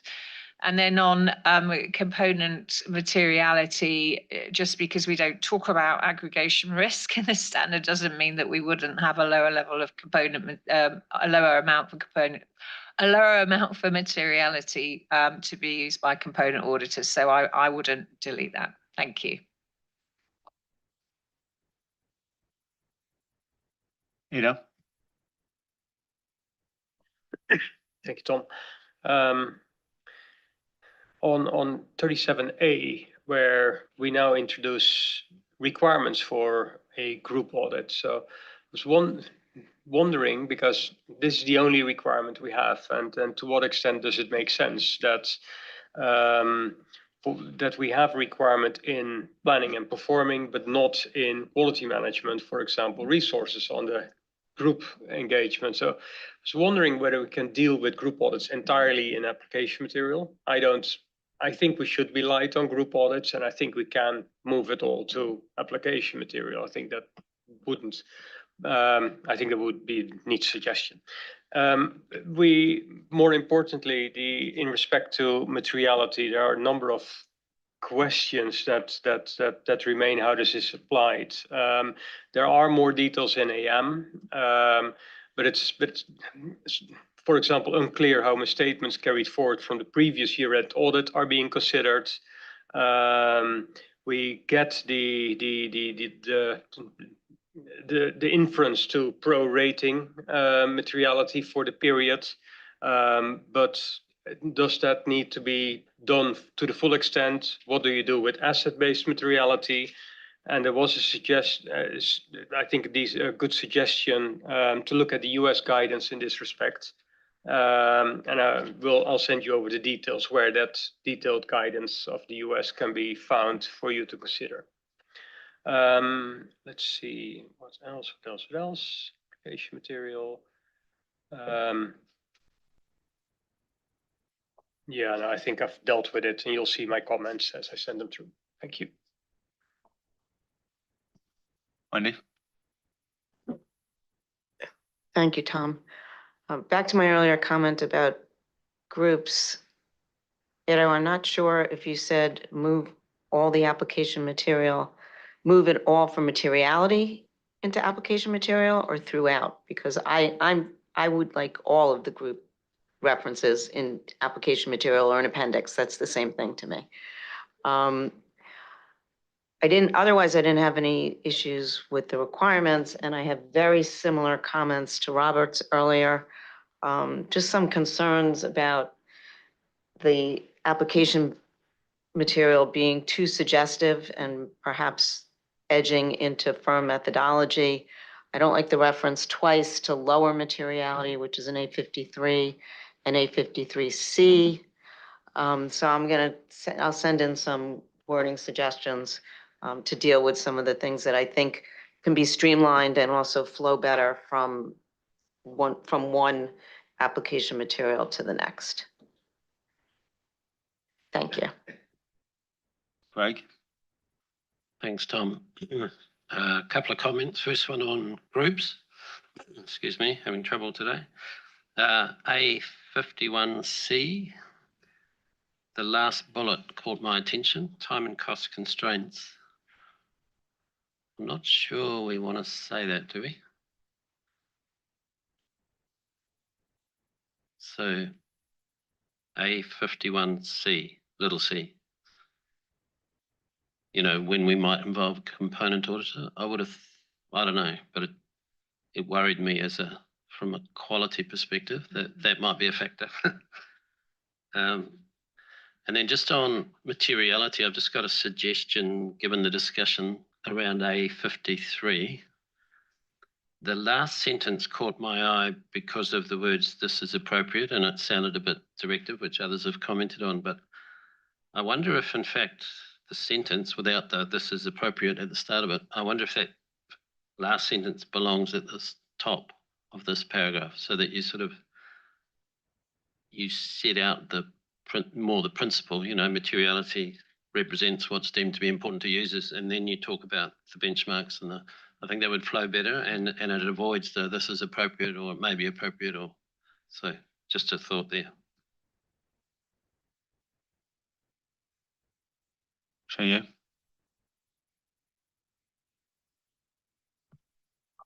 Thank you, Tom. First, would like to echo Greg on his comments on the time and the constraints. And I think it does have a negative implication to say that. So rather, we could say the group auditor may consider it more efficient and effective to perform procedure on component by themselves, which might achieve the same purpose. An additional comment on A53C.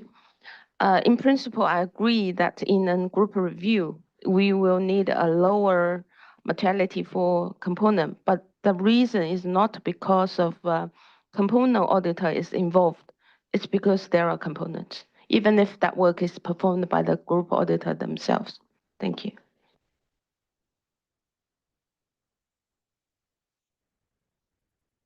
Anyone else?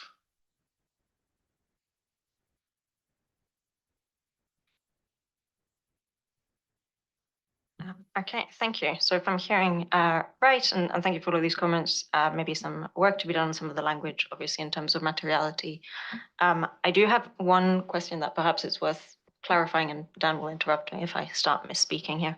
But the comments on materiality, as long as we are clarifying that we are not intending to use to direct auditors to do apply any specific approach, it remains appropriate. Nobody is disagreeing from what I'm hearing that the materiality needs to be for the interim financial statements, and therefore the outcome may be different than for your annual audit. Okay, there's nodding. And so as long as we are clarifying that part, I think we'll be okay. And in the context of groups, the reason that we'd introduce a requirement rather than going directly to application material was because of previous sort of agreement to direction and direction to introduce a requirement rather than application material. And so I just wanted to, I guess, get a sense of, because I heard from a number of voices the suggestion of application material, and I just wanted to get a sense of whether this is something we should flip. I think people are happy the way we're going. Yeah. All right, thank you for the clarification on the materiality. Yes, actually, what I believe is that it's on the interim financial statement materiality, but maybe the current application materiality application material is very detailed and maybe kind of rule based. Maybe it's half term and then it should be half. That kind of thing is very rule based, I believe. So it's I think it's auditor's judgment to think about intended users' needs. So this is very important principle. So that it should be focused on. Yeah, thank you.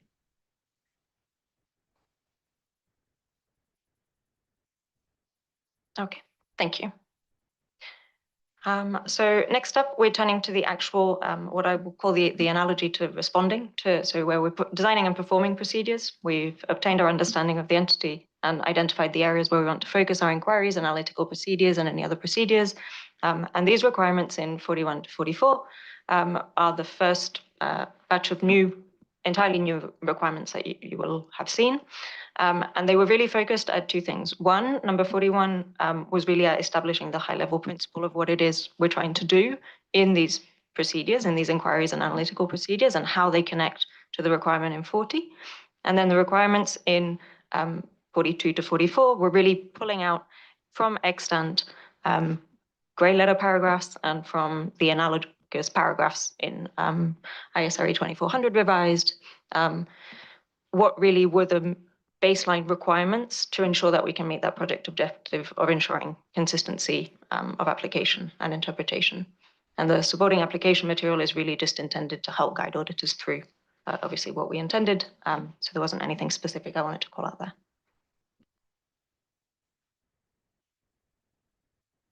Okay. Paragraphs 41 to 44. A63, A80. See people scrolling. Robert? Yeah, well, I guess it's a small one. A70, application guidance 70, relationship with procedures for the audit of the annual financial statements. And what we describe here, I think if this is the case, that we use information obtained from audit procedures for the audit of financials, and this can be used for the audit of the financial statements, and this can be used or may be used for the purposes of the interim review, then we need to specify this in the engagement letter. And I don't know where to address this, but I think this is important. Thank you. Okay. Ada?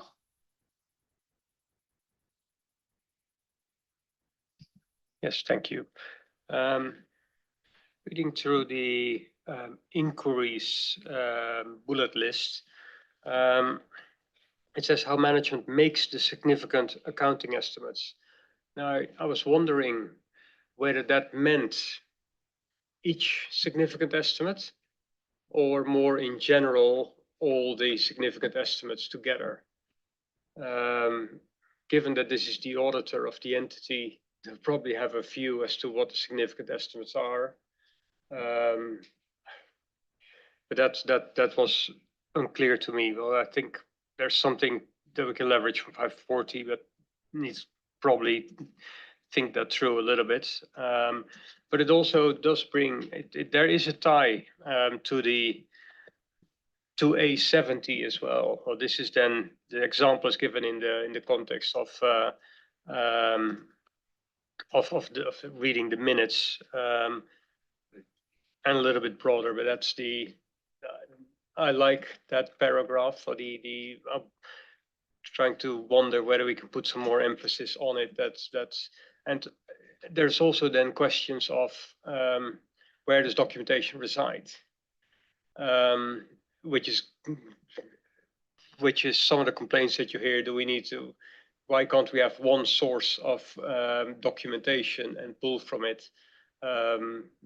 I fully appreciate this separate engagement needs to have its separate file and information that needs to come across. So, but that may be a matter for further clarification. Thank you.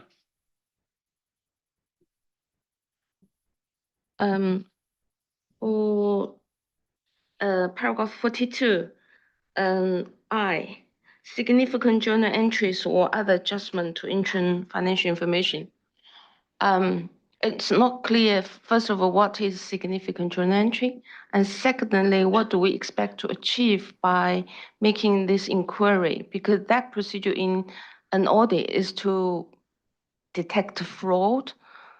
And actually, in that context, we don't say significant journal entry or other adjustment, but those ones which meet certain criteria set by the auditor. So I'm just wondering, how this requirement can be implemented, in which way, and to achieve what purpose? Thank you. Yeah. Thanks, Tom. Just following on from Ada's point, I was going to bring it up a little bit later on paragraph 83, but if we continue on 42D, it'd be an example for me where we deal with it in H, where we say, okay, misstatements and how these move since the prior audit or review engagement.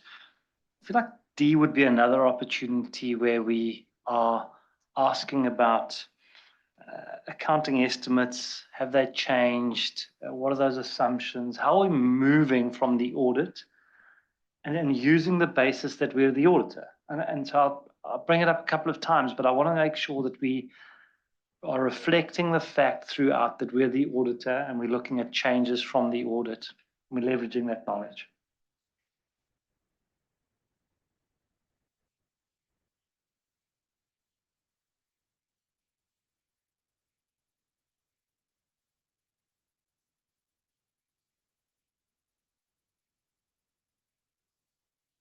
Anyone else?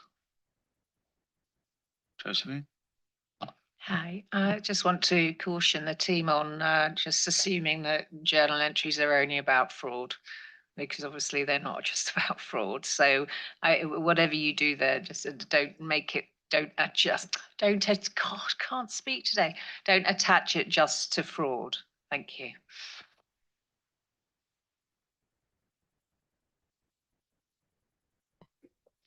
Okay, thank you. And certainly we can take a look at all of this language. A lot of it was obviously from 2400 revised, so we are also keeping a log on questions that come up in relation to this project in relation to 2400 revised. So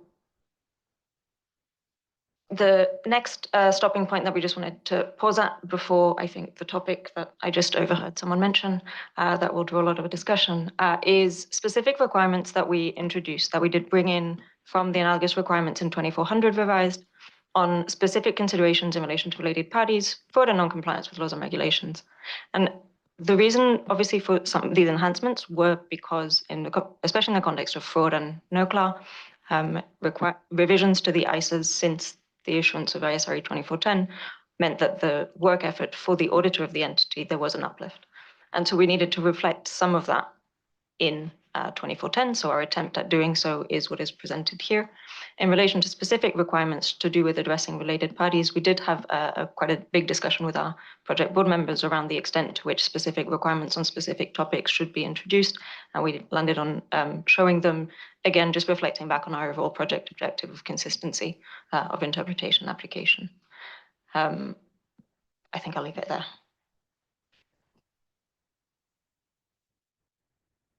Okay, 4552.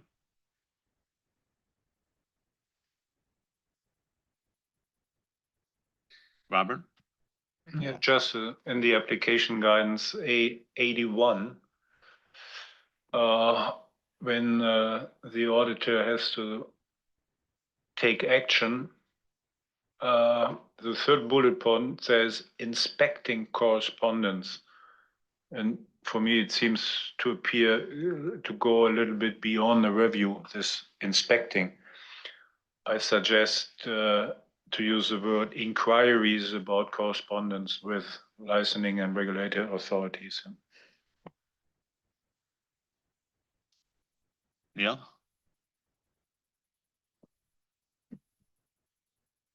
When I read the requirements on the fraud and non-compliance, I feel like it's a little disconnected from the audit, particularly when we start seeing in 52 that we've identified a fraud, we have an issue, and then maybe should it be here around what the impact is on the review opinion?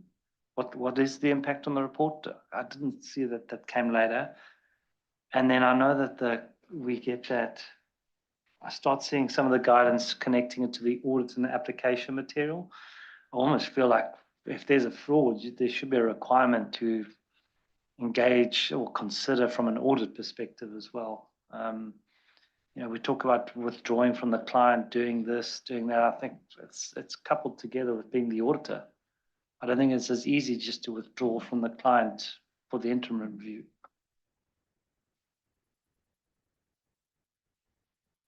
Yeah. Yes, thank you.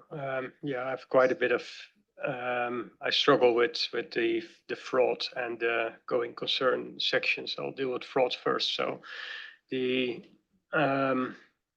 because this is an area where we've just introduced a new standard that brought some interest, some good aspects to the table in the sense of, okay, when we identify a fraud, we put our pen down because this is important and there are steps to be taken. This particularly an interim review that sits in between the audits. You need to do the work for the audit anyway. So for the audit, you put your pen down, but here we ask a couple of questions and we move on. Well, that doesn't gel. Well, you put the pen down, you put the pen down for both, and you resolve it. And so in that sense, I think for both fraud and going concern, if there are issues, and I'll label it as issues, the deep dive concept comes in. And I know that is a paragraph that was in your paper as well, but so if there's stuff happening, you need to go deeper, and that can go all the way up to reasonable assurance, because it's the spectrum of assurance that you're after.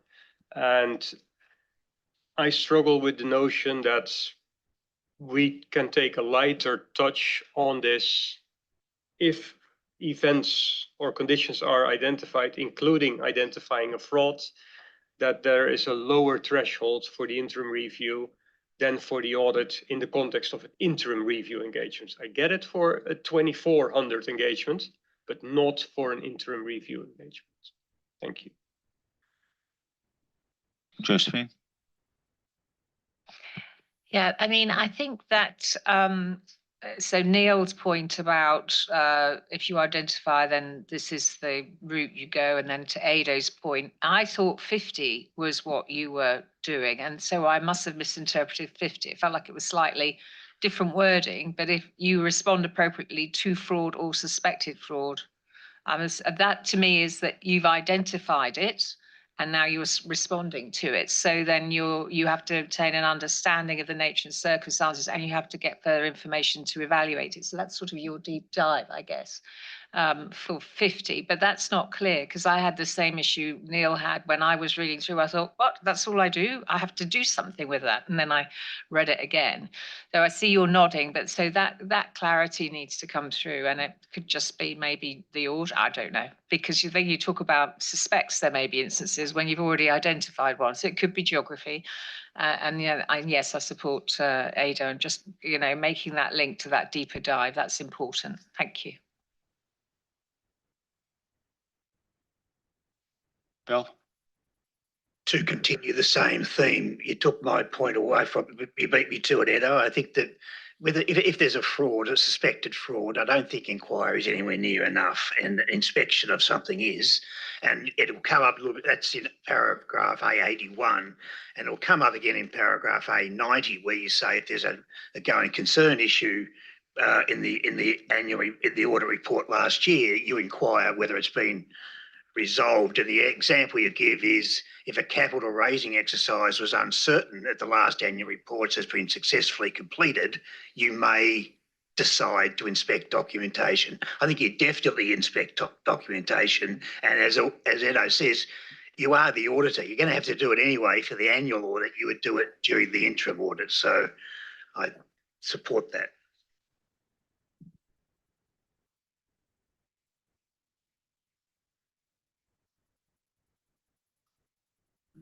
Any reaction?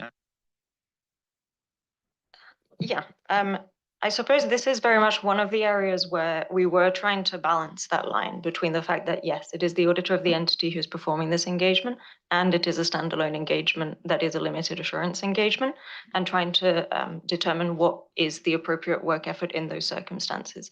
The other line we were balancing was what the trigger point is to the deep dive requirement that is a standalone requirement in paragraph 60. And in our perspective, that requirement, the trigger point for that specific deep dive requirement is a bit different than what we're describing here, for example, in paragraph 50. So to your point, Josephine, you mentioned that the notion of the auditor shall respond appropriately to fraud or suspected fraud. And I absolutely, here we can look at the language, the ordering of these requirements. That requirement is the one that was directed at if something does come to your attention that indicates fraud or suspected fraud or non-compliance laws and regulations, you do have to do something. That doesn't automatically necessarily mean that something's come to your attention to indicate that there may be a material misstatement of the interim financial information. And that's why there was a subtle difference between you're not necessarily in 60, but you do have to do something. You can't just ignore it. Having said that, though, like I do hear that more clarity is needed and figuring out what that interaction is with the ISAs. It feels like it's more of a connect the dots type situation here. Yeah, that's just what I was going to say, Tom. I think it's a little bit to Josephine's point of making that connection a little bit better, because there was never an intention of the project team that if something came to your in anything you do in an interim review or a limited assurance engagement, if a matter comes to your attention in performing the procedures that indicates the possibility that the interim financial information may be materially misstated, you're in the deep dive and you need to wrestle it to the ground. So it is a matter of connecting the dots, whether that's through application material or rejiggering the requirements in some way. But 60 is the deep dive requirement, and that applies across the board to all areas of the interim review. Yeah, it's sort of like, what are the matters? Yeah, that's right. Yeah. Wendy? Thank you, Tom. So having participated in this project team and have had the discussions frequently of you are the auditor and you're going to do X. And I think I just want to keep us very conscious of we need to set out principles, but not infringe on methodology of the firms. Because we had clear instructions from this board not to make this into a mini audit. Thank you. Bill? Just a general comment on that. It does, a lot of work has gone into the standard, but I don't know that the work effort's got out of control in any way. I think that this is I just want to make sure that we're picking out instances here rather than a recurring concept. Yeah. I think that's right. And I said, it's like, how do you get to 60? Like, what gets you to that? Is I think what people are debating here for the most part. Okay, that's great. Onwards. Onwards. Okay, thank you. So in relation to going concern then, and this is one of the areas where we have in fact stepped up the work effort requirement, and this was consistent with the direction that we presented to the board, well, that we got from the board, having presented our preliminary thoughts in September in terms of where to go. The requirements are meant to, again, highlight that distinction between this is a standalone engagement, but as the auditor, you will be aware of things from your audit, and you will also possibly be able to use some work that you do now for your purposes for the audit, but that is not the point of the requirements in this standard, that this standard is intended to sort of contain the standalone requirements for the interim review. And so the flow of the requirements is intended to guide effectively a minimum level of requirement, plus then when certain things come to your attention that cause alarm bells, what more do you need to do? And again, I think the prevailing theme that we just heard will come up again around connecting the dots around what is the linkage between this and a deep dive, and we're definitely happy to think about that further offline. And the other part we were trying to do with the going concern requirements was really start to build that link between the work effort and the other aspect in relation to going concern, which are those statements in the report that we had previously discussed in September from a general direction perspective, which is why there's the sort of extra more evaluative step in the work effort requirements in paragraph 56. The specific matter that was drawn to sort of called out was really just to think about these requirements in the context of the interim review engagement only, and in the context of it being a limited assurance engagement, notwithstanding that as the auditor, you may have reasons to want to go beyond what may otherwise be necessary in a 2400 engagement. So I think, I guess with that, I will turn it back and open up on these areas. Okay, going concern 53, 56, 86, 92. Or none. Thank you, Tom. Regarding the paragraph 54, I wonder if we should expressly require inquiries of the management regarding events or conditions beyond the 12 months period from the date of the approval of the interim financial information, to the extent that those events or conditions would fall within the reporting period covered by the annual financial statement that will include the interim information as a specific point. Thank you.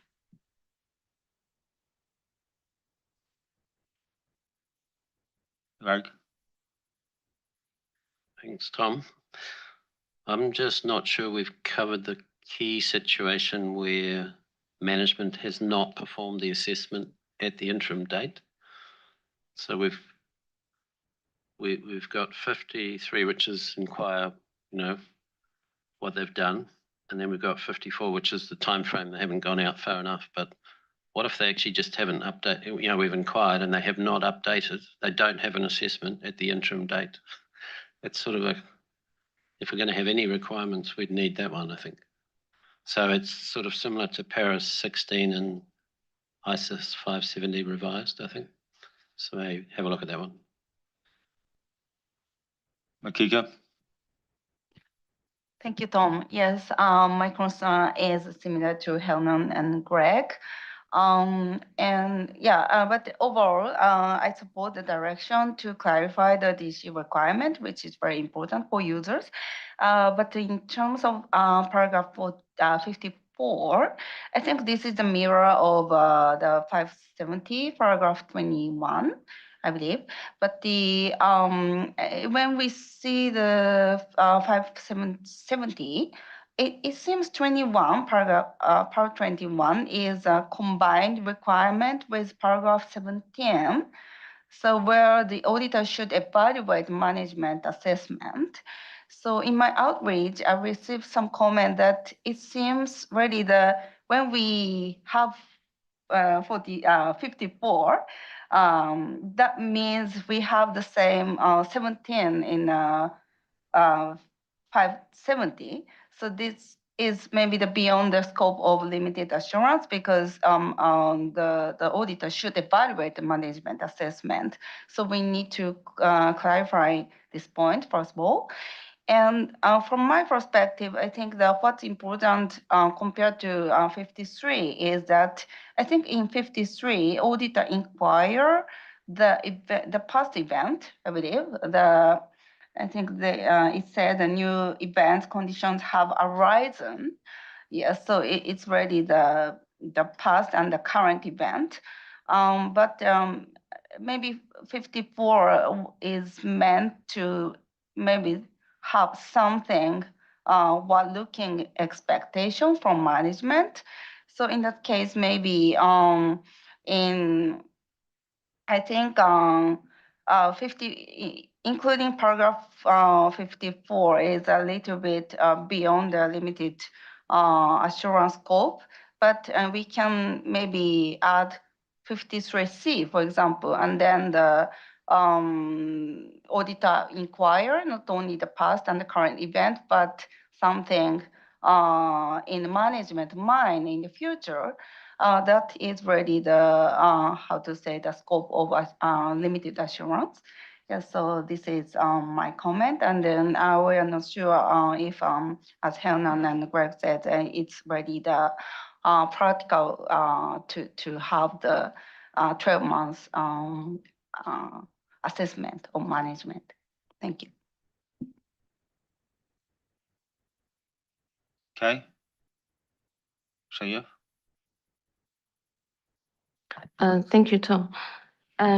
Two comments. One is that this section ongoing concern, even if the auditors may identify events and the conditions, but still we followed by paragraph 55 about performing inquiries, and it some way does not align with the deep dive requirement in 29. So I think it's a bit light when we indeed identify those events and the conditions. it will certainly go beyond inquiries, and more solid work need to be done. And second point is paragraph 53A talks about the status of any events or conditions that existed at the date of the assessment for the most recent annual audit. And actually that, if you consider that status could include many different situations, from nothing to the worst, a disclaimer of opinion because of going concern issues. But then in the following paragraphs, those possible situations carrying forward from last year's audit was not addressed. Thank you. Oh, I know they are addressed in the review report, but not in here in the review procedures to be performed. Thank you. Ada? Thank you. And following up on the general comment I made before, I entirely agree with my neighbor about 55A. That doesn't seem to align with the deep dive concept. I also don't think that the 3 bullets that follow are receptive or that inquiries get you anywhere. So that's my overarching and key point. I was wondering about the reference to existence of material uncertainty in 55B, given that there's no requirement to determine whether there's a material uncertainty. And also in the reporting, we are not referring to a material uncertainty. So is that all then aligned as such? Also, question on 56, where we use misleading in the context of the interim financial information, whereas in 570, the misleading was only referring to the disclosure. So I wondered if we now broadened the scope by using in the way we use misleading here. Maybe something to have a look at. Thank you. Josephine? Yes, so another one where I kind of came to a different conclusion on it, but I think there is, having listened to others, there is now a disconnect, I get it, between what you are trying to do in 53, which is you're looking at the assessment, notwithstanding Greg's point about what if they haven't done one, that's a good point. You are looking at the assessment, and in that assessment, there are events and conditions, and these are the steps you need to take in that situation. This to me is not the deep dive. The deep dive is if you then do this work and actually something comes up wrong or something goes wrong, and then you go from 55 if it's not great, and you go into your deep dive in 60. So it might be a connecting the dots point again, but it's yes. So you've already asked for this information, you've got the information, and now you're checking 55 little a and going through. You've got a problem, now you're in 60. Yeah? Okay. Just making sure I understood what. 55 is the problem. No, 55 isn't the problem. Because you're saying that's how I'm reading it, and that's why we need clarity. So you're inquiring about their assessment and the status of events and conditions and whether any new ones that cast significant doubt. That's B. Then you jump to 55. You now have identified in B, there are events and conditions. So now you have to do this work. It's when you've done that something doesn't feel right, then you're in your deep dive, in my mind. That's what the deep dive's about. Maybe we should let Anna and Dan respond.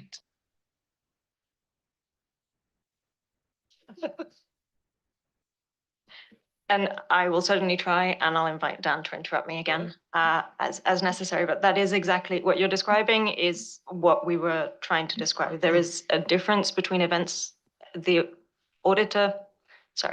events and conditions coming to the auditor's attention that indicate that the entity events and conditions that may cast significant doubt about the entity's ability to continue as a going concern come to the auditor's attention.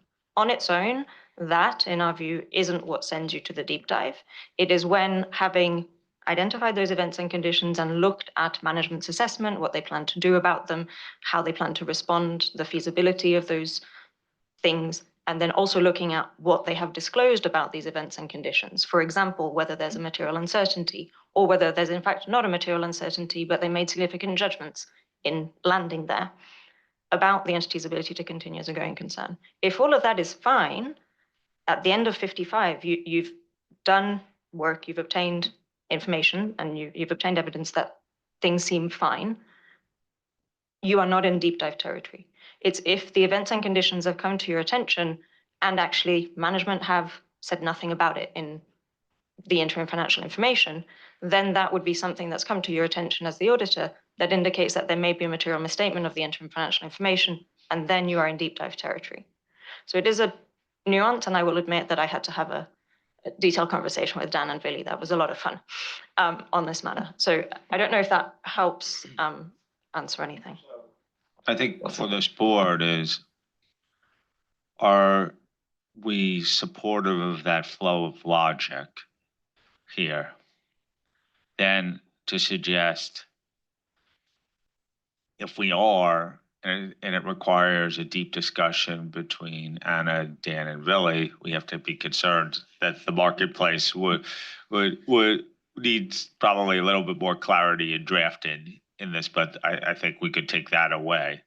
But I want to make sure that people are comfortable with the logic flow, you know? No, not entirely. And that's because I do read, or I think, even if you're in a situation where there were a number of events and circumstances, you're now half a year later. Those events and circumstances still exist. That's what you've established with management through your inquiries. Or you have a new event and circumstance, and all those events and circumstances, I think, are captured by 55, where you then need to do more. If there is an existing event and circumstance, I think you need to do a little bit more to ensure that the situation hasn't deteriorated over the period. I think you are, if there's an event and circumstances, if there is an event and circumstance that may cause significant doubt, you're in the deep dive. So I have a different view on what triggers it. Thank you. So your threshold is lower effectively, or there's almost an assumed bias that if there were events and conditions just within 6 months, it's almost certain that you're probably in a deep dive situation, is what you're saying. Okay, Josephine? I don't disagree with the sentiment that, oh, this is an alarm bell and I need to do something with this alarm bell. But those procedures and how you do those are important for you to get the evidence that supports an alarm bell or not. And I think what you've done here is consistent with 570 and the flow of 570. So maybe I think it's just a matter of, we're probably all roughly in the right place, and it's just a matter of making sure that, you know, it's connecting the dots again, and that it's consistent with how we think about it in 570 and what you need to do if there are alarm bells. Thank you. Wendy, were you coming in on this? Okay. Neil, you wanted to come in on this exact point? Ada, if I can ask you a question. Would your view, do you set that threshold lower in your mind because you are the auditor and you would need to do that? Would you have the threshold higher if this was a 2400 engagement?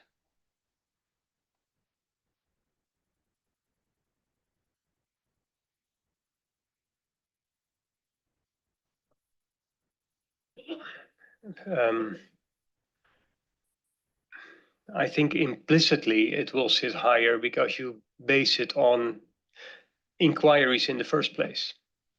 So the starting point is the inquiry. Now you already know more, or you are the auditor. There are events and circumstances. They need to be addressed in a little bit of time anyway. But once my and I'll speak to it as my client, assuming I'm the auditor.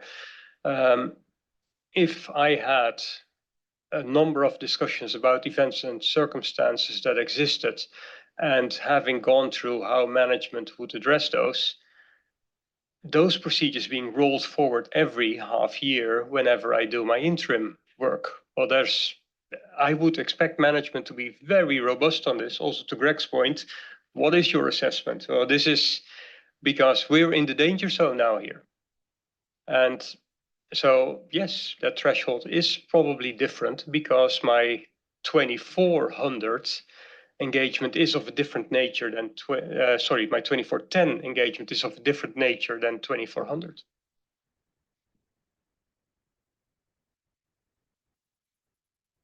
Okay.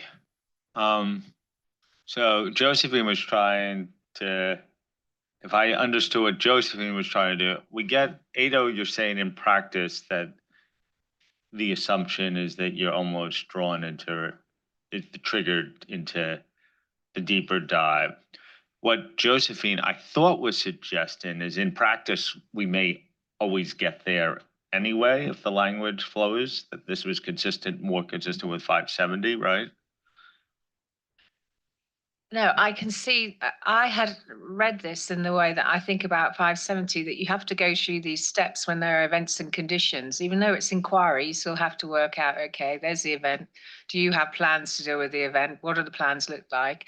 And then having done that work, there may be an alarm bell. That's the way I see it. And that's where I think about it in 570. And then you have to go and do more. You would have to then do a deep dive. Ado, I think I'm interpreting as saying that, gosh, if at the interim something's cropped up, then that's just full stop an alarm bell for me. So it's tying those pieces together. And I think the process in the standard is right.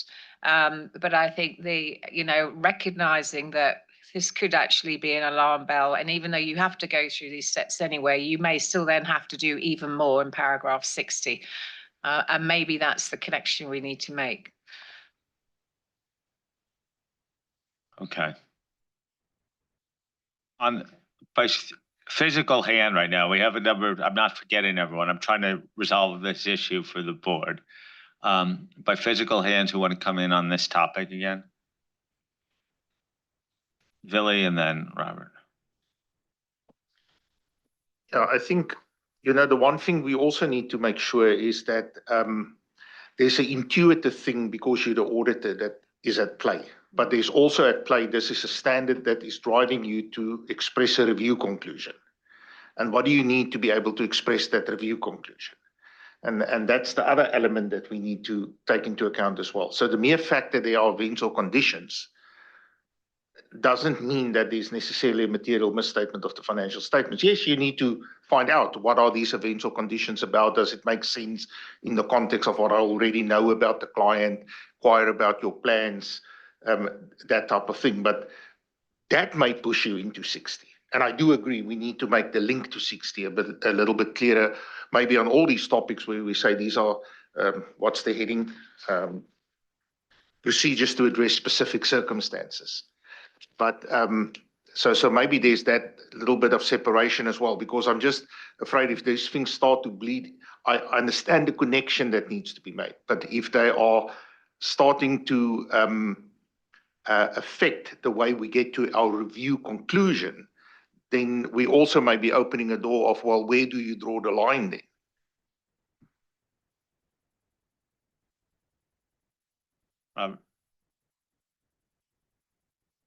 Thanks.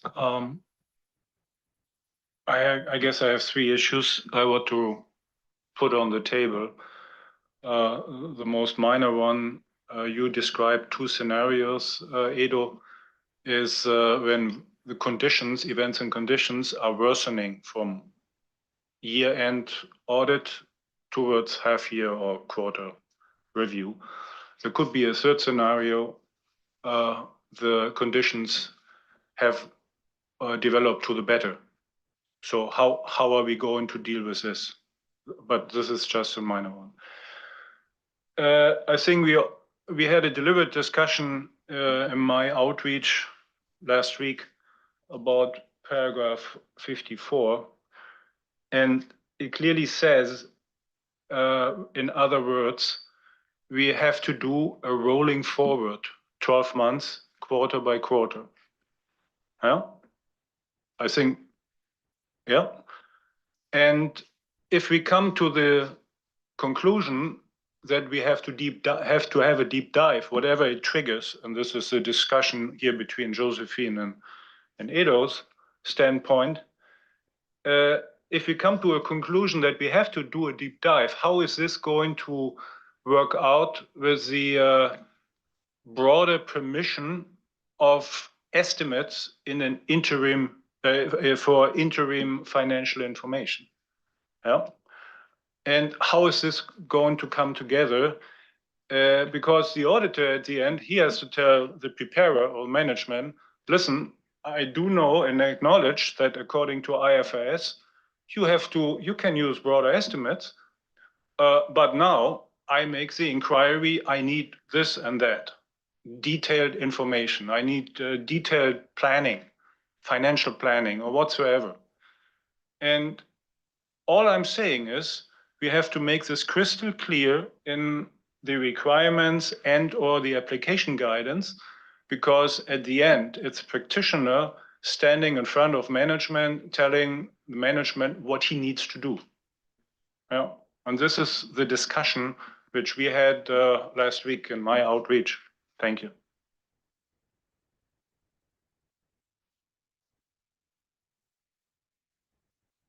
Anyone else on this, in this discussion? Shaya? Yeah, I just want to say that I believe the deep dives comes when you identify significant doubts. Just as in an audit, you will perform extended procedures. Thank you.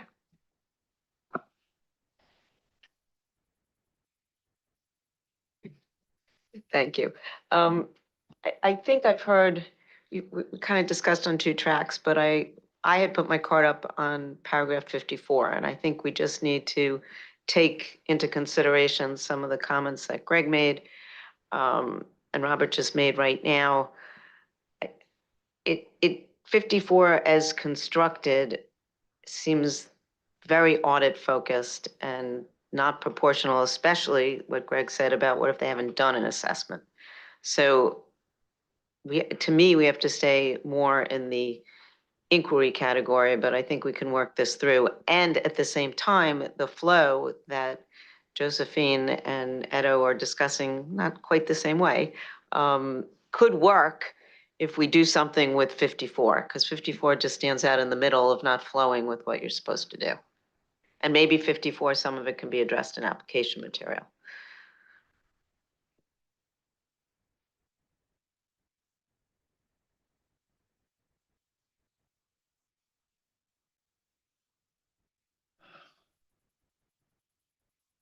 Okay. Anna? Okay, thank you.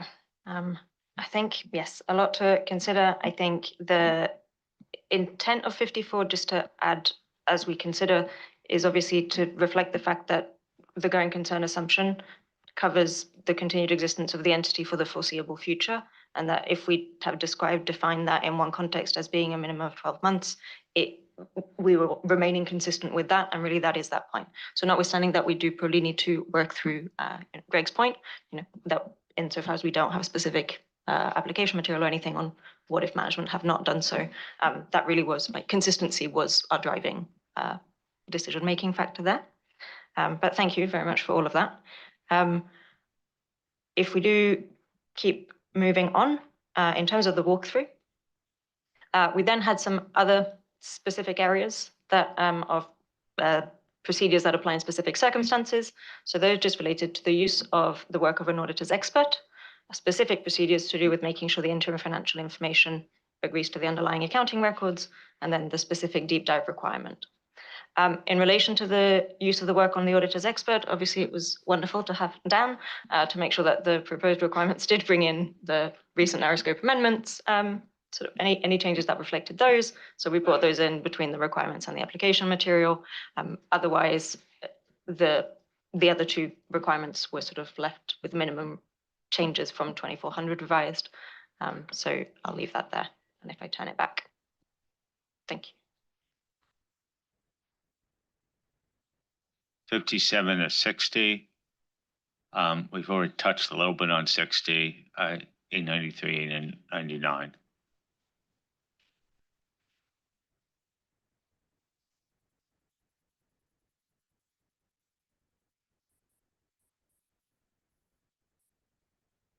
We all good on these? Other than what we've touched on 60 earlier about connecting the dots. Okay. Let's keep moving on.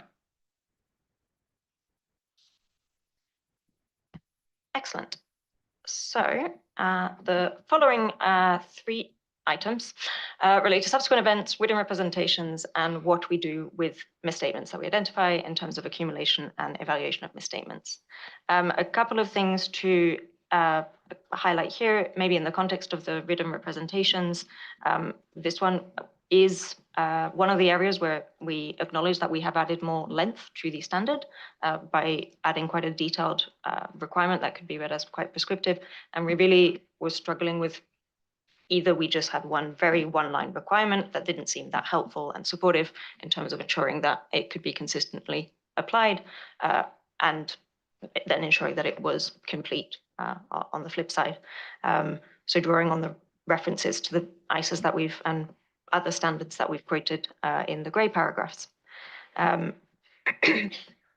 terms of the accumulation and evaluation of misstatements, what we are aiming to do was bridge with the requirements on materiality that we introduced, and to really try and increase that connectivity. And again, just introduce a high-level application material to support the application. So I'll turn back to that. Okay, Josephine, you were very anxious on it. It's a little off-putting, isn't it, Anna, when you're speaking and she already has her tent up. Just It may be because I'm slightly nervous about this one because it's probably heresy, but in the written representations in paragraph 66, little d, little 2, we ask that the results of the assessment of risk that the interim financial information may be materially misstated as a result of fraud, heresy, because it's an extant 34A, according to the grey paragraph. The problem is we don't actually make any inquiries about their assessment of the risk that the interim financial information may be materially misstated due to fraud. And so it's wrong now, as it were, if I dare say that. I have, it's on the record. So it probably just needs some rewording and just align it with what we have in the requirements, rather than suddenly have this area where we haven't actually asked them to inquire about it in the first place. Thank you. Krista. Also on written representations, paragraph 60, small d, small 3 and 4. They both require management to provide written representations about that knowledge of fraud or suspected fraud, but they distinguish between the source of that knowledge. For efficiency and clarity, this could be combined into a single requirement covering all known or alleged fraud, regardless of whether identified internally or communicated by external parties. This would streamline the process and reduce unnecessary duplication.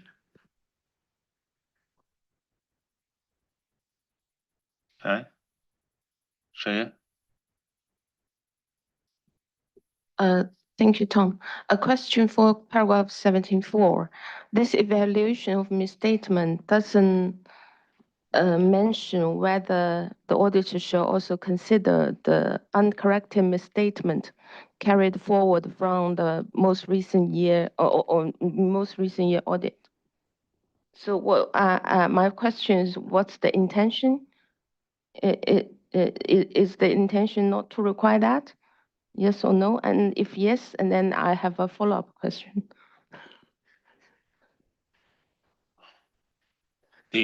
Anna's already nodding yes.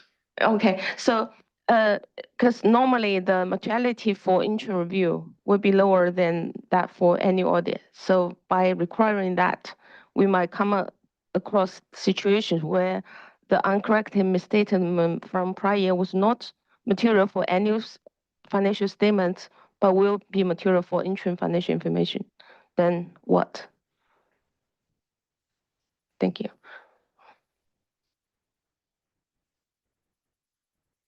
That was a question. It was a question. I hate to default to. So we did have this conversation, and we had it in the context of the requirement to determine materiality and the whole application material that sort of said you're looking at the interim financial information on a standalone basis. We also know the auditor can't ignore things that the auditor knows, and therefore the auditor is aware of misstatements that they've identified in the audit. If a misstatement isn't material for the audit, but for the audited financial statements, but is for the purpose of the interim financial review, financial information, then the auditor would need to determine the appropriate response, applying their professional judgment, noting the sentence that the misstatement, the auditor would have determined in that case that the misstatement is material to the interim financial information, and therefore think through the effect accordingly. I do appreciate, though, the perception of a potentially inconsistent position, because it's the auditor making the same judgment. And again, we were going back to the fact that we're looking at two different pieces of information. And so what may be material to one may not be material to the other, and vice versa. And so we are explicitly not, we appreciate that we've not explicitly spelled any of that out, because ultimately the auditor's application of materiality is a matter of professional judgment, and we don't want to deviate from that. But Yeah, so my suggestion would be at least we include in the requirement for considering the uncorrected misstatement from prior audit. Then what you have just discussed could be in application material. Thank you. Josephine? So to that point, all you need to do then is you need to link 42H, because that's where we talk about the status of uncorrected misstatements identified during the previous audit. Make that connection in 42 in the application material to this effects of, because I do think that is quite useful and it will come up. But you're absolutely right. That's just about, your decisions as well and judgment on materiality. But you would apply those when you're making that inquiry in 42H. Thank you. Okay. Anyone else? Okay, I think we have time probably for one more section. And we'll see how quickly we get through that.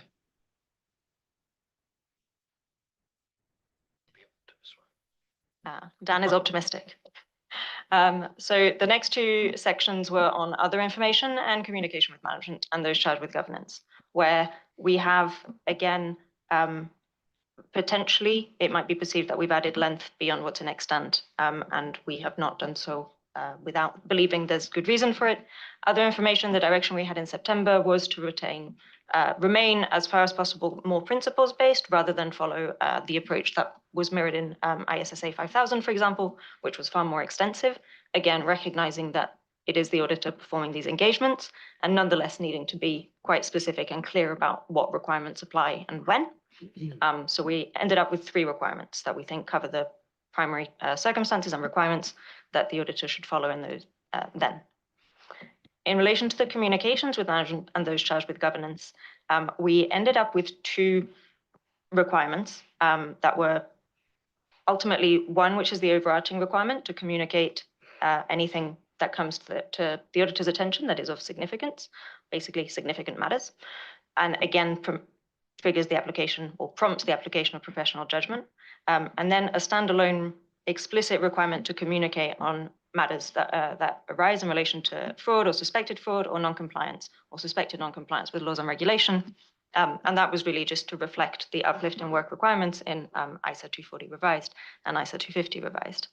And the application material was, again, just stayed quite light touch to really make sure that auditors could apply their professional judgment in determining the appropriate level of communications. I'll turn back to you. Christelle? My comment, it's on paragraph 79. Paragraph 79 requires auditors to communicate all identified or suspected fraud and instances of non-compliance with laws and regulations, NOCLAR, to management or those charged with governance. But it does not set a threshold for such communications. So to align with ISA 240 revise, which introduce a threshold for clearly inconsequential matters, it will be appropriate to include a similar threshold here. Additionally, paragraph 8116, which provides application guidance, according to me, it's problematic because it describes the communication of fraud, suspected fraud, and NOCLAR as matters that may be brought to the auditor's attention, implying discretion. However, this communication is a requirement under paragraph 79. This inconsistency could cause confusions regarding whether such communication is mandatory or optional and should be clarified to ensure alignment between the guidance and the requirement. Thank you. Edo? Thank you. So you've moved the communication with management and those charged with governance from the front up to the back. And it's not my preference. I can understand why you want to do it, but I actually like the fact that also in an interim review, you communicate throughout and also at the beginning.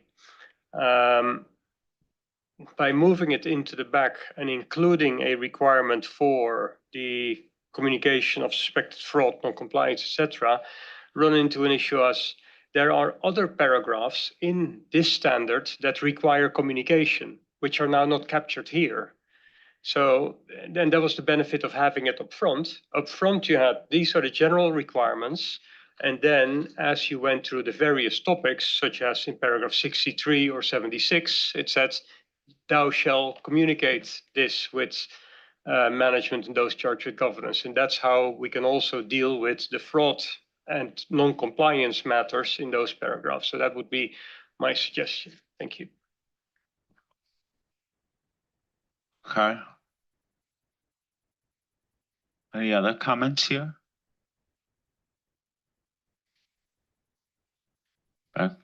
Back to you.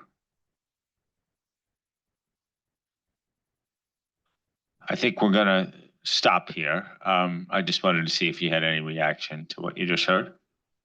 Yeah, no, thank you. I think the geography of paragraph 78 and moving it from the front to the back was also a discussion that we sort of had a lot of back and forth about, and I loved copying and pasting it. It was great. Sorry, Dan. We might just ask if the board is supportive of Ado's suggestion, because the team did have that discussion about geography, and the paragraph, the general paragraph is up front in a couple of other standards. It's up front in 5,000, for example. It's later in extant and a couple of other standards. So if the board supports Ado's suggestion, which is a good one, that you establish the general communication requirements up front that take place throughout the engagement, and then you kind of layer on any specific communication requirements in other sections, then team is happy to go back and readjust the geography here. People are nodding around the table, so I think you could pursue that option. Okay, I think we've made it a good way through 2410. I think that's a sign of the excellent work that's been done. Today, we're now stopped at paragraph 80. I think we're more than 2/3 of the way through the standard, which sets us up well for the remaining time we have tomorrow. We're back on schedule. I wish I could say that I had it planned this well. I definitely did. Clearly, I love what a good plan. Yes, so great job, team. We'll break right now. We need to be back in the room, please get here a couple minutes before 4. We have a guest joining us from FRAG, and for the final session today. Thank you so much. Great job, team. Sharon, I guess no, I don't know if it's sleep. It's morning, right? Hope you have another cup of coffee. Yeah, coffee time. Okay. Thank you.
Okay, can we please get seated?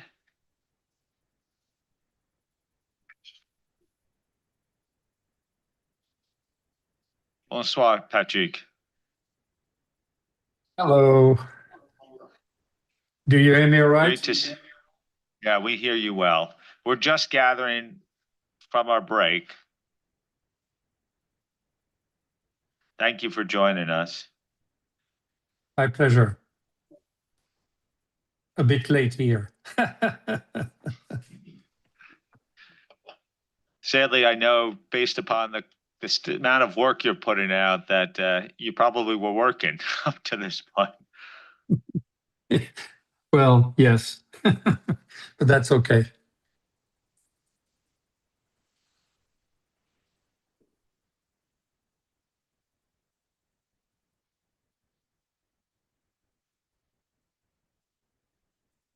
Tom, excuse me, someone will be in control of the slide deck?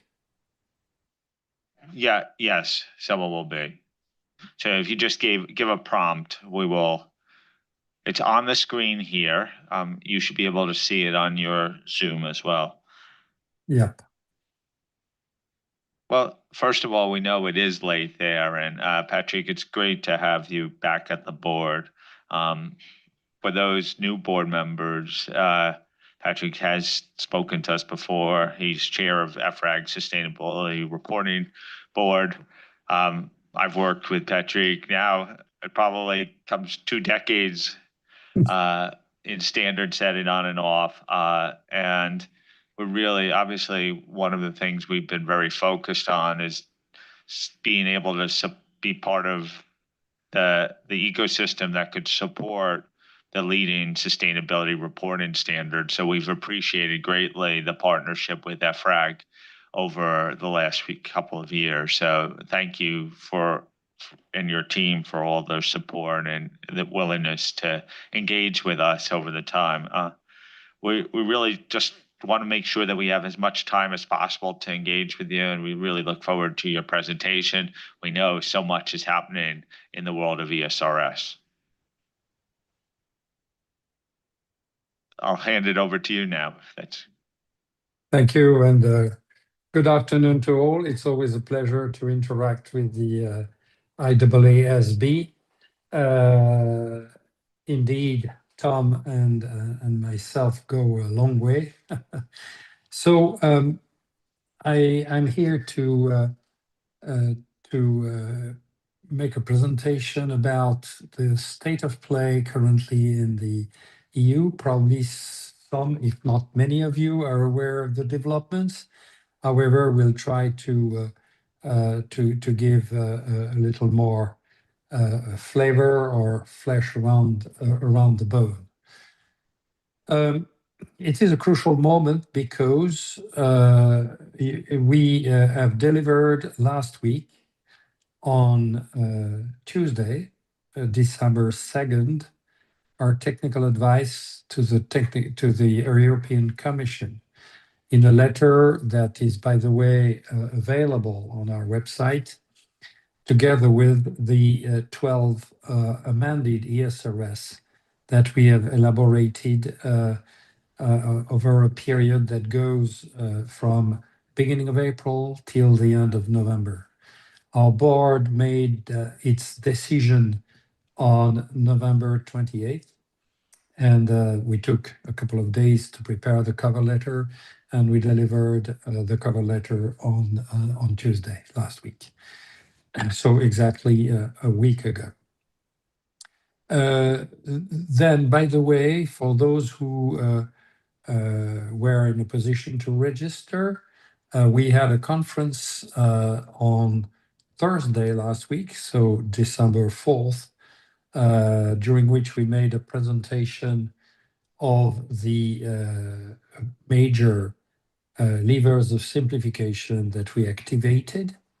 We had also the launch of our ESRS Knowledge Hub, which is now available.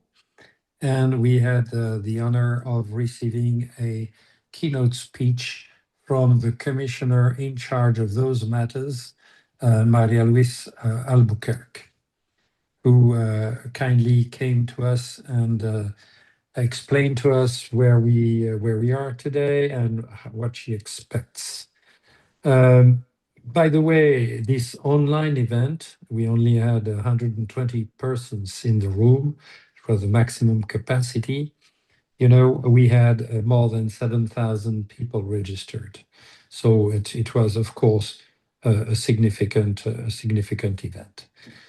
So with this, maybe we're going to start. If you are kind enough to put on screen the next slide. Okay, disclaimer, I'm not going to repeat. So, of course, so an overview of the ESRS simplification activity. Next slide, please. So, in fact, on March 27, we received a mandate from the European Commission to deliver technical advice on the ESRS simplification.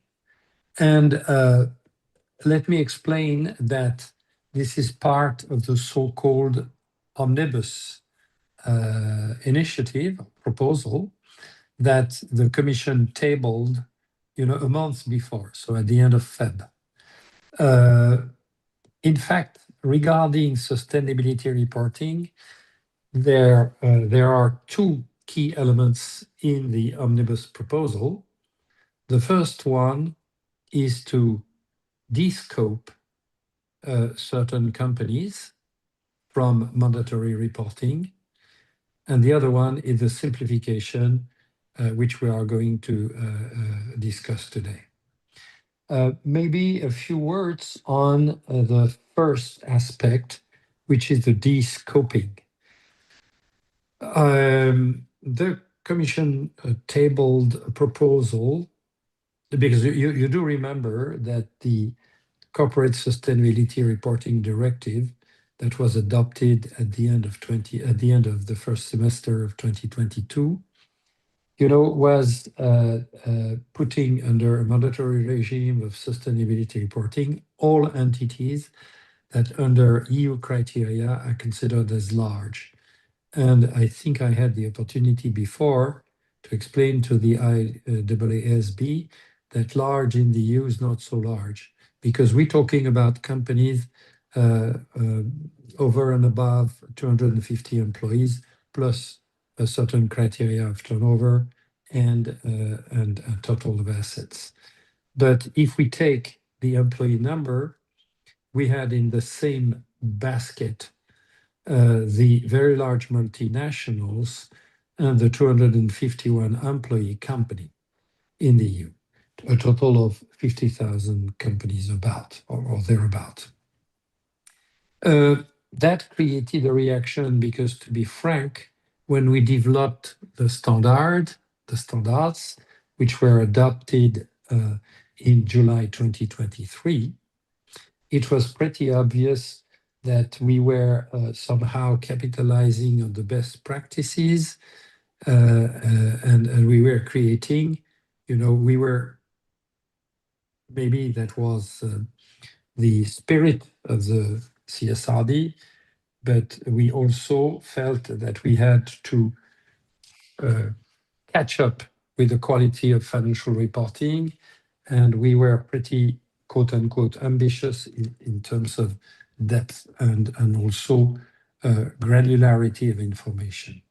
But that was, to a certain extent, a bridge relatively far for the smaller large companies under EU criteria.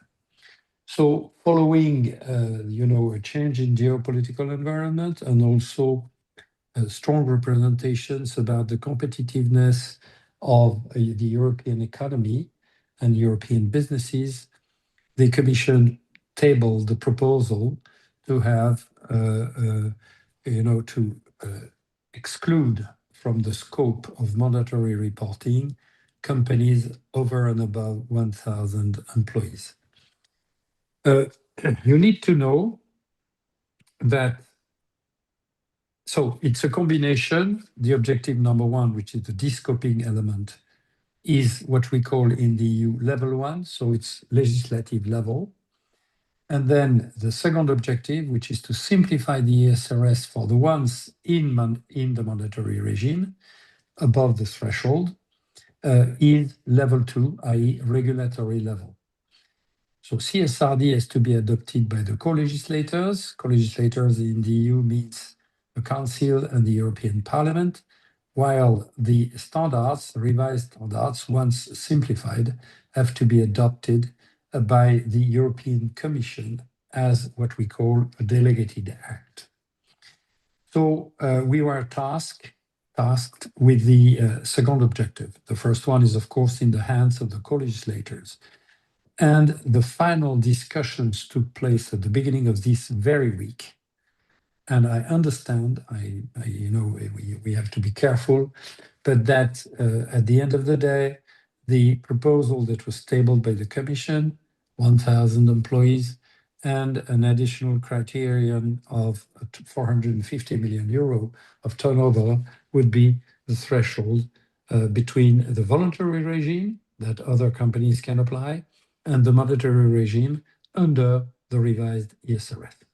So I wanted to explain this because it's key. By the way, the threshold was discussed, in the last few days. There were proposals going as far as 1,750 employees, etc. That was not making a huge difference. What you need to know is that in terms of number of companies in scope, yes, there is a significant reduction, about probably more than 80% of the original population of companies in scope. However, when you are talking about the level of GDP that is under a mandatory regime, you totally invert the proportion. So it means that the GDP that is related to the companies over the threshold is probably 80% of what was initially in scope. So you simplify the burden by having a threshold, and but you do not impair the economic relevance of the whole system. That's key. I'd like to mention as well that when the Commission tabled the proposal at the end of February, the Commissioner said very clearly that he was expecting that a voluntary regime based on a simpler standard would be available to company, that he was hoping that the momentum that would create some sort of virtuous circle. Bearing in mind that, of course, the companies between 250 employees and the threshold, 1,000, for instance, to be confirmed, that I think that's where the legislators have landed.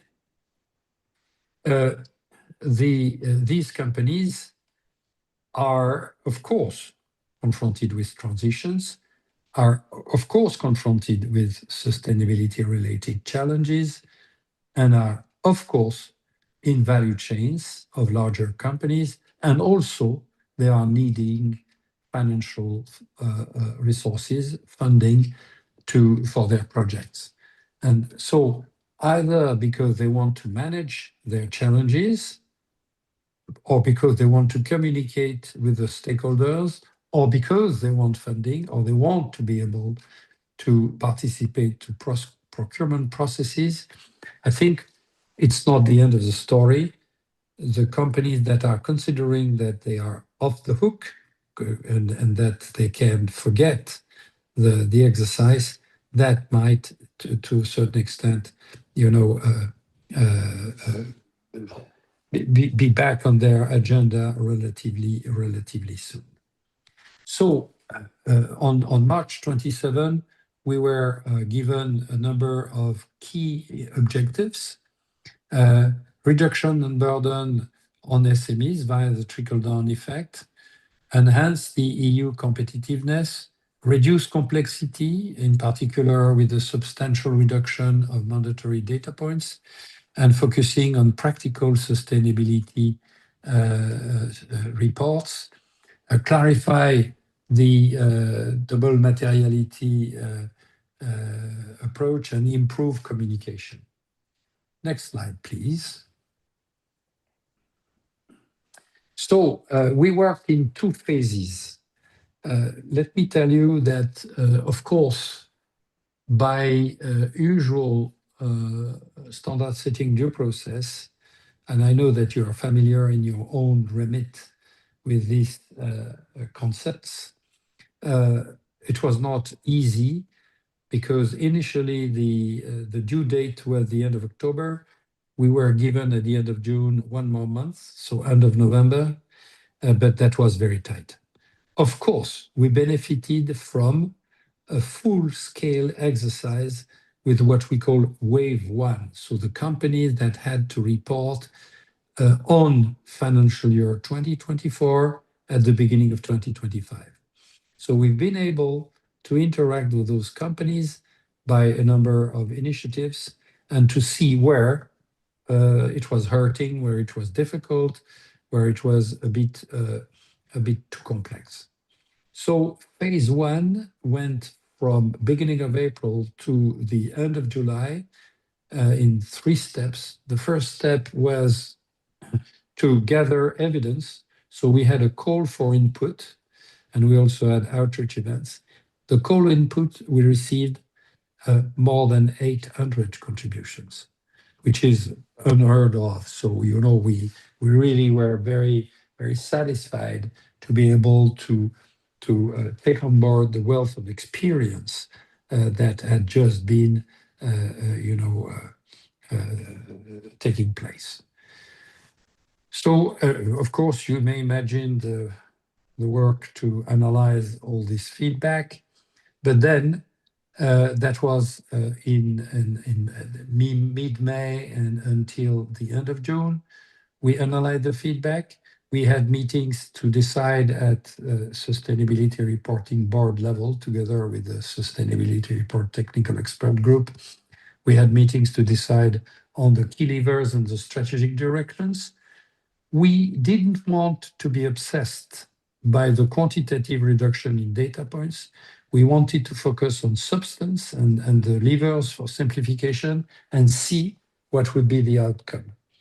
By the way, we were sure that by activating the levers, the proper levers, we would get to a significant reduction in data points.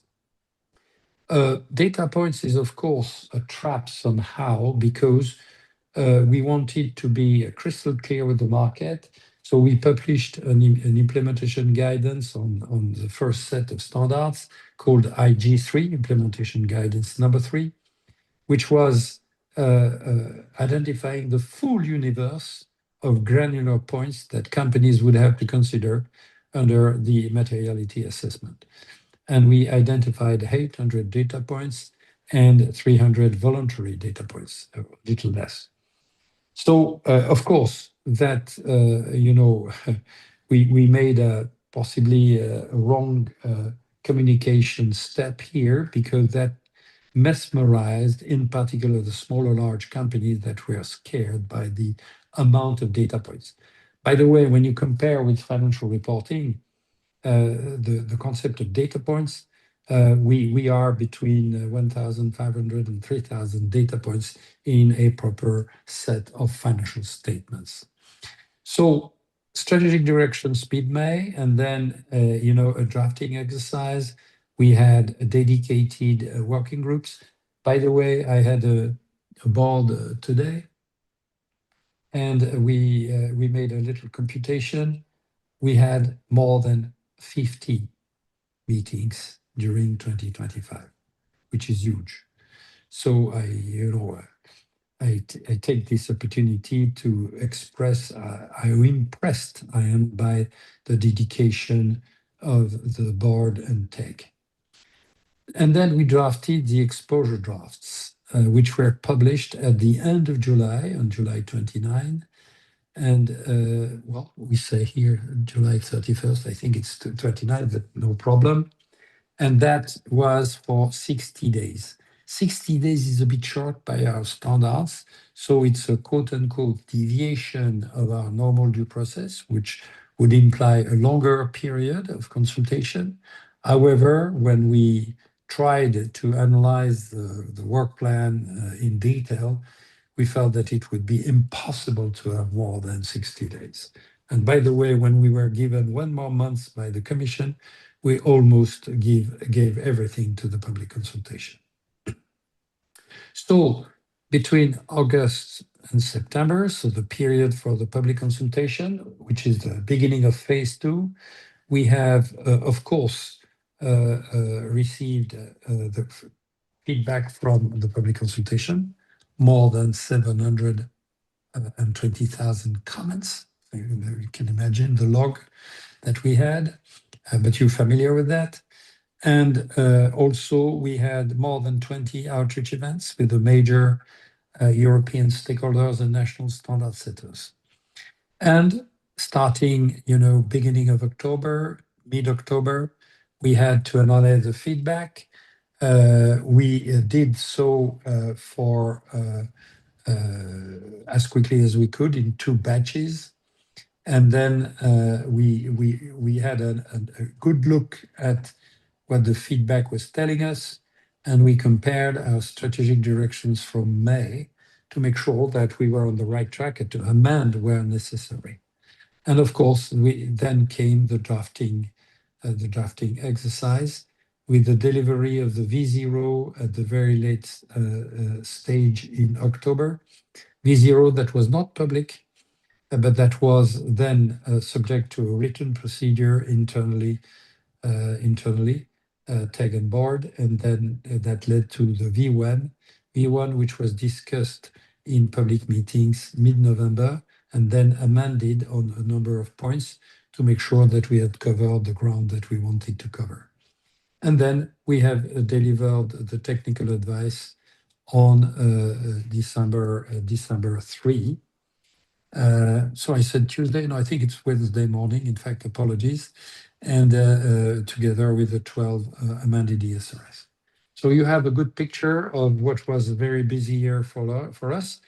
May I say that I believe that in spite of the tight timeline, very tight as compared to normal standards and your due process, we believe that we managed to deliver a reasonable level of quality, of course, capitalizing upon the evidence that we received in 2 steps, the initial step and the public consultation and the outreach events. It is clear from my standpoint that without having had the opportunity to confront the first set of standards with the reality of implementation, it would have been highly theoretical and dangerous.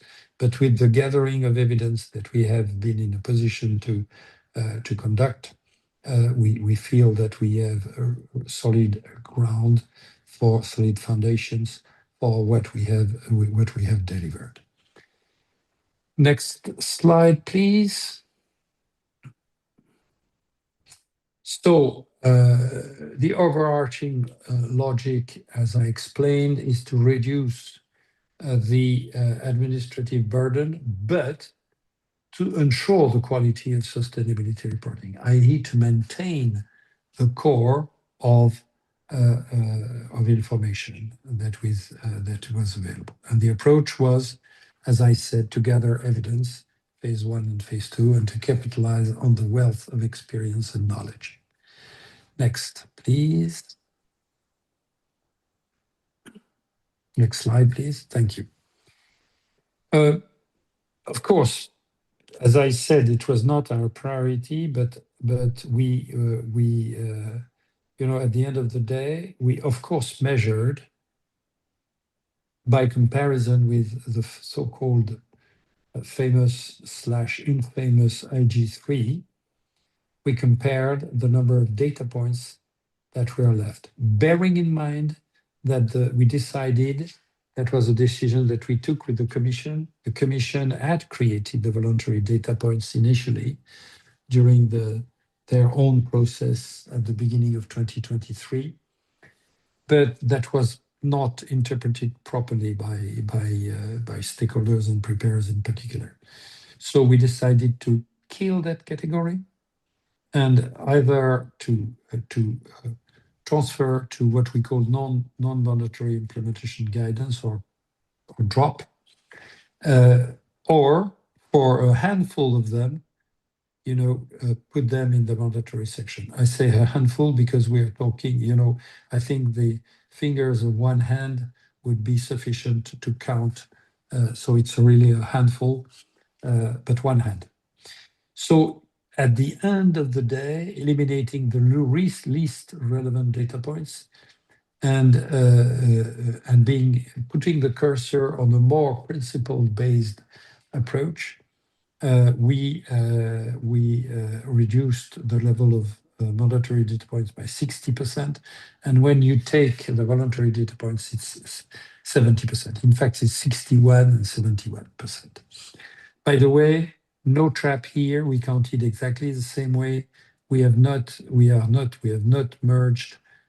When we merged two data points, we counted them for two because they were counted as two.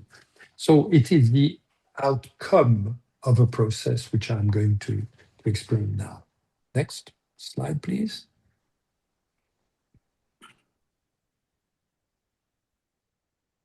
So what are the levers of simplification? They come one by one, so if you can be kind enough to click. So the first one, which was clearly indicated as a major source of complexity, was we clarified and simplified the double materiality assessment. When there was a confusion between a fair presentation exercise and a compliance exercise, I know that these two frameworks resonate for you. Some people took it as a compliance exercise and were doing a bottom-up exercise, identifying hundreds of impacts, risks, and opportunities, and documenting all the way up to the ones that finally would be reported. We felt that it was not the intention at the beginning, but maybe the way we drafted the first set of standards was not clear enough. So we have clarified a lot this section, which is chapter 3 of ESRS 1, to indicate that we also introduced in a clearer manner the idea of decision usefulness, of sustainability statement taken as a whole, and we encourage people to take a top-down approach instead of a bottom-up approach. Bottom-up is not impossible, but top-down is really what we recommend, i.e. you start with the strategy and business model. Normally, where the areas, what are the areas where you have impacts, risks, and opportunities from your experience, from the experience of your peers. So you don't need to spend, months, elaborating a nitty-gritty approach. This is also possible, and people will not been asked to redo their materiality assessment, but we put the emphasis on what really matters and only on what really matters. We also simplified what we call the gross versus net debate. Should I take the impacts net of policies, actions that have been put in place, in which case probably users of information might not understand the efforts that are made by the company? Or should I start from a gross, i.e. prior to actions? The answer is in between, as you will see if you read the standards, by saying, when you are confronted with clear areas of impacts, risks of opportunity that everybody is expecting to find, you should probably explain briefly what you have done to reduce the risk or the impact to a net amount that is below the threshold for reporting. At least you explain why it is net. So first lever, simplification of the double materiality assessment, the DMA.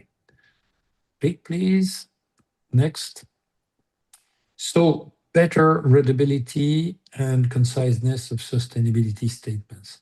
Here, we, this is a bit the ambiguity under the European system.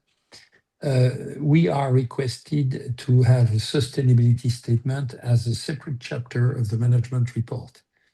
Normally, management report is, high level, precise, but high level, and is not mixed with granular data. In this case, sustainability statement is a little bit like financial statements without primary statements. So, because as you know, there are no primary statements in sustainability reporting. Of course, the DMA is establishing the perimeter of the topics and subtopics, and also the impacts, risk, and opportunities that you need to report upon. And that's what is creating, the perimeter. We don't have a balance sheet, we don't have a P&L. So some people probably were mixing high-level strategies, policies, actions regarding major impacts, risks, or opportunities with very granular data, and that was, that was not enabling companies to tell their story. So we introduced a number of key features that allow for, within the sustainability statement, to have management report type information on the one hand, and also granular information on the other hand. A little bit like, having notes to the accounts. Here it's granular information giving more detail for the ones that want to drill down. Next lever, please. Before going there, maybe I should mention that we deliberately decided to put the emphasis on fair presentation. We had a debate about that because the CSRD, i.e. the legislative level, is mentioning, and so does the first set of standards, is mentioning the characteristics of quality that go with a fair presentation, but they do not use the term fair presentation. By the way, I think, Tom, you will remember a discussion we had together with the Commission on this point when you were elaborating the ISA standard. So for me, it was clear, but it was not clear for everyone. And that was maybe we had an implicit reference to fair presentation without stating it. And that has created some deviations towards a compliance exercise which is unhelpful. So we have decided to make explicit a reference to fair presentation. By the way, this has been one of the most debated discussion in the board with, I should have mentioned that the standards have been approved in all cases by a majority, over 2/3 of board members. Out of the 12 standards, 7 were approved by consensus with some specific targeted reservations on certain points, which we mentioned for clarity. 5 were approved with dissenting views, but below the 1/3 threshold, which is, one of our rules. When I say that, when I relate that to fair presentation, that is a reason for a number of board members to have dissented. However, the more than 2/3 majority was obtained on the fact that we are making explicit a reference to fair presentation. We believe that it is a burden reduction. Of course, we increased the judgmental approach. We have introduced the additional entity-specific feature, which was already present, and we have clarified that the need not to, there is no need to disclose information that is not material, which is interpreted by the IAASB as the equivalent to the override factor in fair presentation for financial reporting. And we made that clear. So all in all, with the double materiality and the impact on fair presentation, we believe that we should be promoting substance over form rather than and a fair presentation over compliance. So the third lever, which is on screen, is also the consequence of a move of the cursor from a little bit less rules-based and more principle-based. That goes with fair presentation. So the idea is we had the minimum disclosure requirements in the set 1. Now we call them general disclosure requirements. And we somehow limit ourselves to that, to those general disclosure requirements, the definition of what is expected to be reported upon when you have identified a material topic or subtopic. So we had many specifications in the topical standards. We have deleted many of them, in order to create more flexibility and to leave judgment under the fair presentation umbrella. Next lever, please. We have 6 in total. Of course, understandability, clarity, and accessibility of ESRS standards, they were felt to be difficult to read, except for specialists. We have clarified, we have reduced the number of pages, we have eliminated many appendices, we have eliminated the voluntary data points. We have also placed the application requirements that do not introduce data points under the main body, clearly just after the section they relate to. So it is a major exercise. Next lever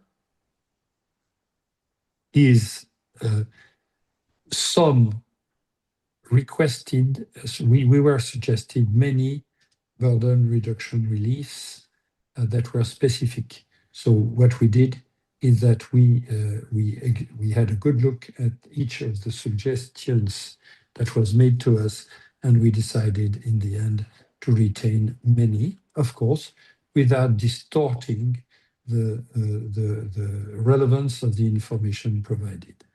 And last but not least, the other way, thank you. We had as a goal, by the way, it's not a new goal. It is something that we have had in mind from day one, and we have stated all the time. We want to build on and contribute to sustainability reporting at a global level. So interoperability is for the EU the system that we have chosen. And we took this opportunity, the opportunity of the simplification exercise, to make sure that we would, to a large extent, align when the language was very close but not totally similar, because you know how accountants can be. I am a former one.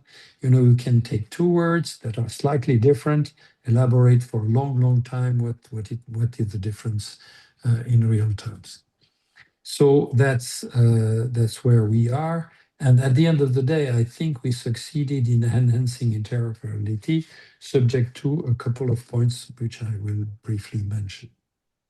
Next, please. So I have covered this already, so you can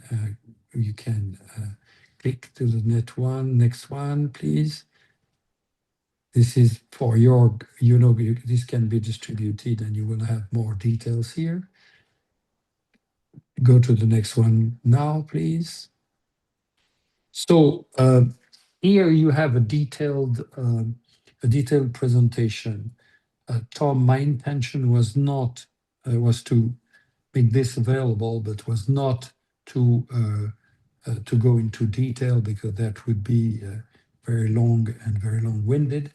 I would prefer to take the available time to have a an interaction with the IAASB board.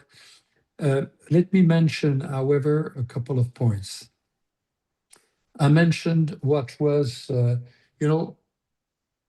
in all, 2/3 majority in all cases, and in 7 cases out of 12 consensus, which means no objection, but some reservations on detailed points, which are fully transmitted to the Commission, is, I believe, a reasonable achievement. But let me mention why. What are the key elements that are on the table for the ones who dissented? Dissenting as justified by, for some, by fair presentation. So those people believe that what is mature for financial reporting is not mature yet for sustainability reporting, and that we should take a little time before, making explicit the reference to fair presentation. I personally think that, frankly speaking, if you do not make a reference to fair presentation, then you end up into a system that is complex and that it is better to move forward. But this is a personal view which was shared by the vast majority of the board members. But no criticism to the ones that have concerns. The other key point which was mentioned is obviously anticipated financial effects, quantitative anticipated financial effects. We consulted on 2 options. Option 1, mandatory quantitative anticipated financial effects, and option 2, voluntary. We got a strong push in favor of option 1 from a number of preparers and also the users, and in particular investors and lenders. You may imagine why. This is also in line with the IAASB requirements under S1. So no surprise, this is where we ended up with a mitigation element, which is some relief that have been introduced in line with the IAASB, but also a phase-in of 3 years during which it will be voluntary. So it's a compromise, if I may, to make sure that we keep the concept alive, and not only alive, but alive and kicking, if I may say so, and therefore, keep the idea. By the way, what would double materiality mean if for financial materiality we were eliminating quantitative disclosures? I think it would be paradoxical.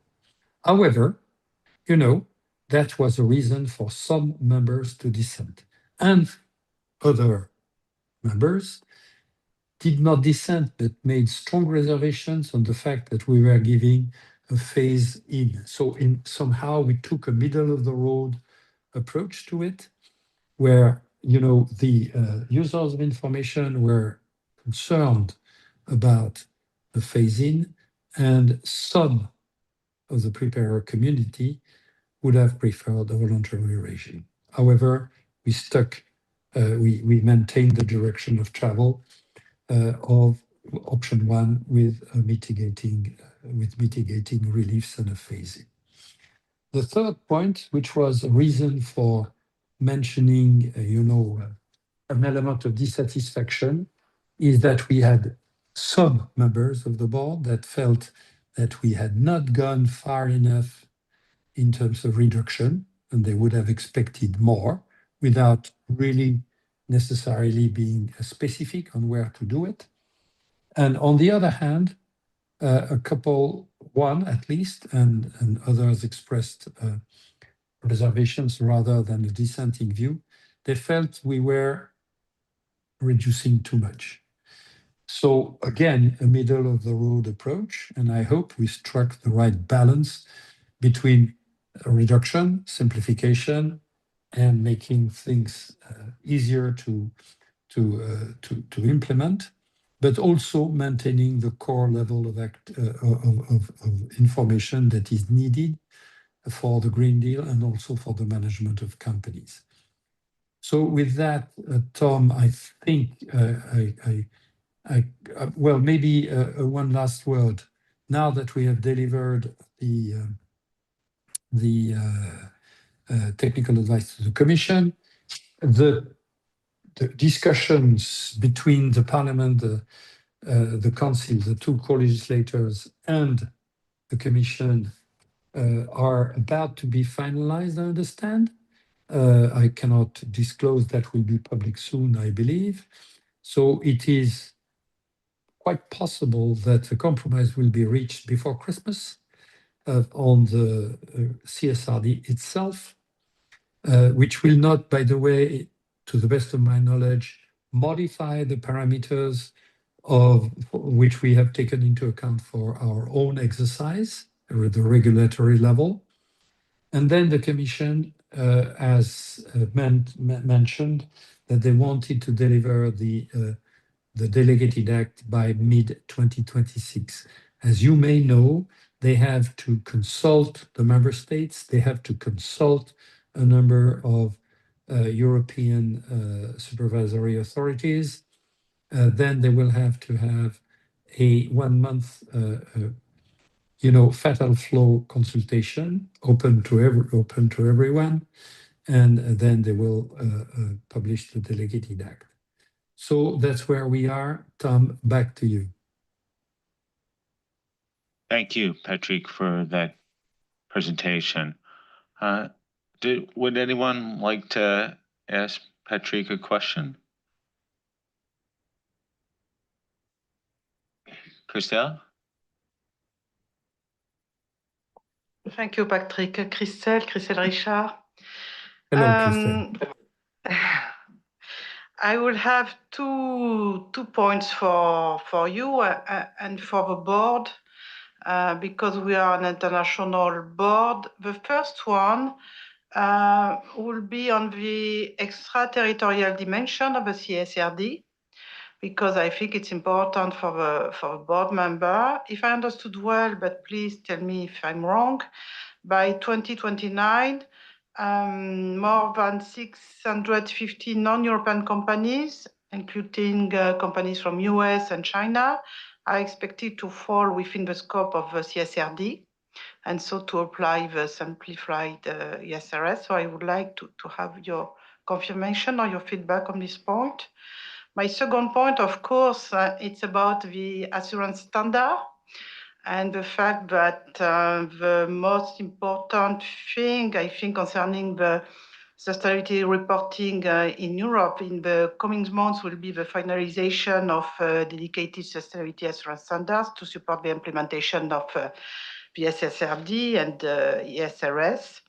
So I would like also to have your point of view on this point. And last but not least, I would like to acknowledge the work that the EFRAG Sustainability Reporting Board has done the last month, and to acknowledge your leadership, Patrick, because the work that has been done in the last month was very of high quality, technically robust, and I think it will be a very important step for the next years. Thank you. Well, I will not, thank you, Christelle. I will not comment on your third point, but thank you for mentioning. On your first 2 points, well, first of all, I don't know the number for sure. This is not something we have clear indication or I focused upon, but it is true that there is, well, regarding non-EU companies, if they have subsidiaries falling in scope of the monetary regime, then of course they are in scope, the subsidiaries. Then you have the so-called the famous or infamous Article 40A of the CSRD that, to the best of my knowledge, is not modified, which is asking above certain thresholds, which have been finalized early this week, but I don't think I'm totally aware of the details here.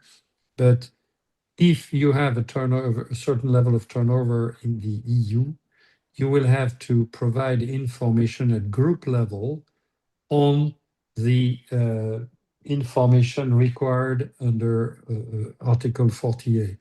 And Article 40A is somehow, if I oversimplify, is a duplication of the article that applies for the European companies, European headquartered companies, with nevertheless, exclusions. And the bottom line of the exclusions is that, you have an exclusion of the risk and opportunity side. So it focuses on the impact side. The idea being that you cannot have an activity on the European market if you have impacts at group level that are somehow creating an unlevel playing field when you compete in the EU, where EU companies would be subject to information on their impacts. So that's what's going to happen. Now, I know there is a serious amount of discussion in certain circles about, is this possible? And, from a legal standpoint or from a overall global competitiveness standpoint, but that's for the Commission to decide, and that's for the political authorities of the EU to finally make a decision. But my understanding is that in what has been discussed by the co-legislators, it's still, a principle that applies and is subject to thresholds, but not modified with regard to the spirit. Regarding the auditing standards, of course, I will express a personal view here. It is much needed. It is absolutely necessary that the European Commission, which is in charge of this, moves ahead expeditiously. That's my view, because we have paved the way somehow by clarifying in what kind of framework we feel the reporting should take place per presentation. We have clarified the standards per se, but now, the auditing standard side has to be covered. That's my view. Thank you. Anyone else?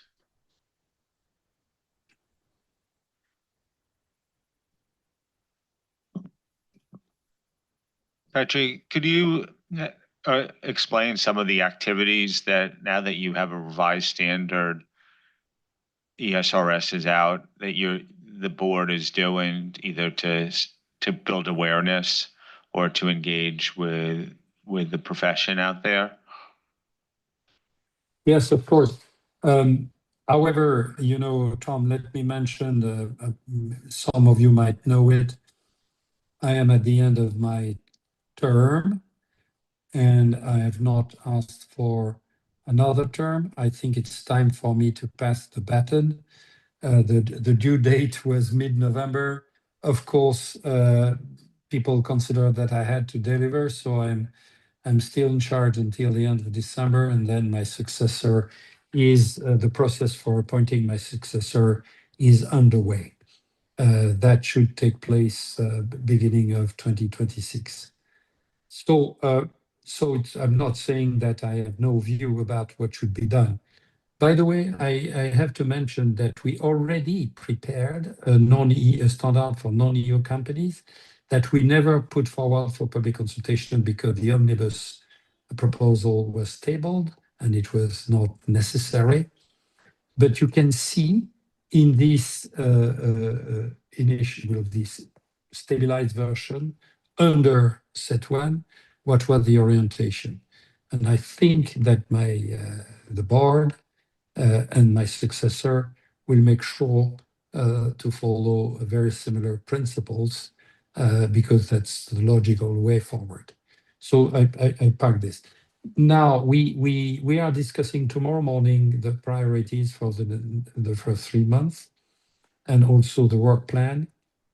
We will put the emphasis on certainly the non-mandatory implementation guidance that we left behind. We want to have a new IG3 that is revised. We want to elaborate on how to practically implement the gross versus net approach for impact materiality, etc. So there is a lot on our plate. Let me mention as well that we want to reinitiate the Q&A platform that we established, which we stopped when we drafted the standard because it was pointless. But now there will be a good reason for maintaining that. We also are going to analyze the 2025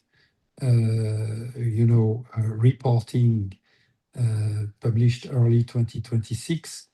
By the way, as you may know, we received a very significant contribution in kind from BCG on 2024. We have just concluded with them that they will do it again with us and for us on 2025. So this is, by the way, introduced in the Knowledge Hub. The Knowledge Hub will be also enhanced. We have the project of introducing translation and also a chatbot function. We have the willingness to have additional material on it, and including educational material or learning journey introduced. So very busy. On the VSME side, so I did not mention that, but we produced a very popular standard for the companies for the businesses below 250 employees, called Voluntary SME, VSME. And VSME is simplified with 22 disclosure requirements, not many, simplified, easy, under no materiality assessment needed. We produced a template that is easy for businesses or their consultants to apply. And this is extremely supported because we feel that they are also to be included in the momentum. And we have the project to elaborate further on this one in order to make sure that it is adopted throughout the union to the maximum extent possible. So, but you should invite my successor at some point in time. Great, thank you. One last question, and we recognize it's late at night there. We'll let you go. Makiko, for the final question. Yeah, thank you, Patrick. Your information was very informative because I'm preparing for ESRS as a Japanese listed company with a large European subsidiary. So thank you so much. And regarding the non-EU companies, maybe requirement or preparation that Christian mentioned, I think, of course, the non-EU standard is very relevant. But for the company whose subsidiaries are Web 2 or 3, and they can get an exemption by disclosing consolidated ESRS as a parent company, maybe from 28. Yes, and do you have any comment or any information about that? Because in my understanding, not a small number of companies, non-EU companies, is trying to get exemption for their subsidiaries, for their EU subsidiaries by preparing a consolidated one in 28. And from our assurance perspective, it's very important to have, of course, interoperability in a reporting standard, like ESRS and IAASB, but also assurance standard, because non-EU companies who need to obtain assurance in each jurisdiction, and whose jurisdiction is adopting is ISA 5000. In that case, if assurance standard is different, in that case, maybe in some cases, I need to prepare for other assurance process. So that is, if possible, we like to avoid. Yeah, so if you have any comment on that. Yeah, thank you. Well, if I may, last week we had the privilege of having a good discussion with the chief accountant of the Japanese FSA. So, you know, it was very interesting. They were in Brussels, very knowledgeable, by the way. So they knew the situation inside out, and they met almost all the key people in that sphere because they wanted to clarify. So regarding, let me start with your second point. You know, I would be very surprised if the insurance standard adopted in the EU was very different in substance, very different from ISA 5000. Frankly, I think, you know, you cannot, you know, you did a great job. Maybe there will be nuances here and there, but I think that, well, this is a personal view again. I think there should be, you know, alignment. If it's not the case, it would be a very, very high level of interoperability. So I don't see, you know, another, you know, the need for another assurance process. But maybe I'm an optimistic person. On your first question, of course, it's not easy. First of all, of course, I need to check what is the final text following the trilogue regarding the exemption. There are two different regimes. An exemption for subsidiary is when the mother company is preparing an ESRS compliant report. The other system is equivalence. Would a Japanese subsidiary in the EU be exempted to prepare an ESRS report if the mother company was preparing under IAASB? This, I'm not sure it is on the table at the moment. But when we discussed with the chief accountant last week, I mentioned the fact that when you comply with the SRS, you comply with IAASB S1, subject to, you know, a few nuances that we have identified in the mapping, the joint mapping that we published in May 2024 with the IAASB. So if you do ESRS in the EU, you are likely to be able to use it for your consolidation IAASB work, which will be, of course, a little more focused because it's risks and opportunity only. But nevertheless, I don't see a duplication of work in that case. So you can leverage that. You can leverage my way, in my view, the other way around, because we have identified also what is needed. If you do the IAASB exercise, then you are fully aware via our mapping of what is missing. And we will, by the way, I should have mentioned that, we will certainly update our mapping with the IAASB I guess that the conclusion will be the same, i.e. a very high level of interoperability. Of course, with maybe one additional difference is that if you are using the phase-in for anticipated financial effects, it might not work for the IAASB reporting.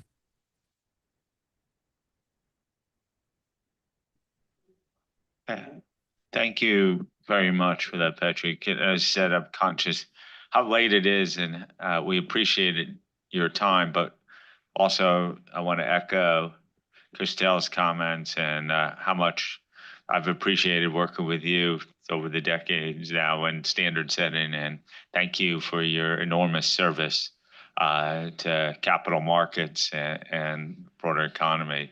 So with all that, we just want to thank you for being with us today, and I hope you get some rest right now, I which will. is much I deserved. will be in bed soon. Thank you so But much. we don't want to take much longer of your time. So thank you and have a good night. Good night to good evening to all. Bye-bye. Bye. Okay. So I think that brings the official business to close today. Could we just go off, close out? Thank you for all the observers for following us on YouTube and in the room. And we'll just go to some administrative items once we turn ourselves off.